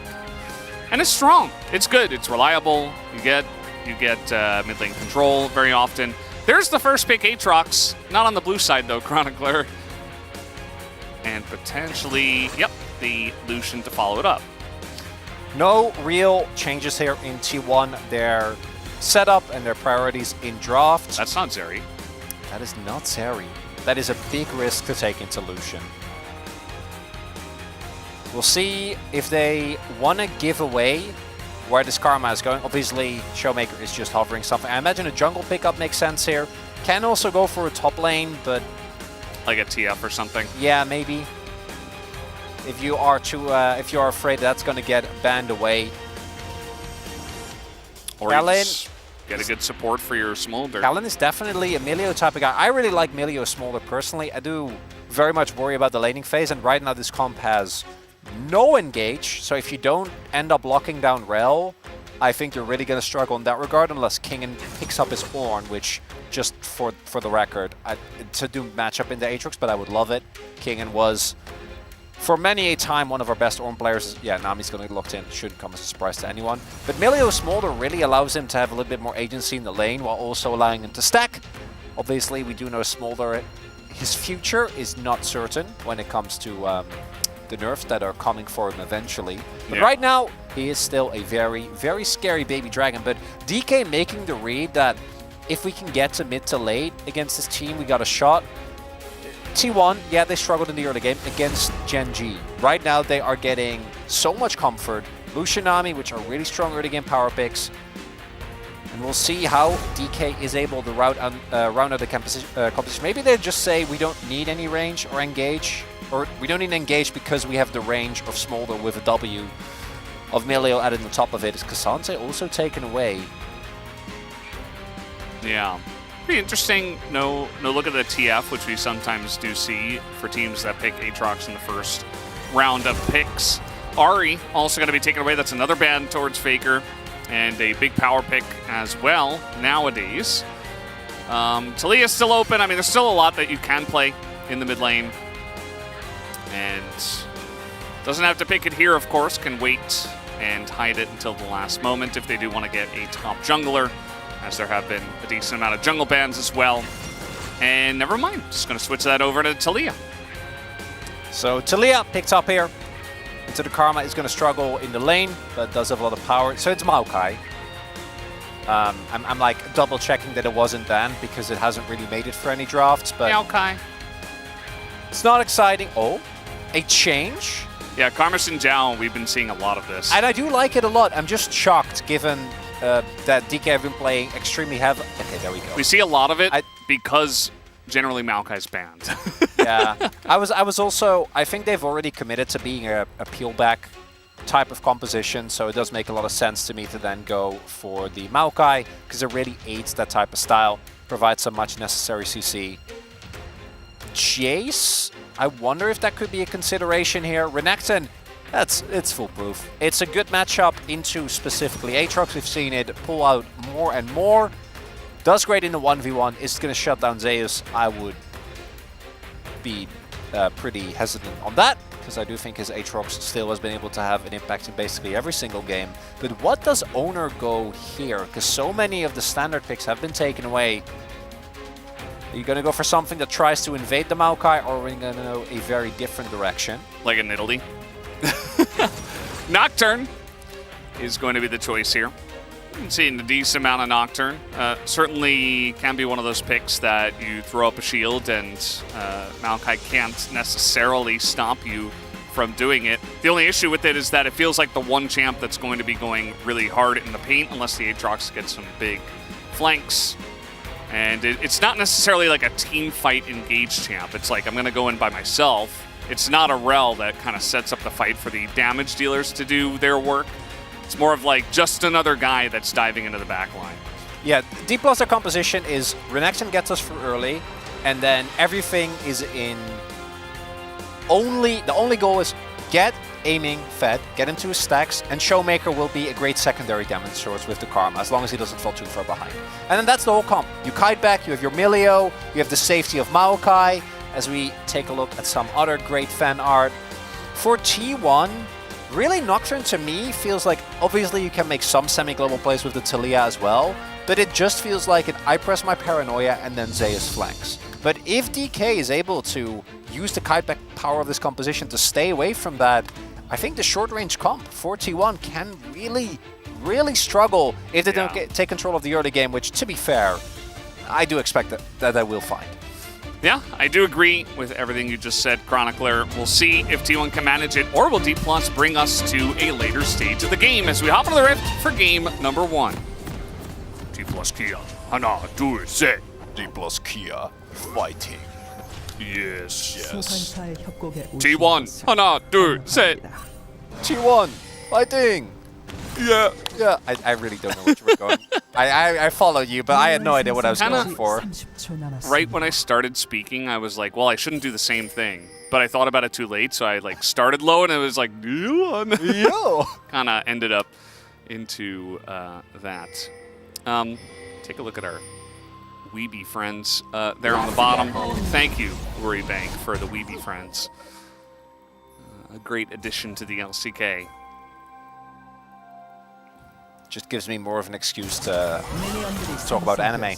So I'm very happy. Not that I need it. Is there any anime character that jumps out at you that's like Lucian? Like in terms of vibe? Yeah, and like... Nothing I can come up with right now. Okay, that's fine. I'm trying to think. It's hard to make the direct one-to-one comparison, I think, in a lot of cases. It's more so skin lines than anything else. Would you say that Gaihan is a better weeb than you are? Gaihan being one of our... oh yeah, no, awesome. I couldn't match. Absolutely not. No, I'm global team I'm a big members. I'm a big hobbyist. You know, I've seen a lot. I like a lot, but I'm not nearly as committed. I haven't even seen the new Demon Slayer movie. Oh, wow, it's great. I know. Unbelievable. I know. And you call yourself a weeby friend. I know. Yeah, it's a little bit disappointing. I try. Yeah. I try to get you guys into it as well, but that hasn't really panned out. No. Well, you got us into board games, so It's that was okay. good. The one thing I don't really like, I mean, there's a lot of things I don't really like about Lucian in general, but especially for T1, it forces Keria to just play Nami every game. And I'm like, yeah, you're not going to get Senna ever, but it also just feels like he is just kind of locked into this pick that's in Enchantress. You can land bubbles, you can change games with your tidal wave, but it's not necessarily a hugely skill-oriented pick that can really just allow Keria to bloom and to carry the team. So I've been a little bit sad to watch Keria just playing the Nami every game in recent times. Has been the priority for T1, and I imagine that with every team's continued insistence that this is a good bot lane, it is still dunking on scrims. Keria just got that played solo. That's not ideal. Fed Nami, okay. He's like, I hear you, Valdez. I'm going to carry this game. No, not Fed Nami, Valdez, no. Why He's not? Fed Lucian. Wow. Okay, he took the second tower shot as well. I'm like, you can take the one tower shot if you feel great about the trade, but I would have much rather he just proxied. Might be looking for a proxy on the follow-up wave, but the Renekton buffs, I think, have made him definitely much more of a menace in lane, as we have already mentioned on the cast many times. He also remains in powers aiming. That's I don't know. That's like the third last hit. I gotta be careful with those, especially as Smolder, because of how, you know, the sooner you get to your stacks, it works exponentially. So you really don't want to miss too much. It gives you a decent amount of extra power, but by itself not really going to do the heavy lifting that you need. Yeah, the only thing that I think is sad about Renekton is that Gore Drinker is gone. And you don't get the full dopamine that you still get with Aatrox. Where like you go in and then you, just your Q, it doesn't feel the same. It doesn't quite hit the same, but I'd say it's still pretty strong. Faker is going to get leashed up here. That's a big Master Q to the face, and without seismic shove, Faker is going to have to back away. He does have a Biscuit, and is going to hit level 5 in that trade, so he is fine, but he's still going to go for, or he was thinking about a back, but he's going to cancel it now. Lucid, considering coming on in, but there's a ward, and he will be spotted out. Skooma and Keria have been playing this one very pushed up, without any recourse from the Smolder lane, of course. Yeah, it was pinged as well. the ward, so DK did know that there wasn't really a gank opportunity, but still gonna force Guma and Carrier to play at least a little bit more respectful, just in case of a play, as we do see Faker actually TP'd already, so he was down at TP, his lane really struggling into this Karma, and that should allow Lucid to pick up his, the bubble. Yeah, the bubble is gonna land. Aiming, though, does get a heal from Kellen, a shield, and all the wonderful Milio love. And he's fine, but gotta be careful. At least at this point, Guma and Carrier are pretty low on mana. They need to go for a back themselves, so not going to push the advantage. Yeah, aiming's fine. Can't get take too many of those to the face. As owner, ooh, the rare early gank of Showmaker. Yeah, that's never going to work. No. They are going to still fear and just maybe try to help him get out of lane. There's no seismic shove. The second Faker misses seismic shove, the gank is never going to work. So. Yeah. Also, Karma has a speed up with her Spire, which allows her to run away from it. Yeah. Especially going tier 2 boots first, which is very good against Talia. So, dodges the gank, Showmaker absorbs the pressure, Oni then tries to force the play anyway. It doesn't end up working out. They will get the Dragon for this, which testament to Guma and Carrier, good for them. But Lucid is going to get triple blades. They got a proxy off, so Kingen gets a free back. And they bullied Zeus off the wave, as well as forced his TP. So a lot of this, I think, does show really is just Showmaker getting a great job done early in the lane, forcing the early TP out from Faker. He then TPs back, has a tempo advantage, gets the shove in, allowing Lucid to pick up the early grubs. And then also Kingen in the 1v1 actually doing a really good job. The reason why Zeus was already low was due to his aggressive trades, so Lucid just has to show his face. In the early game for DK, if they can generate even if it's just like, I don't know, like 2,000 gold towards topside, that can be enough to get you to the point where Smolder can win you the game. That by itself is not enough. You still need to keep him safe from a decent amount of threat on the enemy team. But a single Drake and a topside lead, you know, have King and roam over for like the third Drake fight. There's plenty of opportunity here as owner will steal away Lucid's red buff here. Lucid will know that this is being taken, but he's Maokai and he doesn't have bottom prior, so just has to be sad. Yeah, I think all things considered, DK should be very happy with the way this early game is going. Yeah. Singular Mountain Drake going to T1 is like, whatever. Based on the comp, the only good thing is, of course, you're stacking the Drakes against the Smolder, which you would like to pick up the Soul as early as possible into the Smolder. So, of course, they do want to get this objective anyway. We have a little bit of a fight here. It is 3v2, but Smolder is not a champion, so don't fight it. And DK decide, yeah, we will listen and not fight. They're already playing it safe, so Kingen. Yep, going to force the World Ender. Definitely a nice amount of trading going in favor of Kingen in this one, but now Aatrox going to hit that Q3, and Zeus does trade it back decently in that one. Nicely done by Zeus, but still, Kingen not going to feel too sad. Doesn't actually get his crash. Not sure if he can pick up maybe a plan. That was... DK could have gone for a play there, but Owner, I think, was just about to hit 6. As, man, this mid lane, Showmaker's absolutely dunking on Faker. This pressure, really big. It's just so hard to play into the Karma as Talia. Like, you can never hit Seismic Shove if the Karma knows what they're doing, and they can just sprint at you, and you don't really do anything except throw rocks at them that they shield, and then it's a done deal from there. Talia's early damage just also isn't that good. Yeah. Obviously, way back when they changed her, took a lot of damage out of her early W combo. Gave her a lot more power in the late game as, this counter gank. Yeah, the flash is going to come in. Let's see if this counter gank does work. No Dominus available. Double dash is going to come out, but now the Nature's Grab, they are turning it onto Owner, but not enough damage, but there it is. Kingen flashes in for the first blood. Zeus is going to be zoned away, and here's Showmaker, puts him on a leash, and that'll be the end of him. Showmaker picks up the second kill for DK early on. And I thought Lucid was going to counter gank, but instead they flash aggressively on top of Zeus. Owner, when he arrives, looks like he might be able to turn the tide, but Maokai might not be that strong in these type of extended fights. But Renekton, that already has a lead, is not going to be afraid. Early Eclipse now. 9 minutes. For Kingen. And yeah, Showmaker arriving there, cherry on top of the cake. Normally, Talia has a lot of map presence, but as we pointed out, and that this is partially due to the matchup, partially due to Showmaker just doing a great job. Right now, there is no opportunity to roam.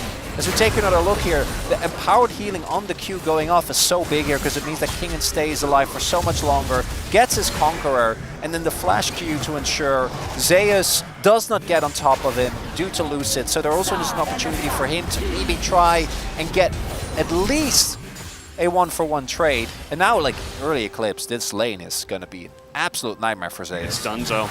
It's pushing away from him too. Yeah. This is not going to look good for him. Owner doesn't have ult. So it's he isn't really in an opportunity either to easily fix this lane state. Oh, God. My guy.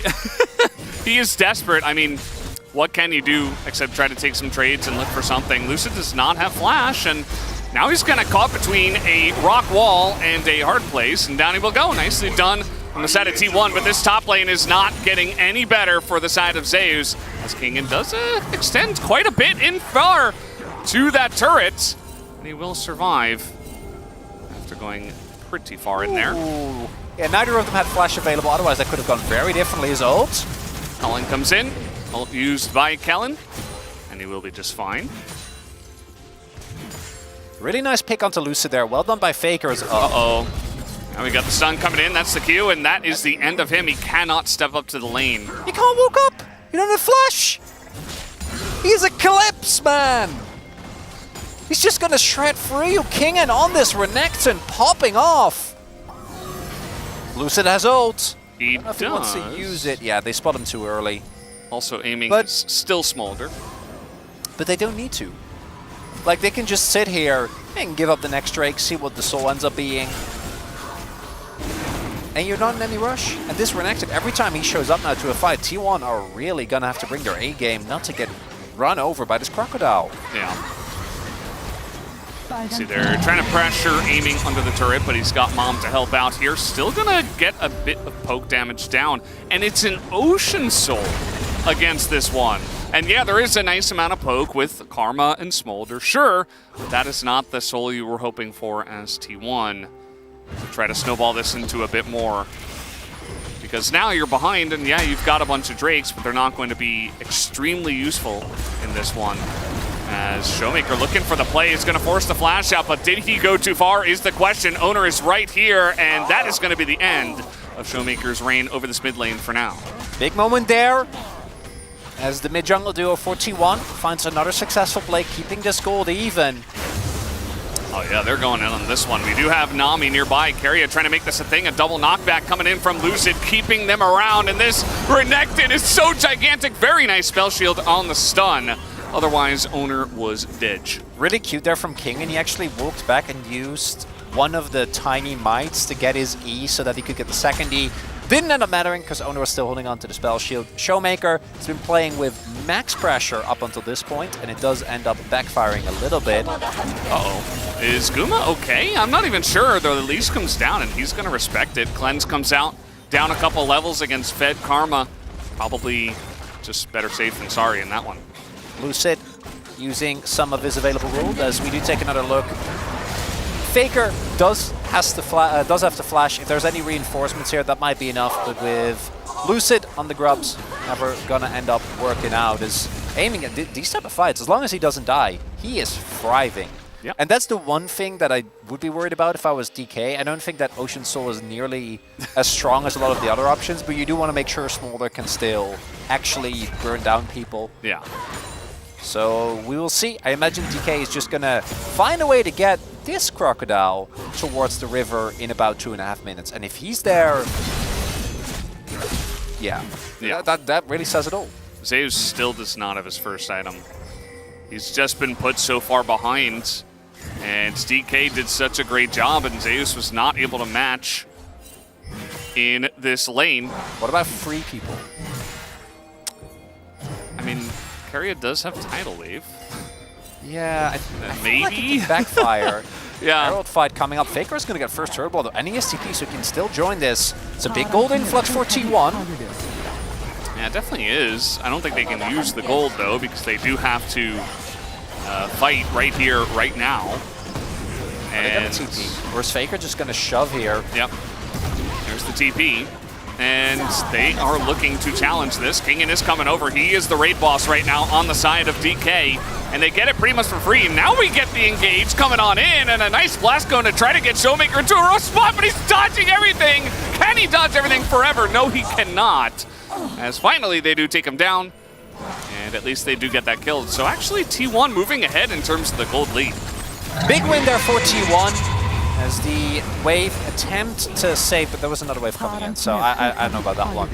They get the Herald, but they do have to really pay for it. I think there is the power of paranoia, because with full vision, we knew DK could have probably tried to turn around that fight, but giving up Showmaker by itself, not the end of the world. The big thing here, though, is that they already got the bot side turret, so they got a really big amount of gold from that. And then here, the Blast Cone ends up saving aiming, but unfortunately Showmaker, even though he stalls for a decent amount of time, Zeus still finds him. There you see, like, the health bars are full. They could have gone in, but they don't really know the landscape of the fight, so they opt not to run the risk. And now the gold lead is there for T1, but this is where we go, is it enough? Because Smolder, as we all know, can basically be non-existent, and as long as it's 225, you can win the game. And he's Knight's Vow on top of him as well, as shouldn't come as a surprise. Good buy there by Lucid, and he also clicked on aim, which thumbs up. Nice. Yeah. Clicked on the hypercarry. That's the skill expression that I love to see in my League of Legends. Yeah, I do think that. Okay, we're gonna have a fight. I don't get to think, as now Guma will be forced to flash, or rather dash, away from this one with his cleanse, and he will be okay. Gets the flash out of Lucid. That's a bit overzealous on that play. Yeah, that's a win.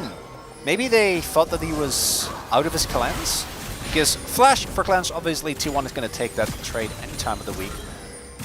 And the big thing do notice is that if there is no Crocodile, then DK really needs to respect, because their AD carry isn't a real dragon yet. He's just a baby dragon.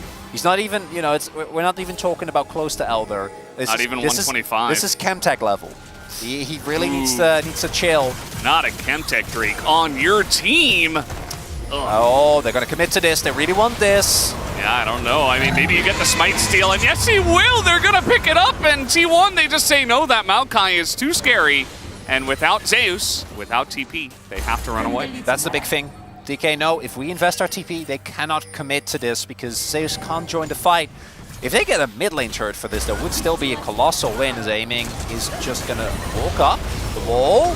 Wall comes in, and yes, they are going to catch aiming, but this is under a turret, so... With Milio. He does have to use his barrier, though, so that's nice. They got the barrier! Yeah! Still not a good play. No, it wasn't. They might trade top side turret for bot side turret. They need to be a little bit careful, though. If somehow they get King, and on top of them, this can still be a big problem as the TP gets cancelled. Yeah, they are going to stop the TP. Definitely pretty nice, but have they overextended? Good spell shield, but you can't spell shield everything. The bubble is massive from Keria and gives them a chance, but it just doesn't matter as T1 are down members, and DK are so fed at this point in time. Faker, he's trying to ride the wall, but that's not a flash, as you mentioned. Big shield's coming out, but he will die eventually. Question is, yep, Showmaker will be given the shutdown, and this is a massive swing in favor of DK. They should be able to take down this bottom turret, too. Ooh, Lucid. Is he going to get taken down here? Guma ends up going for the brush instead, so Lucid should be fine. Big thing here is that Zeus did end up picking up a topside turret, but then on the flip side, so did Kingen. So a lot of it is invested, but second item now done. I wouldn't be surprised if DK are really going to continuously look for these aggressive fights. What they really want, though, is mid lane turret, as this is just a messy situation altogether. Getting the TP cancel is nice because it allows you to play towards the cross map, but if you do that, you should also be very aware that all that DK want to do is fight, like 100%. Like, they invest their TP, they can't save top, so they're going to hard force a fight. Yeah. And T1 just doesn't seem to be ready for it. A little bit too far forward. Ends up having to pay with some of their lives. And now, I think aiming sitting at like 135. Once you pass the 125 threshold, it's going to rapidly accelerate. There we go, already at 140 now. He's been in mid for so long, too. I mean, they are very obviously trying to feed him as many stacks as possible. Like, they rotated him over as early as they possibly could. The Milio got him through lane, and the Milio has been very clutch in many situations. Actually kept... Aiming? What?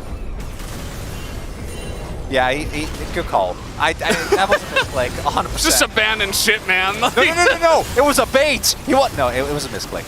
He of all the people, 400 IQ baited out the Talia wall. Yeah. Didn't get the charge. He should be lucky that he could steer away from certain death. Yeah. That would have been a tragedy. With the buffs to the driving. It would have been so funny if it just went in and died. Yeah. If he couldn't make the turn.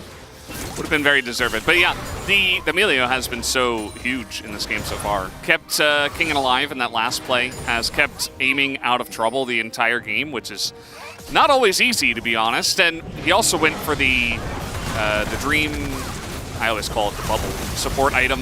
Dreammaker and Redemption, so he's going to be keeping him alive quite a lot here with the Knight's Vow that you point out. I mean, Smolder is going to be somewhat difficult to kill, I'd say, between the two of them and the amount of disengage that they have. You know, you've got Karma Shields as well. It's a pretty obnoxious comp to play into that DK have built here.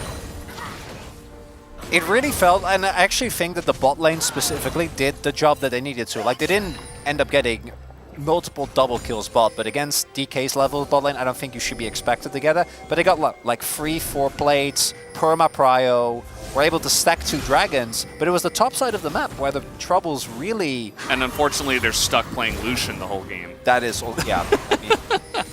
The biggest downfall of that. That's the real issue. Versus a Smolder that now has his Shojin done as well. So those stacks going to come through even quicker. And now DK can decide, hey, we don't need to go for this fight. This is just soul point. Leave it be. TP comes in from Faker. 161. So I imagine DK is going to say, hey, we're just going to take mid lane turret and be happy with that. Yeah. Lucid hits level 11 by smiting away the big raptor. Feel pretty good about that right before this fight does begin, as it does look like DK still wants to fight this one. Not willing to give away even the soul points. And they can? Yeah, I mean, the Drakes will be valuable, always. You know, I was just saying before that perhaps would have wanted something like a Hex Tech as the flash comes in onto Keria. Not sure if that's the target, but is going to bait out the tidal wave, I suppose. Lucid still holding on to his nature's grasp. Yeah, this is one of the problems as a hold-up. He's going to use it. Kingen is pretty zoned away from this one. We do have Paranoia as well, which doesn't really do much. And now they're going to go in onto Kingen. Not sure about that one, Owner. He is in a bit of trouble now, as Lucid also, but he is going to be saved by the Emilio once again. And down will go the jungler of T1. Although some low health bars here on the side of DK, and aiming still crucially not at 225. Hysterics! What are we doing going in? I was just about to say is, oh, Guma going aggressive. He has to. Like, he doesn't have a choice. Yeah. They have to get this this Drake fight done. This is their window, with Smolder still only sitting at 187. But yeah, so basically with Maokai, your engage just isn't that good. Like, your counter engage is great, but trying to force plays like that, you're not playing Rel. It's take it a little bit easy.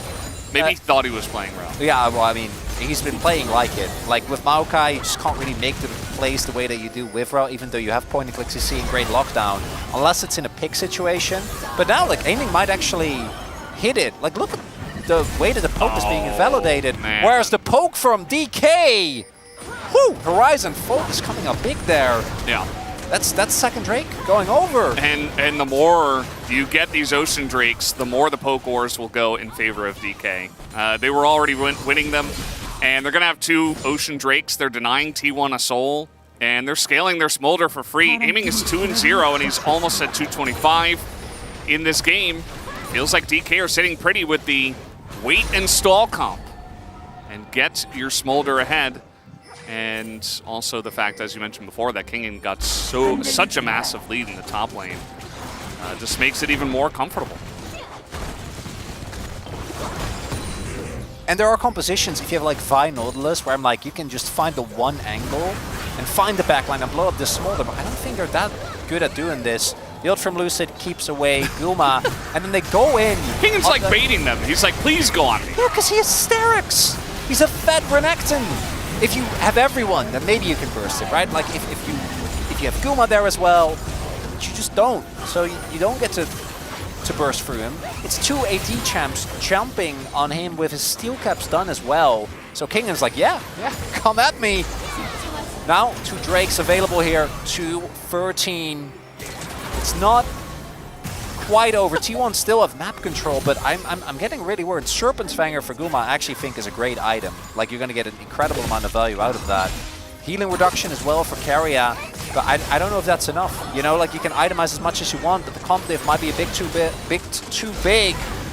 As Lucid zoning all. Zone them away from the mid lane there for 2 seconds. Not even I would give him that much benefit of doubt, Valdez. Oh, I thought you already put the POG vote in the jungle box already. No. You know that you're joking, okay? Yeah, and I mean DK, they're just sitting around, and that's fine. Because for them, that's all they need to do, right? They're like, just sitting. You know the meme sitting there format, menacingly. or like it's just Velda. It's just a headshot of you saying they're sitting around, and that is fine. I wanna someone make that 226, just past the 225 mark. Happy Dragon. He got rapid fire cannon done as well. He has Kellen, giving him even more range. We have this unstoppable Crocodile. The only thing, I think, that stands between this small to winning the game is just DK's natural talent for not winning games from this position. They do really have shown us that they have the capability, but I love the position that they're in this game. I think it's really hard for T1 to reliably get backline access, and if they don't, I think aiming is just going to start 1v9ing these team fights with a comp that's completely built around them. Yeah, absolutely. You know, you might look at the gold and say, well, T1 are ahead. Like, doesn't that mean something? I would say that they just don't use the gold as well, especially as the game goes along. Like, yes, Guma is quite fed.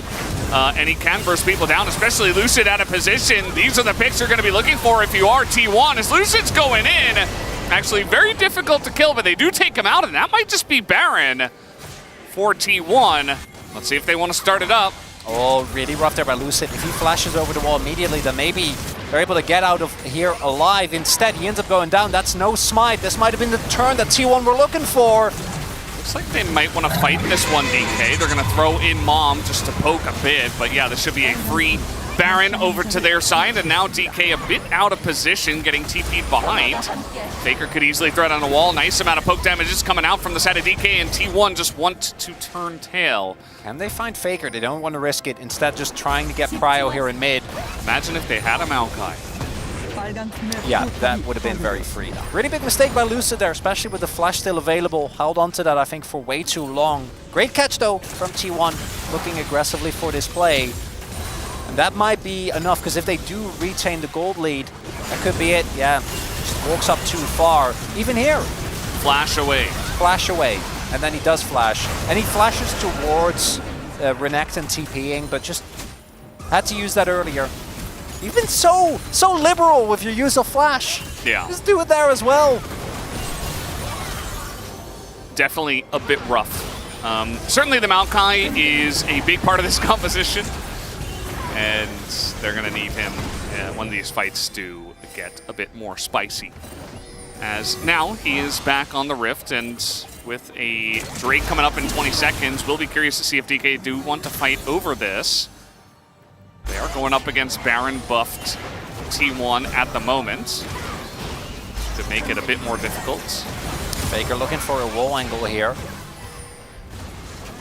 Ingen off on a flanking position. Zeus also has farmed his way back into the game, by the way. We haven't talked about it in a while, but he's level 16. Think now sitting on at least 2, possibly 3 items as the ult. Yeah, not gonna get a whole lot of value out of that. Well, he disengaged from them. And Zeus does have a nice angle, but they spot him. They know he's there. And it seems like they want to go forward. Here comes the tidal wave. Might catch Kellen. A nice amount of burst damage does come out from Guma. As now trying to go on the chase. Zeus still on a nice angle here, but not quite able to get over the wall this time around. And he's just going to retreat. Very tense moment, a pretty close fight at this point as Guma trying to make himself felt at this point in the game before it goes too much farther. Aiming is going to get bubbled.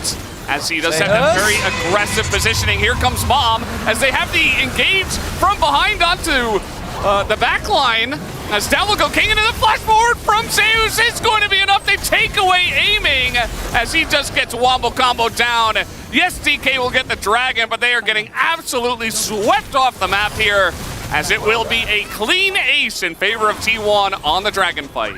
Do not worry, says T1.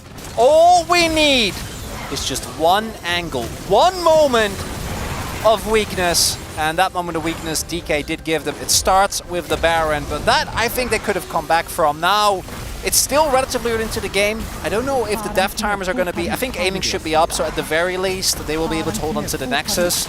But still, now the gold lead for T1. Ballooned off of the face of planet Earth. They're up in the stratosphere, Veldes. And yeah, you got a soul point. Not going to be the difference maker. Yeah, I mean, they were staking their claim on that one, and they had already taken so much damage. And the fact, it's going to get split up here, so Kingan's going to go into the back line as Zeus does, but Kingan is the one that goes down. Aiming, trying to move forward, gets hit. The thing is, though, I felt like they actually turned a corner because they know Zeus is there. They were able, and then here aiming, has flash, but still gets caught by Zeus. Zeus on top of him, lethality Aatrox. The man was scaling all along. And I'd say don't run at the Aatrox with flash. That would be... He said, this is good. Smolder low. And really, that was it. I mean, got him as well. If DK were able to maintain a front line and not get Aatroxed in the face, they might have been okay, but the second that aiming gets engaged upon, the fight is just done. And T1, you can see that massive drop in their favor on the gold difference over time graph. Yeah, there are a couple of key problems there. Obviously, first and foremost, when you pick Maokai in a composition like this, you gotta stop using his ultimate as an engaged. It just doesn't work. Like every single time, because they have Nami, they have so much speed, they have the spell shield, like you're just never ever gonna hit someone. And then secondly, you're always gonna have to be on the front foot if you are playing Smolder, because you want to try and get as many Qs off as possible. But at the same time, I feel like we should stop falling for the, oh, look at lethality Aatrox, he is low. No, he's not. It's not real. It is not real. That is true. D+, they're not out of the game just yet, but T1, they have total control over this Baron pit, and I think that if they can secure a second Baron, it might just be over, even with the amount of disengage that DK have in their comp, because eventually you just get bowled over by the huge amount of money that T1 have, which is sometimes just better than any amount of scaling. It's just having a pure large amount of dollars in your wallet. Yeah, and right now, T1 obviously have that prerequisite amount of gold. I don't know if there's an opportunity for DK to really try and contest for this Baron that is about to come up. Looks like with the position, they are maybe thinking about it. We're seeing the pings, still 15 seconds, and they do have Smolder, so should be able to clear this wave relatively easily. You know, Smolder's in the game, so I'm never going to say that it's over until it actually is over, but I feel like DK might have, again, find a way to make the game very hard for themselves. Yeah, kind of trip over their own shoelaces a bit. Because and credit where credit is due, we've seen T1 get these type of miracle team fights, but I think generally the type of composition does feel like it has that as a great goal or as a build-in type of style. This one, they're just hard forcing, and it's working for sure as Baron gets started up here. Yeah, Guma is the one that's trying to push everybody away, and he does have an insane amount of damage. Look at Lucid's health bar. He's got 2 armor items as well. Doesn't seem to matter as Nature's Grasp comes in, and they kind of laugh at them as they are not engaging into that. They get the Baron, and now they're just running away. Free Baron here for the side of T1. DK could do nothing about that. Lucid, only level 13. He is so weak, so Guma just shreds through him. Also has the Serpent's Fang. So, yeah, it's 15 seconds, guys. Guys, the Ocean Soul doesn't... That's a Nexus trade. That's Nexus.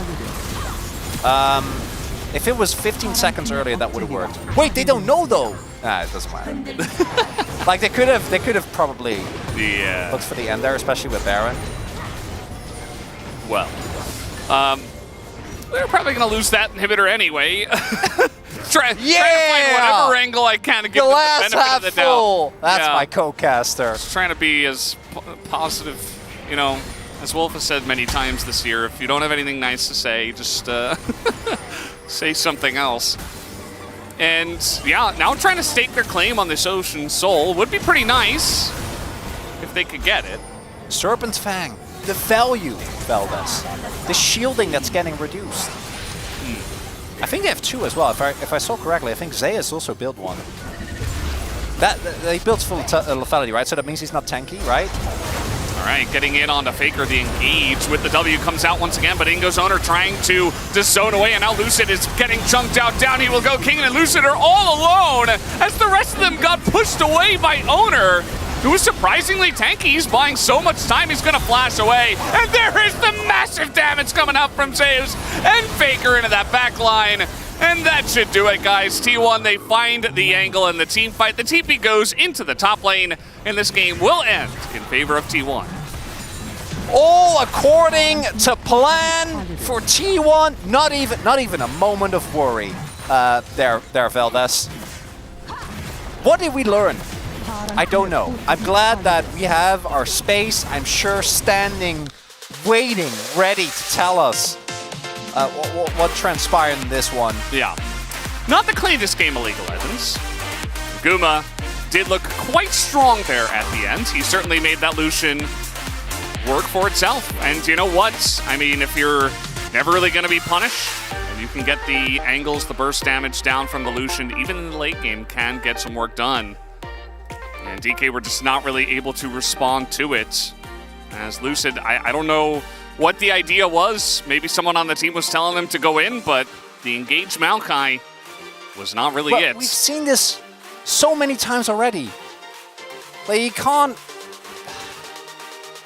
I'm vexed, fellas. If you get the game in a position where you're disengaged comp, your Smolder's online, he still got out-damaged. Yeah. Because from the point where he got his stacks, like, the game looked like it was fine, and then it was done. It was one of those games that it felt like if you just sat back, eventually DK would win it. But then T1 were like, nah. And DK were like, okay. You know, like it just kind of fell over. It was like a bunch of dominoes. And eventually T1 ended up the victors. Either way, guys, that was game number 1. We're going to take a break, a much needed break after that one, and have the space to break down that game number 1.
야 토마토 이타 괜찮은데? 토마토 노플이야. 나 빨렸어, 괜찮아. 암라인 스몰더 노플인 거 뒤에 좋아 뒤에 좋아. 정면 좋아 정면 레어 좋아. 보면 돼, 레어 보면 돼. 스몰더 보였잖아, 스몰더. 레넥 먼저 처리해야 될 것 같고. 그래. 토마토 좋아 다 줬어. 캐리. 나이스 마무리할게. 네? 내가 할게.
Welcome to the space, ladies and gentlemen. We're here to break down that game number 1 between D+ and T1. And boy, did it start off relatively badly for T1, and then they just decided they didn't care about that, and then they decided to win. It was wacky. I'm Atlas, this is Orcs, and that's Wolf. And let's go through the draft here, boys, because it looked pretty good for D+. Yeah, I mean, I really like this draft for D+. We have the Karma Prio, you have the Scaling Smolder, right? The Milio Tech we've seen before. But I knew that there was a chance that they wouldn't be able to pull this off unless Lucid played really well, because he's the one who has to keep a lot of this comp at arm's length, especially the Aatrox, right? And some of the plays he made trying to flash on to Keria, for example, and trying to look for engages at weird times before team fights really hurt their ability to keep the Smolder alive. Also, the top side went very well. Like, we were like, okay, this Renekton is going to obviously give you Prio. You're going to have the Karma Prio. He got more than Prio. He absolutely crushed the laning phase, but ultimately, Aatrox still Aatrox. It's kind of crazy how much went right for D+. Like, they didn't need to do as well as they did in the early game for them to have the win cons available with this composition, and yet they still lost, which is kind of mind-boggling. I will say, normally when we select the Karma, I think people have been bringing in things like the Xin Zhao with it, which I think maybe I would have preferred, but that's kind of just nitpicking. I think ultimately the Karma Smolder has proved to be a really strong combo where you have that early Prio mid, and then can set up for a late game, but it just came down to some critical moments, I feel, in this game that really allowed T1 to get back into it. And also, no Kalista was a little bit surprising to us. We were not as big of fans of the Lucian pick in general compared to the Kalista when it was open here. Into the Smolder, I think they definitely could have gotten much larger incremental advantages down there. The Lucian just in laning phase didn't get them a whole lot. Yeah, I always feel a little bit worried about Illusion, especially after they back-to-back lost on it against Gen G earlier on. But it seemed to work out as we got to the later stages of the game. But we do have a highlight one, and let's have a look at how D+ navigated this early game so well. Yeah, and I feel like, you know, it's obviously the situation they're trying to look for is trying to look for a counter gank on this play. But the thing is, you dive into the Renekton who has all cooldowns, so you can't pin him down. He gets out of the fear tether, and now you're a Nocturne locked in with this Maokai Renekton. You're just not going to have a good time there. To make matters worse, you have a Karma in the mid lane for D+, so T1 are never going to win. They're never going to have the Prio to be able to roam Faker up, and it ends up being 2 kills in favor of D+. Yeah, picking the Talia here was not great in my mind, because you're never going to be able to use that Weaver's Wallet. You know, you want to have Talia to link together with your Lucian lane in a lot of different matchups. That's going to be super strong. It's going to be really powerful, but when you have the Karma into you, Faker's not able to do much. And Seismic Shove feels very weak when Showmaker could just speed himself up and avoid it. He avoided so many this game. And like, everything this game went exactly the way it was supposed to for D+, except some mistakes from Lucid, and aiming stacking pace was actually really, really slow. Another issue. It didn't look very comfortable on the Smolder, but yeah, I'm still at a lost for words when we watch it back. I'm like, yeah, how did they lose this game? Like, well, it was winning from there. It's actually right here. So there's a couple of moments here. First, it's an Aqua Prison, and that one comes in very soon. Never mind. Gonna have to wait. Hold up. So they're gonna regroup, and then Kingan's gonna go in, and then Aiming's gonna follow up, and then there's gonna be a Nami that then throws out a bubble. Wait for it. And there it is. And then immediately after this, there's an Aatrox, and there is a lack of pressing a flash button. And they handle him so well, and then Aiming messes this up and just walks back into Aatrox's flash engage rage. Like, it's over here. It's over. They didn't need to go back in. He doesn't need to go back forward. There's no reason. There's no reason. Yeah, I mean, I don't know. Like, maybe it's the fact that he's like, okay, we're strong now. I've got the resources. I'm the carry. But when that weight is on you, you have to be playing better, especially as he had Flash. You know, if you're like, I'm going to step up because I got Flash. If he flashes on me, I'm ready for it, and you bait it out, fair play. But he didn't. He just kind of wandered back in, no cooldowns available apart from the Flash, didn't flash in time, and then even on the back end, when he's like low HP, and then Lucian gets a chance to dash forward because he still doesn't flash. And in those critical moments, like, the gold lead there was 4,000 to T1, but you have, like, you know, 2 supports essentially who are a bit lower econ with, I mean, Lucid in the jungle. So the gold wasn't the main factor there, but after that, they went from 4,000 lead to 10,000, and the game was just done. Yeah. The Baron was picked up. We do have a lower third that you brought to us, Orcs. Let's have a look at some of this Serpent's Fang tech that we saw come in. Yeah, so this might have seemed a bit goofy when it first got picked up. We were sort of wondering about it, but when you look at the trades, when Guma would dash in and try and trade onto the Smolder, the shielding from the Karma, because, you know, obviously the Karma is about that AP poke early, but later transitions into having these mega shields, and with this Milio as well, I just think there's no way you were cutting through without this, and 4,400 shielding reduced, considering it was bought third item, I think it was, so quite late, got a ton of value. Yeah, it really did. And I think that when I was watching this game, the only hope I had if T1 was going to win the game was that Zeus would have a big play. And I thought it was going to be on a flank play. The killing aiming there, you could call it aiming error, it was also a really clutch reaction from Zeus. As soon as he knows he's in flash engage range, he just flashes on him and combos him and kills him. Really clean play from him. I think T1, definitely on the back foot a lot of that game, felt like it was doomed.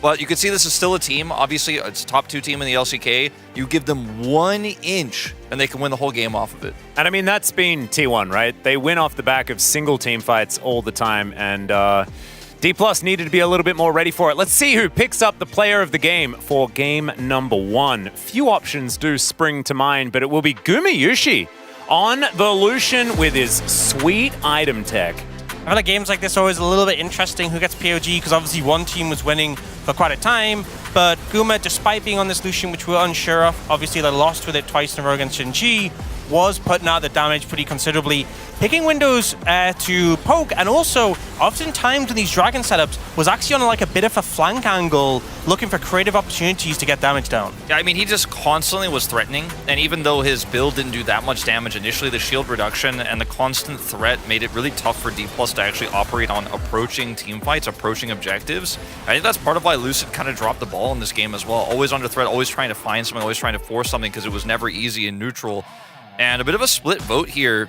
You know, you and I going for the Zeus vote as well as Chronicler there. And then 1 vote for Faker as well. I thought he had some good plays later on in the game.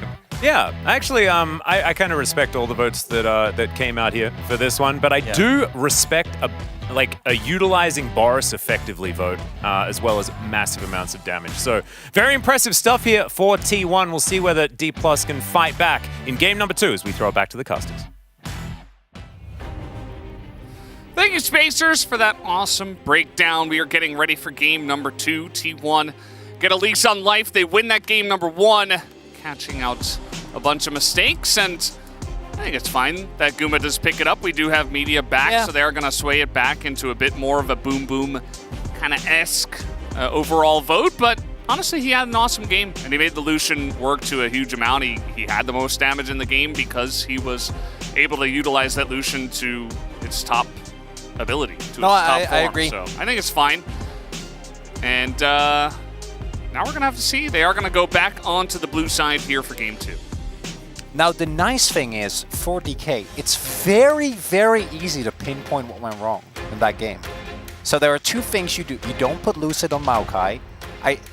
He's had some bad games on it throughout the entirety of the split. It's not limited to this one. But this one, I think, by far the worst. We've seen that he can engage on Rel, either pick him Rel or have him pick something where he doesn't need to be the main initiating tool, because the Maokai was just absolutely not it. And don't give Zeus Aatrox. There we go. It's very straightforward, or don't walk into it and use your buttons. But I feel like if a player just keeps finding those angles, no matter what the game state is, and I think that Zeus, on specifically Aatrox, has been able to do that, maybe we just should collectively accept that he should not be allowed to play it, as the Nocturne is going to get banned away. The Nocturne, to me, was really interesting, because I feel like we talk often about the perceived value of Paranoia, but I think in a lot of key fights in that game, you could actually see the chaos that it sows was really big for T1 finding big angles. There was the fight at the end as well, where Owner basically ulted in, but then because no one on DK knew what the rest of the follow-up was, they couldn't even kill him. Like, he actually stayed alive for a large part of it. Does mean that so many big picks are still open right now. Corki ban dropping, though, that's good. That's a good, just let the Corki go. It's fine. Yeah. Might have rathered to see the Aatrox banned away, as you were mentioning. Karma's going to be taken away here, so now that leaves Sejuani up as a difference from game number 1. So, again, Kalista available, Sejuani available this time, Corki. No Karma first pick for Showmaker this game. B1 Aatrox? It's Callista. It's a lot of aiming. Right? Speaking, so maybe it is just the Callista, but if they don't feel confident to play into Lucian Nami, they'll just pick it instead. Gonna be the Lucian to come out here. We have actually seen aiming, I think, have a great performance as the Nami pick away. Whew! That's not one we've seen. Usually the Lucian comes out and they end up picking away the Milio. Now, do they want to go Milio here again? That combo we have not seen had a lot of success. When you go back to like classic Lucian pairings, the Braum is another one, but playing Braum into Nami does not seem like a great time. The Rel, it should be a no-brainer here. I would be fine with Lee as well. I do trust Lucid on the Lee. I do not trust him on Maokai, as I'm sure everyone who watched this game will agree. The Syndra we actually saw earlier today as well. I don't feel like she's in the best of spots, but if you don't want to play Ahri, it is the type of direction that you can go into. As that Lucian Sona. Oh! Okay, it's gonna happen. All right, so hear me out. Obviously, it's going to be tough for Nami to reliably find the punish onto Sona. Sona scaling absolutely off the wall, but particularly into compositions that don't have built-in hard engage, like playing into a Nami, your early Q poke can actually be really substantial. So you can actually get with the Q as well as some empowered autos. Oh, that's not Draven. Oh, that. Okay, I would have loved the Neela. I feel like Sona does just kind of fold if you have something that can get on top of her guaranteed. That's not going to be the case. It is the Rel, which is, I'd argue, owner's best pick at the moment. Obviously had an incredible Worlds on this pick as well. But now you do have the opportunity for DK to ban out some of these bot lane pairings. And Nami by herself is not meta for a very good reason. Yeah. Kind of needs Lucian, or at the very least, Draven to function. And you would imagine, yeah, that's the first ban. Got it, yep. Do you think they ban away the Neela after seeing it hovered, or do you go elsewhere? I would, because I think there's a lot of stronger AD carries, but I don't think a lot of them work that well with the Nami, if that makes sense. So if they end up picking like a Xayah, for example, I think Xayah is much stronger than Neela is, but we'll see what they end up going for. Maybe like, is it Varus? I'm like double checking. Hasn't really been coming up in this one. Callista Nami? I guess. Renekton bad though. That's way big thumbs up for that one. 100% the right call. Good idea. I'm like, do you ever go an AD mid lane that you like Tristana mid and then you go a mage in bot? I'm like looking at like Seraphine I'm looking at Swain or something. I don't know. I'm really Ahri. Yeah, Ahri. Ahri's great. Strong champion. Oh god. Well, that is a Showmaker special. And it might just be picked up here. Although I didn't mind the Syndra, personally. But this is much more in line with what Showmaker loves to do. Annie. This has actually started to make a comeback. Yeah. I was actually looking towards Lysandra specifically. Obviously has been a traditional counterpick towards the Ahri for locking her down. But Annie does the same thing. Locks down reliably. And I gotta say, the idea of trying to face Annie and Sona in a team fight is that's not a good time. As Kingen, he has 3 champions. Aatrox, Renekton, and Gnar. And then Ornn, but Ornn isn't a thing, especially not with all the Aatrox blinds. What does Guma play? Is it just Neela? Caitlyn or Ezreal? Not sure how I feel about Caitlyn Nami. I don't think it's terrible. If you ever hit a bubble, you can follow up easily. Guma obviously is a really good Caitlyn player. I'm just worried about the mid game because Lucian, his ability to just dash on top of you and just blow you up in a matter of seconds as Kate, I think is a little bit scary. I think it's pretty fun that T1 didn't just select a handshake. You know, they have really thrown a wrench into this draft entirely by picking the Nami away. And generally, it would just be like, okay, well, we're just going to play Draven and, you know, just do whatever, and maybe it's Lucian Melio, but we get to see some new stuff coming out here because of all this. I would have loved to just pick Draven though, because I feel like then playing Draven, Nami into Sona seems like a best case scenario. And more importantly, there were like 4 junglers still up. Like Rel obviously is the best one, but I think both Maokai and Sejuani were still open. And if they bend those 2 away, then that gives you a lot of breathing room in other departments. But we get a fun draft, fellas, and that's worth something. Yeah. We get Sona, we get Annie, D+, at the forefront of the meta development. Are they good? I don't know, we'll see. I thought they were a good last game, and then they obviously didn't manage to pull through. Yeah. Very curious about the bottom lane Caitlyn Nami in this one, personally. As this time Aiming will get a chance to play Lucian. These 2 AD carries both love that pick as we hop out of the Rift for game 2. D+ Kia, 하나, 둘, 셋. D+ Kia, fighting. Yeah. T1 하나 둘 셋. T1 파이팅. It's the classic. Thank you. Both ends of the register. The fans are out in force. Hopefully they will actually be soon enough. We are fans of League of Legends. True. And we did the fan chants. So it counts. Hail of Oh, is he just gonna go lethality? Yeah. That makes sense, actually. There's no real frontline on the enemy team. If you get a lead on lethality Kane in particular, it can be really something. Could, of course, also be just for the early trading. But generally, with Halo Blades, I would imagine that you want to look towards specifically lethality. Lethal tempo on Caitlyn just feels so insanely strong when you get to the later stages of the game. Keria is in mid, helping with the trade. Look at that. Already winning lane. Wow. GG. Showmaker going for the early E, as you do. But yeah, the first few trades not going to be very fun. Do see here, unsurprisingly, a lot of scorching going on. PTA also for Aiming. Not playing with Nami. We generally see Lucians go for this rune, obviously able to proc it really, really quickly. I want to see this bot lane. I want to see what's happening there. Yeah.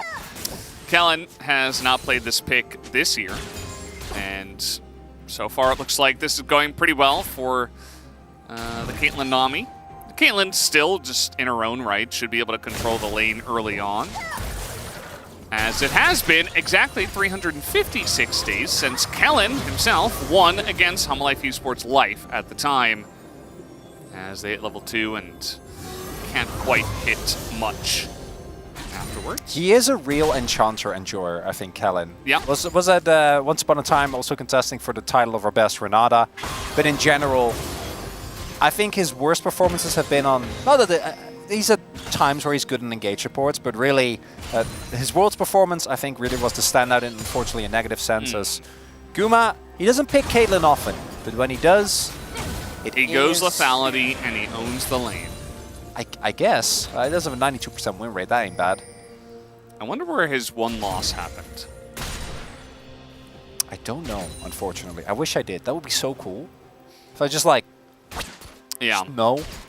Feels like probably some lane where a Caitlyn Lux lane went wrong, and I can only imagine it's like against Nongshim and it's Jiwoo and Neil, like something like. Yeah. There's no way that they pick Caitlyn against like Genji and then lose, right? I feel like that is a very specific type of scenario. Already the early levels feeling great here for the Caitlyn Nami. First play picked up, right on track, and Kellen not able to get anything going here early on. Possible fight here is Lucid does get spotted. That was close. Could have been big, but he's going to get spotted here.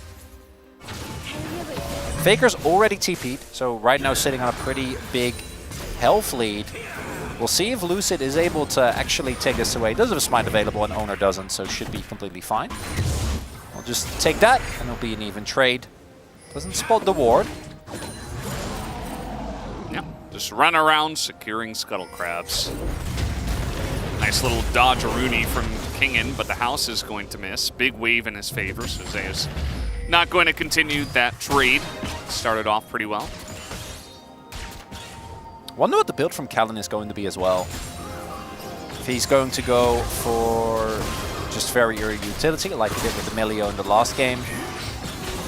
As I love, personally, having an exhaust built into my Champions kit, as we saw there. Really happy you went for this Sona skin as well, because it really doesn't get more obvious in terms of finding yourself an indicator than damage down. So with Sona, if you get the empowered auto on her, I think it's her W. Yeah, then the damage reduction is kind of insane. It's large. And in charge sometimes as well. Guma and Keria just gonna back. Looks like Keria is having second thoughts though. Owner meanwhile just doing the Void Grubs. I almost called them the Scuttle Crabs.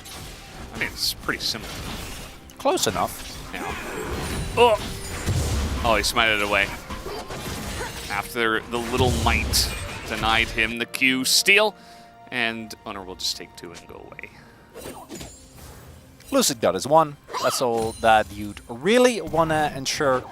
We've still not seen the Grubs be really getting... If we had a top lane split push meta, I feel like they would be much more important, but that's not really how the game is played. It's all centered around team fights and dragon fights and baron fights, so... I'm going to have a lot of that. Kingen picked up an early call. And as one of our big Gnar enjoyers, is going to try and look to at least maintain prio in this lane, but as we have seen last game, again, yet another piece of evidence as to why shutting down Zeus on Aatrox just isn't really a thing, unfortunately. I mean, at the end of the day, unless you fall behind like very far, we're talking like 2 kills, 20 farm. I mean, he was pretty close to that in the last game. I mean, he was, though. But...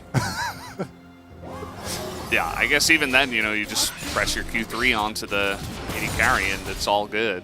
I mean, that's just the Aatrox way. The fact that you can have such survivability while doing an intense amount of damage is allows him to stay relevant even on just one item. Credit where credit is due. Zeus was also the best at actual lethality Aatrox, you know, the Duskblade Aatrox. Ooh, flash forward, the W stun comes through, and Faker trying to get away. He's not going to be able to. Lucid picks up first blood. His owner gets followed up on, but he will get away. Credit to Showmaker for setting that trade up. Ooh, wonder if the burn would have been enough, but Lucid there flashes over the Q to ensure that they actually get the lockdown. And Faker, of course, being Ahri, is highly mobile, so they wanted to just ensure that they did, in fact, get the kill. As we do, in fact, have confirmation here that it is the Dirk, and if it was just a Dirk and lethal tempo, I would imagine it's just for laning power. As we take another look, that's some Annie gameplay. All right there. He did press R. He pressed R with full stacks. And Faker's like, it's fine. I need these minions. It's fine. I really do. And then Flash, I think Flash W, and then here as well. Yeah, actually, I don't think he would have died. So nicely done. Otherwise, he could have made his way over the wall. A little moment of redemption there for Lucid. As the bubble. Ooh, Callan is low. Owner. Levels See up. If he can get it done. The Q is going to miss. Flashes the jump. And with the calling, that is going to push them away. Kellen now down a flash and a heal. Keria trading the heal, I suppose. Oh, and because of the Faker roam and the opportunity for a redive, they probably have to vacate the area, or Lucid is towards the top side of the map. But hey, at least they survived the initial blow. They're able to catch the wave, and it looks like T1 doesn't want to risk it. Tier also picked up by Callan. This is something that we see very often on Sona. Don't even necessarily need to build it into anything, but their mana cost can be quite rough to deal with, particularly in the early game before you get any mana regen items. I'm going to try and be able to spam as much as possible, as we do have Lucid towards the top side here. King and might be looking for an extended play. Yeah, he definitely is trying to get something done. Owner's on the way as well, but pretty far away at this point. Zeus, World Ender, gonna push them away, just trying to buy time for Owner to get over. And with the flash on the Q, he's just gonna say, never mind, not gonna take any chances. Lane's going decently enough, and I'll just accept my flash. Nice attempt there from DK. They do get the flash out of it, so successful play. Wave state is a little bit rough here, but King should be able to TP back with a large amount of money in his pocket. And if he spends that, he should be fine and able to fix it. Might be an opportunity for Owner here, though, to try and punish this Gnar. And if you immediately get the flash out of him, could be a big win, as Really crisp timing here from the Rel. Out comes through, and he elects not to flash just yet. Let's see if he can survive. He's going to flash the Q3, and that will be enough. Keeps a decent health bar as well, and now with Owner on the top side of the map, they're just going to take this Drake. It's going to be the Drake here for DK. So flash for flash in the longer trade towards the top end of the map. A Showmaker again hits Faker with the outplay. Yeah. Of stat checking. As oh, they do really need this Drake, and Lucid needs to be a little bit careful. But this is, imagine, that's the point. Imagine if that was Lucian, and you just go in and you like 100. No, can't do. Can't do that. Drake will get taken as Kellen takes a bullet for aiming. Yeah. Not sure how much longer in the game he's going to be able to do that, though, because once the Caitlyn builds a couple items that are lethality, that's going to hurt a lot if you have no armor. Lucid continuing to stick around. The dash onto the trap, not the play I was looking for in this game. Not ideal, Veldes. But that is going to get his cleanse away as Lucid once again just being a annoying little Lee Sin, let's say. Here comes the World Ender, Zeus. It's a wave clear roll. Yeah. Yeah. Kind of unfortunate that all the minions get feared away. Yes, 6. Q's going to miss here from Lucid, and he's up 2 levels somehow. Not sure how he managed that. But, Faker. Nice trade there. Big chunk. Well, I say trade. Showmaker didn't do anything back. Yeah, I'm sure you guys remember in the past, the Annie meta was you cast Tibbers on them so that they don't get to play the game. Has gotten nerfed quite a bit since those days. She fell out of the meta. But now Ari's back, and I suppose now Annie is back. It's just back to Annie Ari every game. Yep. If we ban Orianna. Look at that. Guma hasn't backed yet, so I think otherwise that might chunk a whole lot more. One of the LCK observers, Keeson, also a really big fan, as Lucid might extend this play. Yeah, I mean, they're going to be on a pretty long chase. This is essentially a 1v1, and yes, we have a TP coming in. Owner trying to flash away from this one, but here comes Showmaker. A double stun comes in from the Tibbers. Gives them a chance to extend the play. The Q, it lands with the storm. It's huge from the side of Faker, as Lucid will be forced to flash on in to continue that one. It looked insanely cool. It was, but it's not going to save his support, as Lucid can just run away from that one.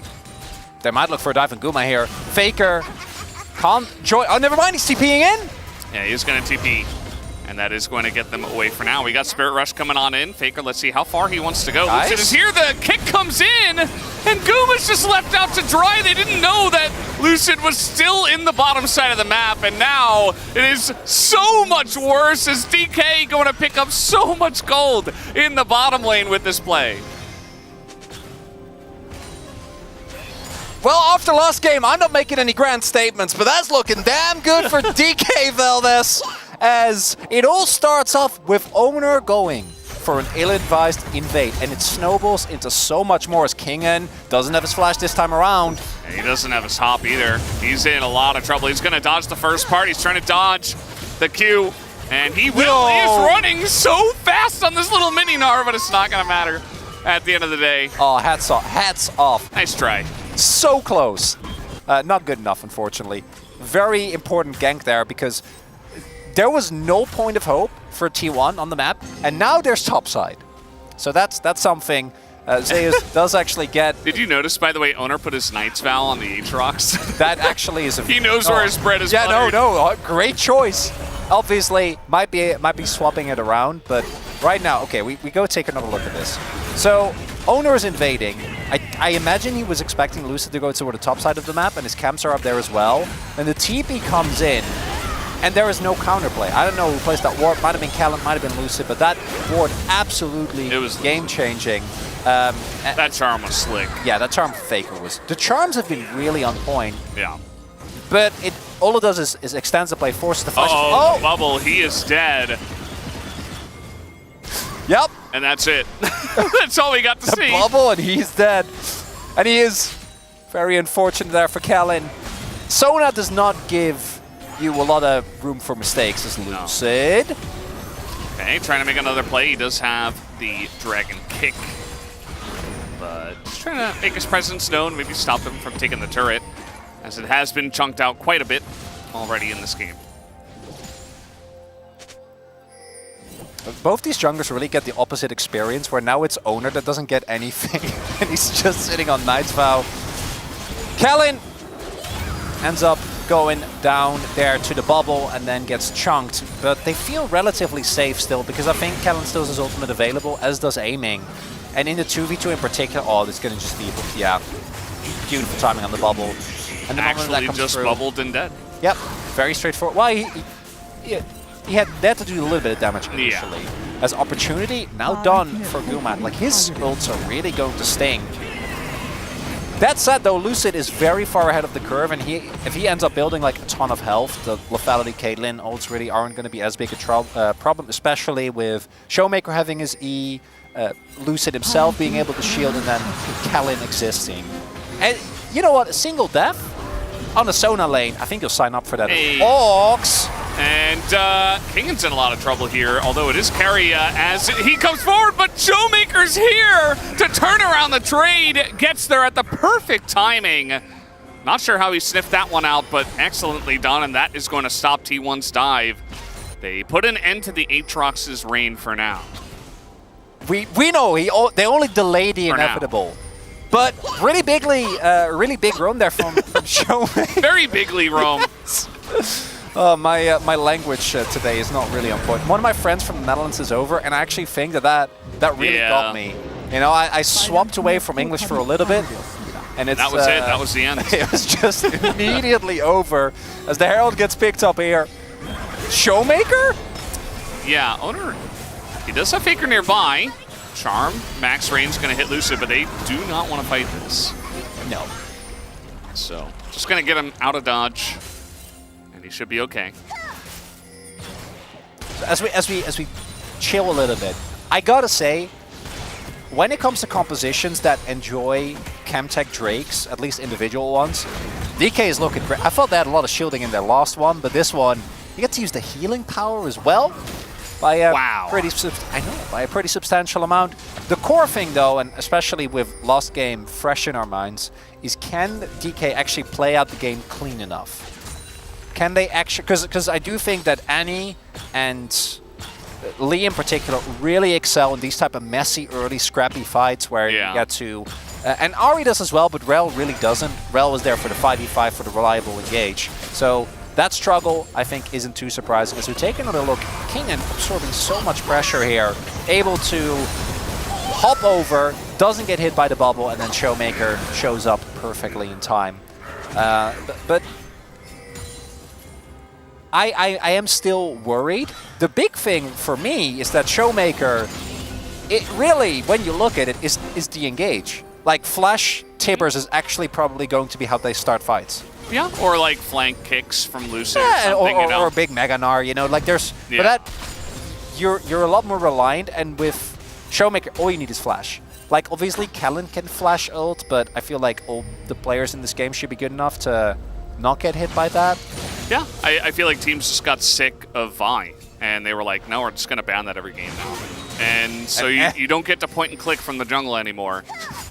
And Nautilus was looked over this time. And now, instead, Annie's back. Yeah. Malignance is a great item for her, though, to be fair. It is.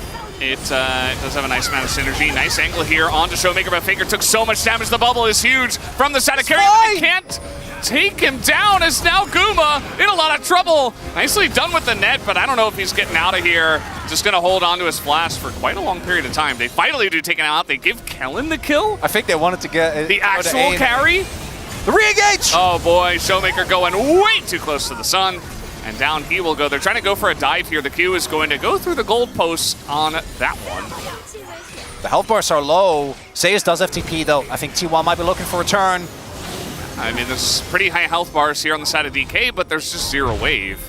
Maybe they want to just bait out TP. Because while this is happening, Kingan is just going to get at least one turret, possibly two. Kellen still has heal available as well. Standing there menacingly. Oh, he's actually going to go in. Lucid, what's going on? He's going to have a little bit of support from his team, and he has the Sona nearby, so again, I suppose just trying to keep him around.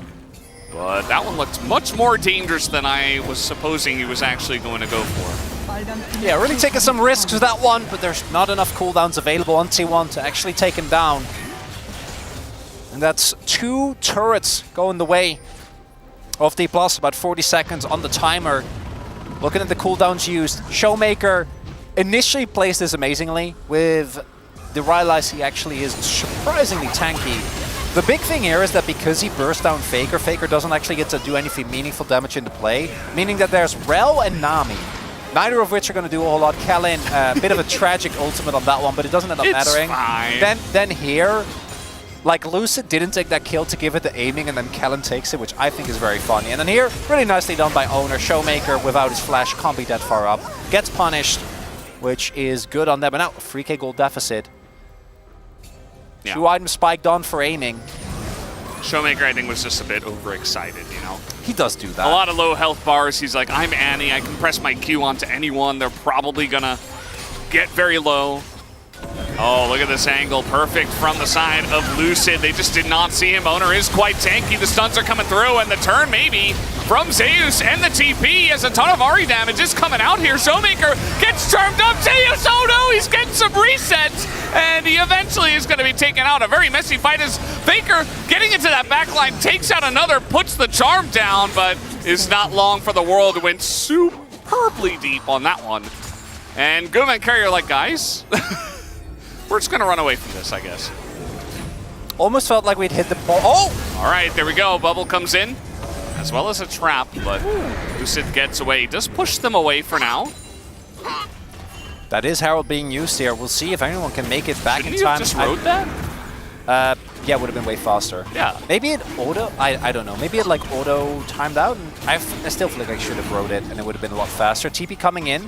They don't have any vision, so they want to make sure that it doesn't get stolen. There is a rel, but T1 is like, yeah, we don't care about that actually. Yeah, they're not in position. Gonna and use it now now. they're gonna, yeah. Dragon is gonna get taken.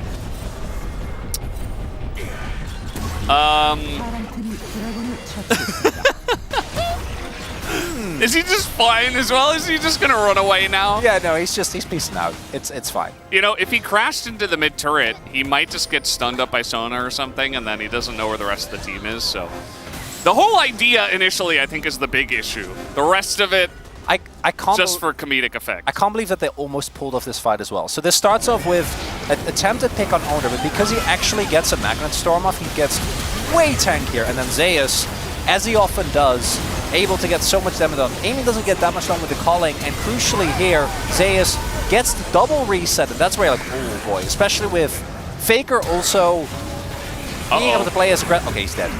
Being able to play as aggressively as he does on the Ahri, if he gets any assists, ended up being I think really big at the beginning of that fight. But fortunately for DK, they do have enough of a topside lead that it didn't end up mattering for now. For now, because yes, you killed Zeus there inside. Don't let that distract you from the fact that at any given point, that man still has way too much power on the Aatrox. Now though, soul points taken, and this reminds me of last game, Valdez. It does. If you're a T1 fan, you're like, "Pah, this is nothing." 2k gold deficit. It's a Chemtech comfort soul. zone. Yeah. Who cares? And do you know, to those people I say, fair enough. Watch enough. T1 just get Baron and then win the game. Yeah. I mean, at the end of the day, well, let's take a look at how this happened first. Just that's unfortunate so timing. Sad. Yeah. I mean, he leaves the bush right as they round the corner. Yeah. What are you gonna do? Unfortunate. Unlucky. Even the World's Finals MVP has those moments. So when it happens to you in solo queue, you know it can happen to anyone. Ow. That is a lot of hurt coming through. Morello's done now for Showmaker. I'd say a pretty good itemization into the Aatrox. Yeah, Everyone I else don't doesn't mind it. matter. Just deal with the Aatrox and maybe you've got a chance. Yeah, I'm on board as well.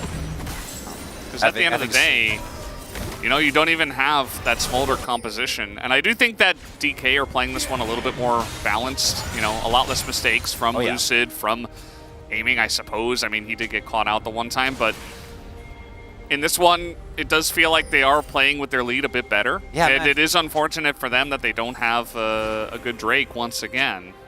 If only we could have known Lucid was good at carries instead of tanks. If only we had multiple seasons of Challenger League. I mean, to be fair, he came into the LCK right when tank meta was at its prime, and he tried to play like Vi and Lucian, or Lee Sin rather, and he didn't look that great. So I think the team was like, can't you just play tanks for us? I also think that aiming has looked a lot better on specific picks. I think his Lucian was Like something Lucian? that we saw last week. He actually was able to really perform well on. Mega Code! Where did he come from? Even Jonah Strong missed that one. Like, came out of the red buff, but yeah, it was just the Mega Cone, I'd imagine. In goes Lucid. The kick is not enough. That's a Rel, my guy, as he is just going to be taken out here. And once again, Lucid going to get caught out, and with the Baron available, doesn't look like T1 want to go for it just yet. That one's on me. I cursed it. Yeah. Yeah, that's 100% on me. That's how it starts, Veldes. And yeah, once again, we see this Knight's Vow Thornmail build where it just makes these 80 junglers a lot less effective into you. Very funny start of the fight, though, with Showmaker going in. Lucid, display, very excusable. Actually going back in on that Q, not at all. That part, no. Not even a little bit. It was fine until it wasn't. Great wave as well there from Carriot to ensure, because if Showmaker and Kalenka rotate up, then obviously the play is completely fine. The only way you get out of that is if they like flash over the wave, which no, absolutely not. So big mistake from Lucid, ends up giving up his bounty, but no Baron taken this time around because the rest of DK is still there. And look at the damage taken. Doesn't surprise me. Lucid is so far ahead of everybody else. He's just trying to get the max value out of the imminent soul. Okay, that's what he's doing. Yeah. Low health. That's where you want to be. They're going to give this up. I don't think the healing power works on Sunder the Sky, right? It does, yeah. Yeah. It's actually quite good. Value. Oh, they are not. Never mind. They're not giving up all for item spike for Zeus. I've seen this one before, Veldes. Oh boy. Here we go again. Oh boy. And aiming is in so much trouble. Oh no, he's just going to get 100-0. The engage was so clean from Faker and Owner. They put 1 and 1 together. And now it's just a 5v3. Everybody else on the side of DK just running away. As T1, they should be able to take down this Drake. And maybe just run straight at the Baron. I will be curious to see what they do with this lead now. What if I just don't say nice things about DK anymore? Maybe that's it. I praised aiming as well. That's on me. We'll see. 10 seconds on Kellen. Health bars for T1 are all full. They're down a couple of cooldowns, but they're going to start the Nash. This is a nightmare scenario for DK. I don't think Lucid can get anywhere near this pit with everyone still there. There's no Mega. Oh, there is a Mega in our bar. Never mind. King going to go Mega. That might be enough to dissuade them, actually. Wow. T1 pulling off a Baron. Never thought I'd see the day. Yeah, with a Rel as well, but I guess with the threat of Meganar. Let's look at this engage. I mean, aiming just way too far forward. They don't even hit the charm. They don't even need it. Honor doesn't miss his circle, though. And they're doing the Baron. They know this is happening. T1 trying to run over here. DK maybe a bit of desperation, but they do have a lot of damage. Have to kick her out. Have to kick her out. Nope, just go for the flip. Okay, let's see who does pick it up. It's Rel. Who could have seen that coming? As now, aiming's going to go down, and the desperation Baron attempt is not going to work in favor of DK, and T1 are rolling them. Very nice dodge on the Meganar, as down will go King into about a bajillion CCs. As, wow, T1 right back in the driver's seat. DK. Perfectly according to plan, Veldes. Woo! Who could have seen it coming? DK, fumble back-to-back plays. Don't get the soul. Don't get the Baron. I don't think they can end on this wave, but they're gonna try. They're gonna try. And, actually, okay, Kingan's not here. I think that might be it. Callum doesn't have his ultimate. Looks like maybe they're not gonna try. Culling does come out. Pushes them away. Oh, the deep flank? The deep TP flank. The charm is gonna miss. They don't know. Look at the low health bars here. Showmaker He's gonna look for the angle, dodges a lot of CC, but Zeus very scary. He gets hit by the charm and Showmaker goes down. And Zeus, he lives through so much. Even with the Soda stun coming out, it does not matter. Aatrox, it's pretty good. Lucid goes in, forgot there was an Ami on the team. Owner also goes in, forgot there was a DK there. I'm losing it, Chronicler. This game is just off the rails. I didn't know KT was playing today, Valdez, but that's kind of what it's feeling like right now. If you put DK and then T1 Yes. is K. No. KT1? Wait, if you flip DK, it's KD. KD, KT, KD, KT. There you go. There you go. Figured it out. So, someone needs to zone. Rel, you're never winning the flip. It's Faker actually, all the credit goes to him. He buys attention, he goes in, then stopwatches. No one can get to him. Then obviously you're gonna lose the 50-50 because it's Rel, which I feel like at this point we have set too many a time. And then here, really big charm. Showmaker does actually end up dying to Faker, finding that angle, because otherwise, if he gets another spell rotation off, at least he would kill Owner. Then Lethality Aatrox is thumbs up. Lucid going in here, absolutely no. I think he's trying to up that damage taken graph, but should have flashed before he gets hit by the It worked. tidal wave there. Well, technically it did. If that's what he's trying, it worked. The big difference with this game and the previous one, though, is that the gold lead right now is not yet insurmountable. So maybe they can come back. Who am I kidding? Zeus is fulfilled. Like this is. Yep. He's also got. QSS. Yeah, he added QSS and that's what I was actually like. Or it might have been McKills, and maybe he got now both QSS and McKills just to make sure. Why not more? Why not more? Why not both? Might I interest you in Lethality Aatrox with 4 Kentech? Oh my kidding. Game's not gonna last that long. We're not getting there, Chronicler. We're not getting there. It's not gonna happen. Man, I thought we were gonna have a back and forth series. We got pretty close. Well, the games were. DK almost won game 1, and then they didn't.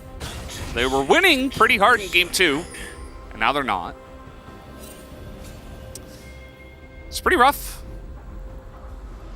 It's pretty rough stuff for them. And T1 immediately, I mean, King and no. They set it on the space. You give them an inch. The top 2 team in the LCK will take advantage of it. Meganar is going to help out. Nice kick comes in onto Faker, and they do alley-oop him the bait? Wait. Was that on purpose? I hope not. That's way too risky. But maybe they can try and contest now. Probably not. Still don't have vision at all. But they can probably try and shove through mid and maybe turn it into something. Faker still 40 seconds on the clock before he's back. This Drake, definitely a foregone conclusion. There's no farm. Lucid really just desperately trying to get back some experience, as the observers highlighted just now. Production currently is behind on experience. Yeah. You take the threat buff, that would be nice.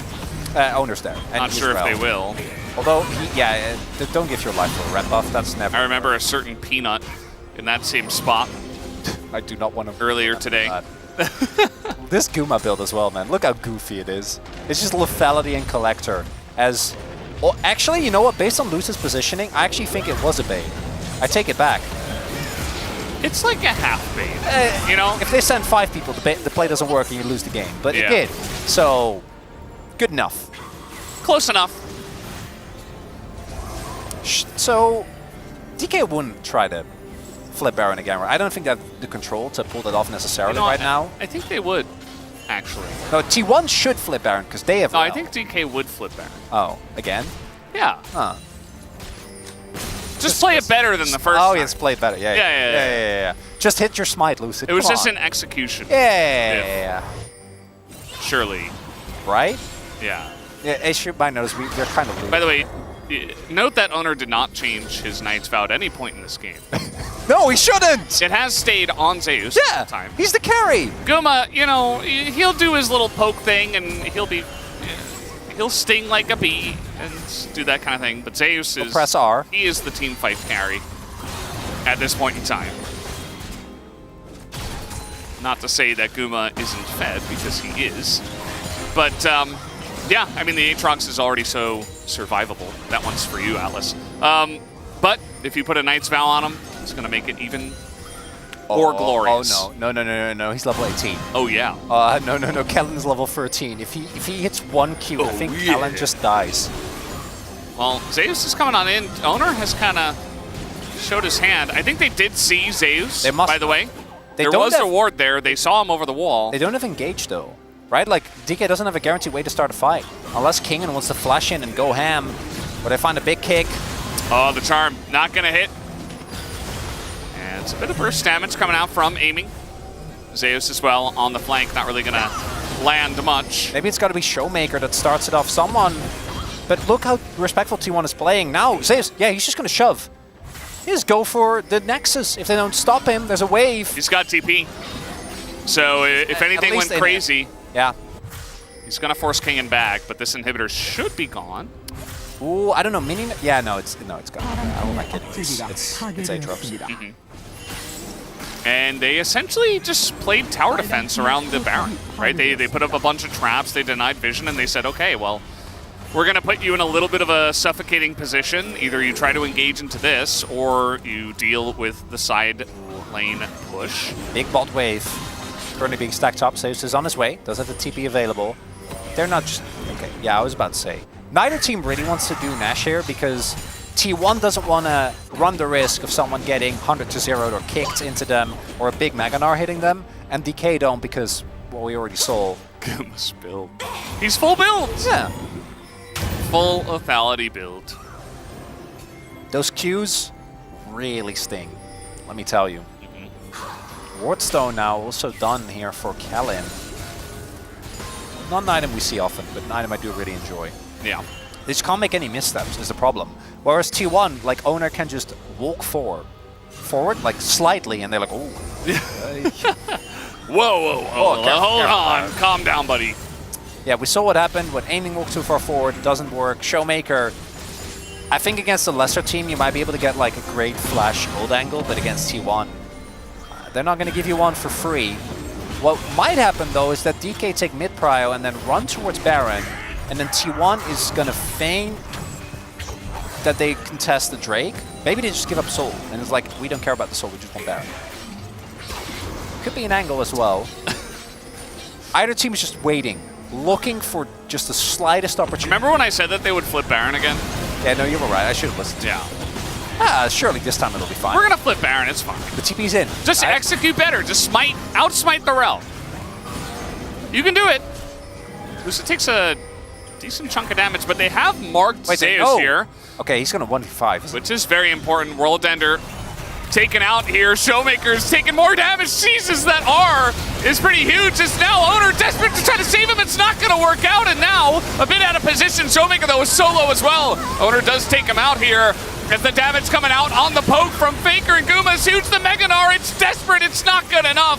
And the health bars just melt on the side of DK as everybody's going to be cleaned up here on the backside of this fight. Aiming does do quite a nice amount at the end, but it's too little and it's too late. T1, with that team fight win, will push for the 2-0. All according to plan. Quick 2-0. Nothing to see here, Veldes. As T1 make their march towards the Nexus. I learned something today. I just don't know what. I just don't know what. We learned a lot today. We just don't know what it was. That was the 2-0 from T1. And it wasn't clean, but they got there in the end. The Aatrox, the Ahri, the lethality, Caitlyn, being massive forces in the late game. Thought DK had a chance. You know, they caught out Zeus in the side lane, but the follow-up there from T1 was fast enough, right? Zeus did go down, but eventually even Faker was really pumping out the damage in the end of that one. And win's a win, a 2-0. This game kind of broke my brain. A Faker or Guma? Like, Guma just pressed R. I guess it's Faker. He missed a lot. He missed a lot, but he did a lot of damage as well. He did. I think he's going to have a pretty big damage bar. So if you want to play it safe there. he didn't make a lot of mistakes, right? Like, there were some missed charms, but overall, he was just pretty solid. Just said, is this the T1 victory? It was. I'm not sure why that's an error message, though. Either way, a win's a win. And Guma doesn't have a... Wait, he does. Oh, with the roll, and the Yeah. cameraman! Love that. Guma pulling out the lethality Caitlyn. I actually was really happy to see it. I thought it was cool. One of our LCK observers is a really was a very early adopter on that as well. It's like, no guys, it's super broken. And in that game, you know what? It looked great. I don't know if someone else could have tanked that final shot for Showmaker, because if he stays alive, maybe they have the necessary sustained DPS, but going that late with a composition with no frontline was always going to be tough. I think T1 also played really well around Kingen specifically. In that final fight, he wasn't really able to find anything big. Zayas, he played 2 games at Aatrox. And it started even better than last game. Yeah, it definitely did. The last game, obviously, the Renekton was a big issue. It started off good for DK. And still... There's always a moment in DK games. There was the one where Kingen, remember, was playing Volibear and they dove bot. That's one where like the timeline diverges. Here it was I think this one, or the one where it's the one after this, isn't it? Yeah, the one where Rel gets on top of aiming. Yeah, where because they lose soul off the back of that. Or maybe it was this. Or this. but this, I think the big difference, even though obviously. Not even in challengers, that would be a play that you shouldn't make. But this didn't lead to a whole lot. This, though, I think this was... Yeah. Yeah. Not able to flash away. Just got a flash earlier, I guess. Because T1 closed the distance so quickly. And yeah, then DK, they got very desperate. They tried to flip against Arel, who got in the pit for free. Stole away the Baron, and the game was donezo. Guma's gameplay, like, Rel goes in, I click my R button. Yep. So, like, maybe you go forward and you, like, get free autos in with your Halo Blades. That's about it. As take it slow, take it slow. It's okay, take it slow. Like, I kind of corralled there, and Kingen is already so low, so they don't have a front line. No wall. Follow up by still have Mikhails. You could see in that fight just how much damage Faker was doing at the end. Lucian no flash, think we can get him.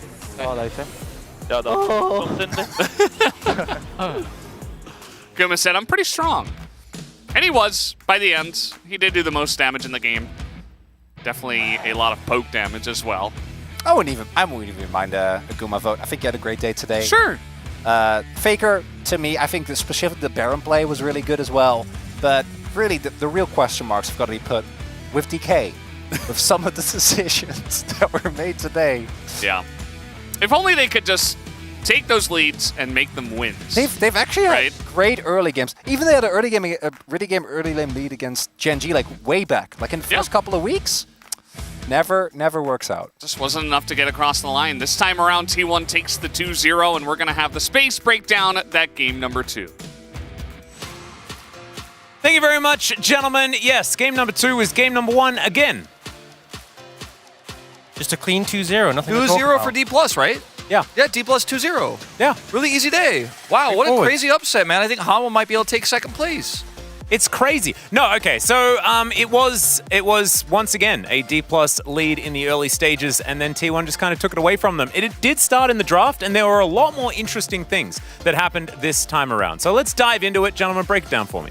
Yeah, so we saw the Nami denial away from the Lucian Nami, which we haven't seen for a while, and we saw the Sona come out. You know, you might expect typically to see the Melio, which is obviously something that has been paired more with Lucian, but the Sona was that tech that was brought out when Lucian Nami was really popular. So that was pretty interesting, although it seemed like T1 took a while to decide what they wanted to pair it with. We're hesitating a bit even on this final pick. But I think the other cool thing that we saw is the Annie, which again, is kind of a callback to a counter we've seen before. It used to be really popular Annie-Ahri meta, and the Annie always just kind of bodied Ahri. You also have point-and-click CC, which is super reliable. So I think there were some sort of interesting adaptations brought out by D+, which obviously did help them to get an early lead. I think the thing for me, the really sticking point was that you have the the Sona ult on top of the Annie ult, and then you obviously have Gnar. So if you have a Mega Gnar, you can do some really cool wombo combos. But the enemy AD carry is super high range. You have a super mobile Ahri as well, and the Rel is just the best engaged in the game. It's better than Annie realistically in a lot of these fights because he could just get you from so many different angles. And Annie is just a little bit too squishy into lethality Caitlyn to necessarily be able to get those picks the way she wants every single time reliably. And the objective that we saw D+ try to go for the Baron, where they were going for that Hail Mary, they just got out-relled because that is also a thing they have to deal with. But the whole issue is that there were some really big overextensions from D+ in this game when they had a winning game state, they had full control, and they just kind of tossed it into the bin just like game one. And it's really frustrating to see. If you're D+, you could have walked away from a 2-0 win over T1. You'd be on cloud nine. It's the most amazing day of your life. And you're like, wow, maybe this team could be making a run towards a really cool playoff run. But instead, they just couldn't get it done either time. And Lucid really showing that he's still a rookie, unfortunately, inside. Yeah, I think that was definitely part of it. Some part of me just imagines Zephyr backstage before the series, and they're all just about to walk out, and he just turns and he says, guys, just send it. And they did. They sent it. And unfortunately, they sent it a little bit too far, and it did not make it to the destination. We're going to have a look at some of the early plays, though, because we do need to celebrate the fact that D+ were really strong in the early game. Yeah, and it just ends up being such a beautiful TP flank, that ward getting so much value, the double stun coming out from Showmaker, and then as soon as this happens, T1 are on just such a back foot. Even a beautiful cleanse from Faker isn't enough to stop the play. Yeah, Lucid having such a good early game, very proactive, setting up plays. Showmaker obviously having enough control to get that teleport flank off here is massive, and it's just really easy to follow up on this. They even get another teleport out of T1 as well in the play. And, Lucid's early game, he just followed Owner around, took a ton of his jungle away. He was extremely aggressive, had a massive lead in farm. Yeah, this is just another play, again, going in as Lucid was level 6. And this is where, in the moment we're all watching, we're like, oh, wow, it's just like game one. They have a huge lead. Like, this is unlosable. We're going to 3 games in this series. We thought, for sure, it's happening, right? I said the words, game's over, after that moment. So I take personal responsibility. I think it's on me. Yeah, don't worry. I was believing as well, even though we had the last game as an example of why we should never believe that. And T1 will find a fight when there is a Baron alive, and then they will make the Baron unalive, and then they will destroy all of the stuff. So we're going to have a look at where it really went wrong. And I think Chronicler pointed out this precise moment as well. Wait for the turn, and then that's where it all just kind of goes. Yeah, and aiming, I don't know, you cleared the control ward, and then he stays there as 3 members of T1, including the Rel, are approaching. So yeah, you're playing a Lucian who has dash and flash, but you're just too overextended. Gets caught in this full combo, and immediately the fight is lost. So really questionable positioning from aiming there, and immediately punished by T1. Yeah, and now, I mean, there's just nothing you can do anymore. You've lost your bot lane, and going into Baron as well, like trying to force this. Faker goes over the wall here, buys enough time, and boom. You win those against Rel? No, you don't win those against Rel. And I mean, D+ had to make a call like this, unfortunately, but Faker's flank wasn't accounted for. Showmaker couldn't actually get the turn he was looking for because Annie is so good at turning off of Baron, so it's still like a reasonable call, right? But they just didn't have enough control. Weren't going to win that 50-50. Rel is super strong. I feel like T1 are abusing Rel Aatrox so well right now. It's just like, you're going to win those in the end if they make even one mistake. And guess what? They did. They made more than one mistake. I feel like with Ahri in the mix as well, like, even if the game goes wrong, like the reset potential from Ahri and Aatrox on top of the Rel engage, it's just like, that's kind of how they're doing it. It's like they fall so far behind, but they just win one team fight. Suddenly they get like 5 kills, an objective. It's good. Yep, and we have seen this from T1 in the past, their ability to just kind of turn on a dime to ignore the fact that the game is slipping away from them. It's like they just feel like they're in control, even if they're not. Let's see who picks up POG for this one. I have a feeling, it might be the gentleman in the mid lane. He needs his 1,000 points as he meets Chovy at the very top of the standings. Yeah, and I think ultimately Showmaker had a really strong early performance, which dictated a big lead for D+. But I think Faker's performance in the team fights later on was really substantial. Consistently, you saw him finding huge value from Charms, playing pretty well with the ult, and also he's into a composition which can be a little bit awkward. The Annie does have that point-and-click CC if you do miss position, but it felt like he was playing on full form throughout. I feel like Faker, despite a lot of disadvantages, really showed up big when it mattered, including in this fight here. The one we just showed where aiming got caught, where he was putting that pressure on. Charms like this one. Even his charm in the early game against Lucid was sick as well. Like, he just looked clean on this this Ahri pick, which is once again meta. He's one of our best Ahris, so very exciting to see this return to the forefront. And now he's tied with Chovy. This has kind of been a battle between these two mid laners all season long.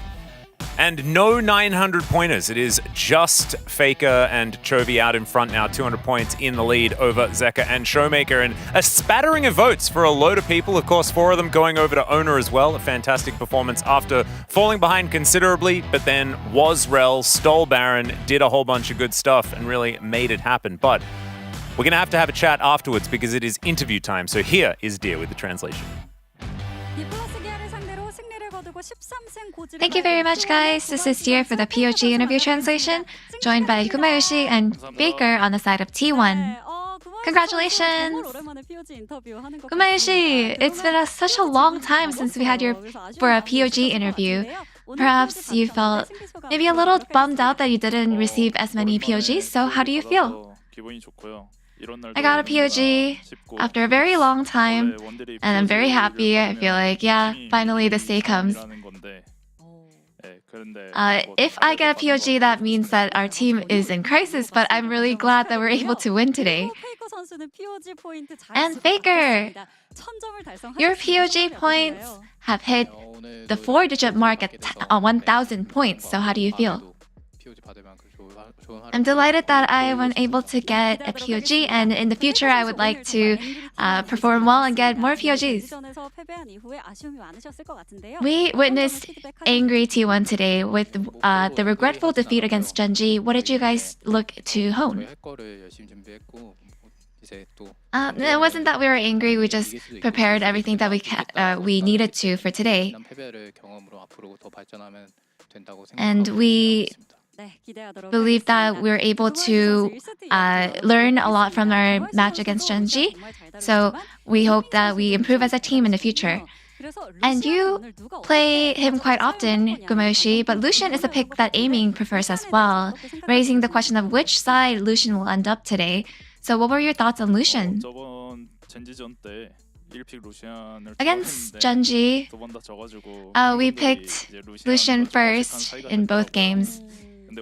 And I feel like the fans actually definitely don't really feel the same as we do about Lucian, but I believe that maybe our fans can forgive Lucian and be on good terms with him now.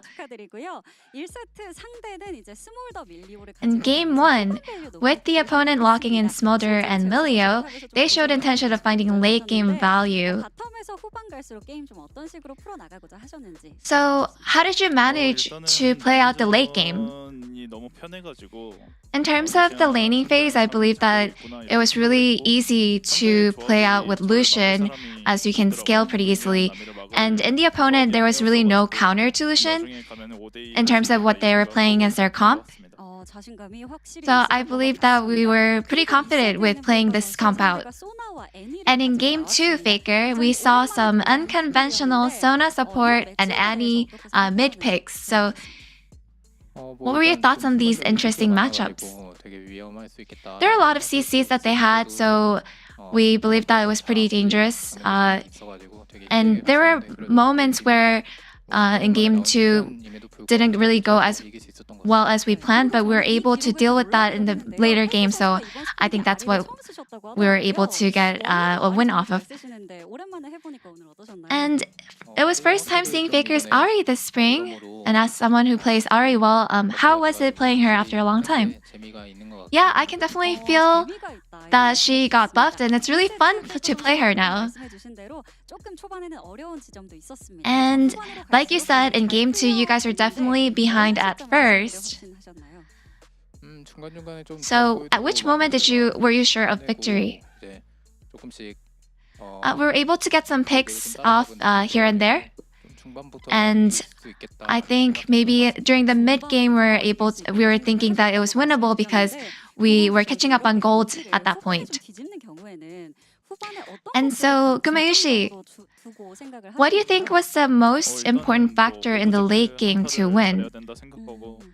I think objective team fights are really important, and in those team fights, I think it's more advantageous to the side that opens up the team fight in a good angle to find that angle right. And Faker, in game 2, every turnaround had you in the picture, so how did you manage to position so well? I think I was just thinking about which angle I can input the most damage. And in game 2, we have to talk about this. Owner's Herald driving skills. We noticed that you guys are laughing, so what were your thoughts? Lately, we have been playing our matches at earlier time, and I believe that since it was a later time that we played out our match, maybe he was getting sleepy behind the wheels. And Baker, you know, I definitely noticed that he may be driving, maybe drunk driving, so I was thinking of calling the police. And now your next opponent will be Hanwha Life Esports. Kumayoshi, what do you think the win condition would be? I've been hearing that Viper has been in top of his form, and so I believe that bot lane will be the win condition. And Faker, we'll make sure that we're prepared for our match against Hanwha Life Esports. We'll put in our best efforts. And this will be the end of the interview with Kumayoshi and Faker, and back to the space. Thank you so much, dear, as usual, for the absolutely fantastic translation. Great to hear from both Gumayushi and Faker. I have it on good authority that Owner was indeed not drunk when he was driving Shelly. He just wasn't very good at it. T1, second place, still here, unable to catch up to Gen.G, considering the fact that they do have that second loss. Gen.G will be playing once again this week. If D+ had gotten the 2-0, it would, of course, be a 12-3 tied with Hanwha. But they would be still quite ahead of Hanwha in terms of game score, just to imagine what it would have meant. So that win for Hanwha over T1 that they need to get on Friday is still so important. But I feel like this was an opportunity for Hanwha. If you're watching, you're going, D+, why couldn't you get it done? So close. Yeah, with the matchups tomorrow, I think FearX against DRX. You know, FearX, I think, have the highest chances of challenging Quandong Freaks for their spot. But DRX, out of the Eastern teams, look to be in pretty good form. Yeah, I feel like DRX could definitely play some spoiler tomorrow. I think they are a team that, in my mind, probably better than FearX at the moment, but they have the most difficult run. Outside of this match right here, things are only more and more tough. And speaking of things that are really tough, Bro aren't mathematically eliminated yet, but they might be tomorrow because they're up against KT, and it doesn't get better. The news doesn't get better from there, unfortunately, for the Bros. We'll see. I mean, KT have lost other things before. We'll have to find out tomorrow, though. For now, though, that is enough. Thank you so much for watching. We'll see you tomorrow for more LCK.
두려움을 모르는 팀 피오 확정됐다고 생각하지 마세요.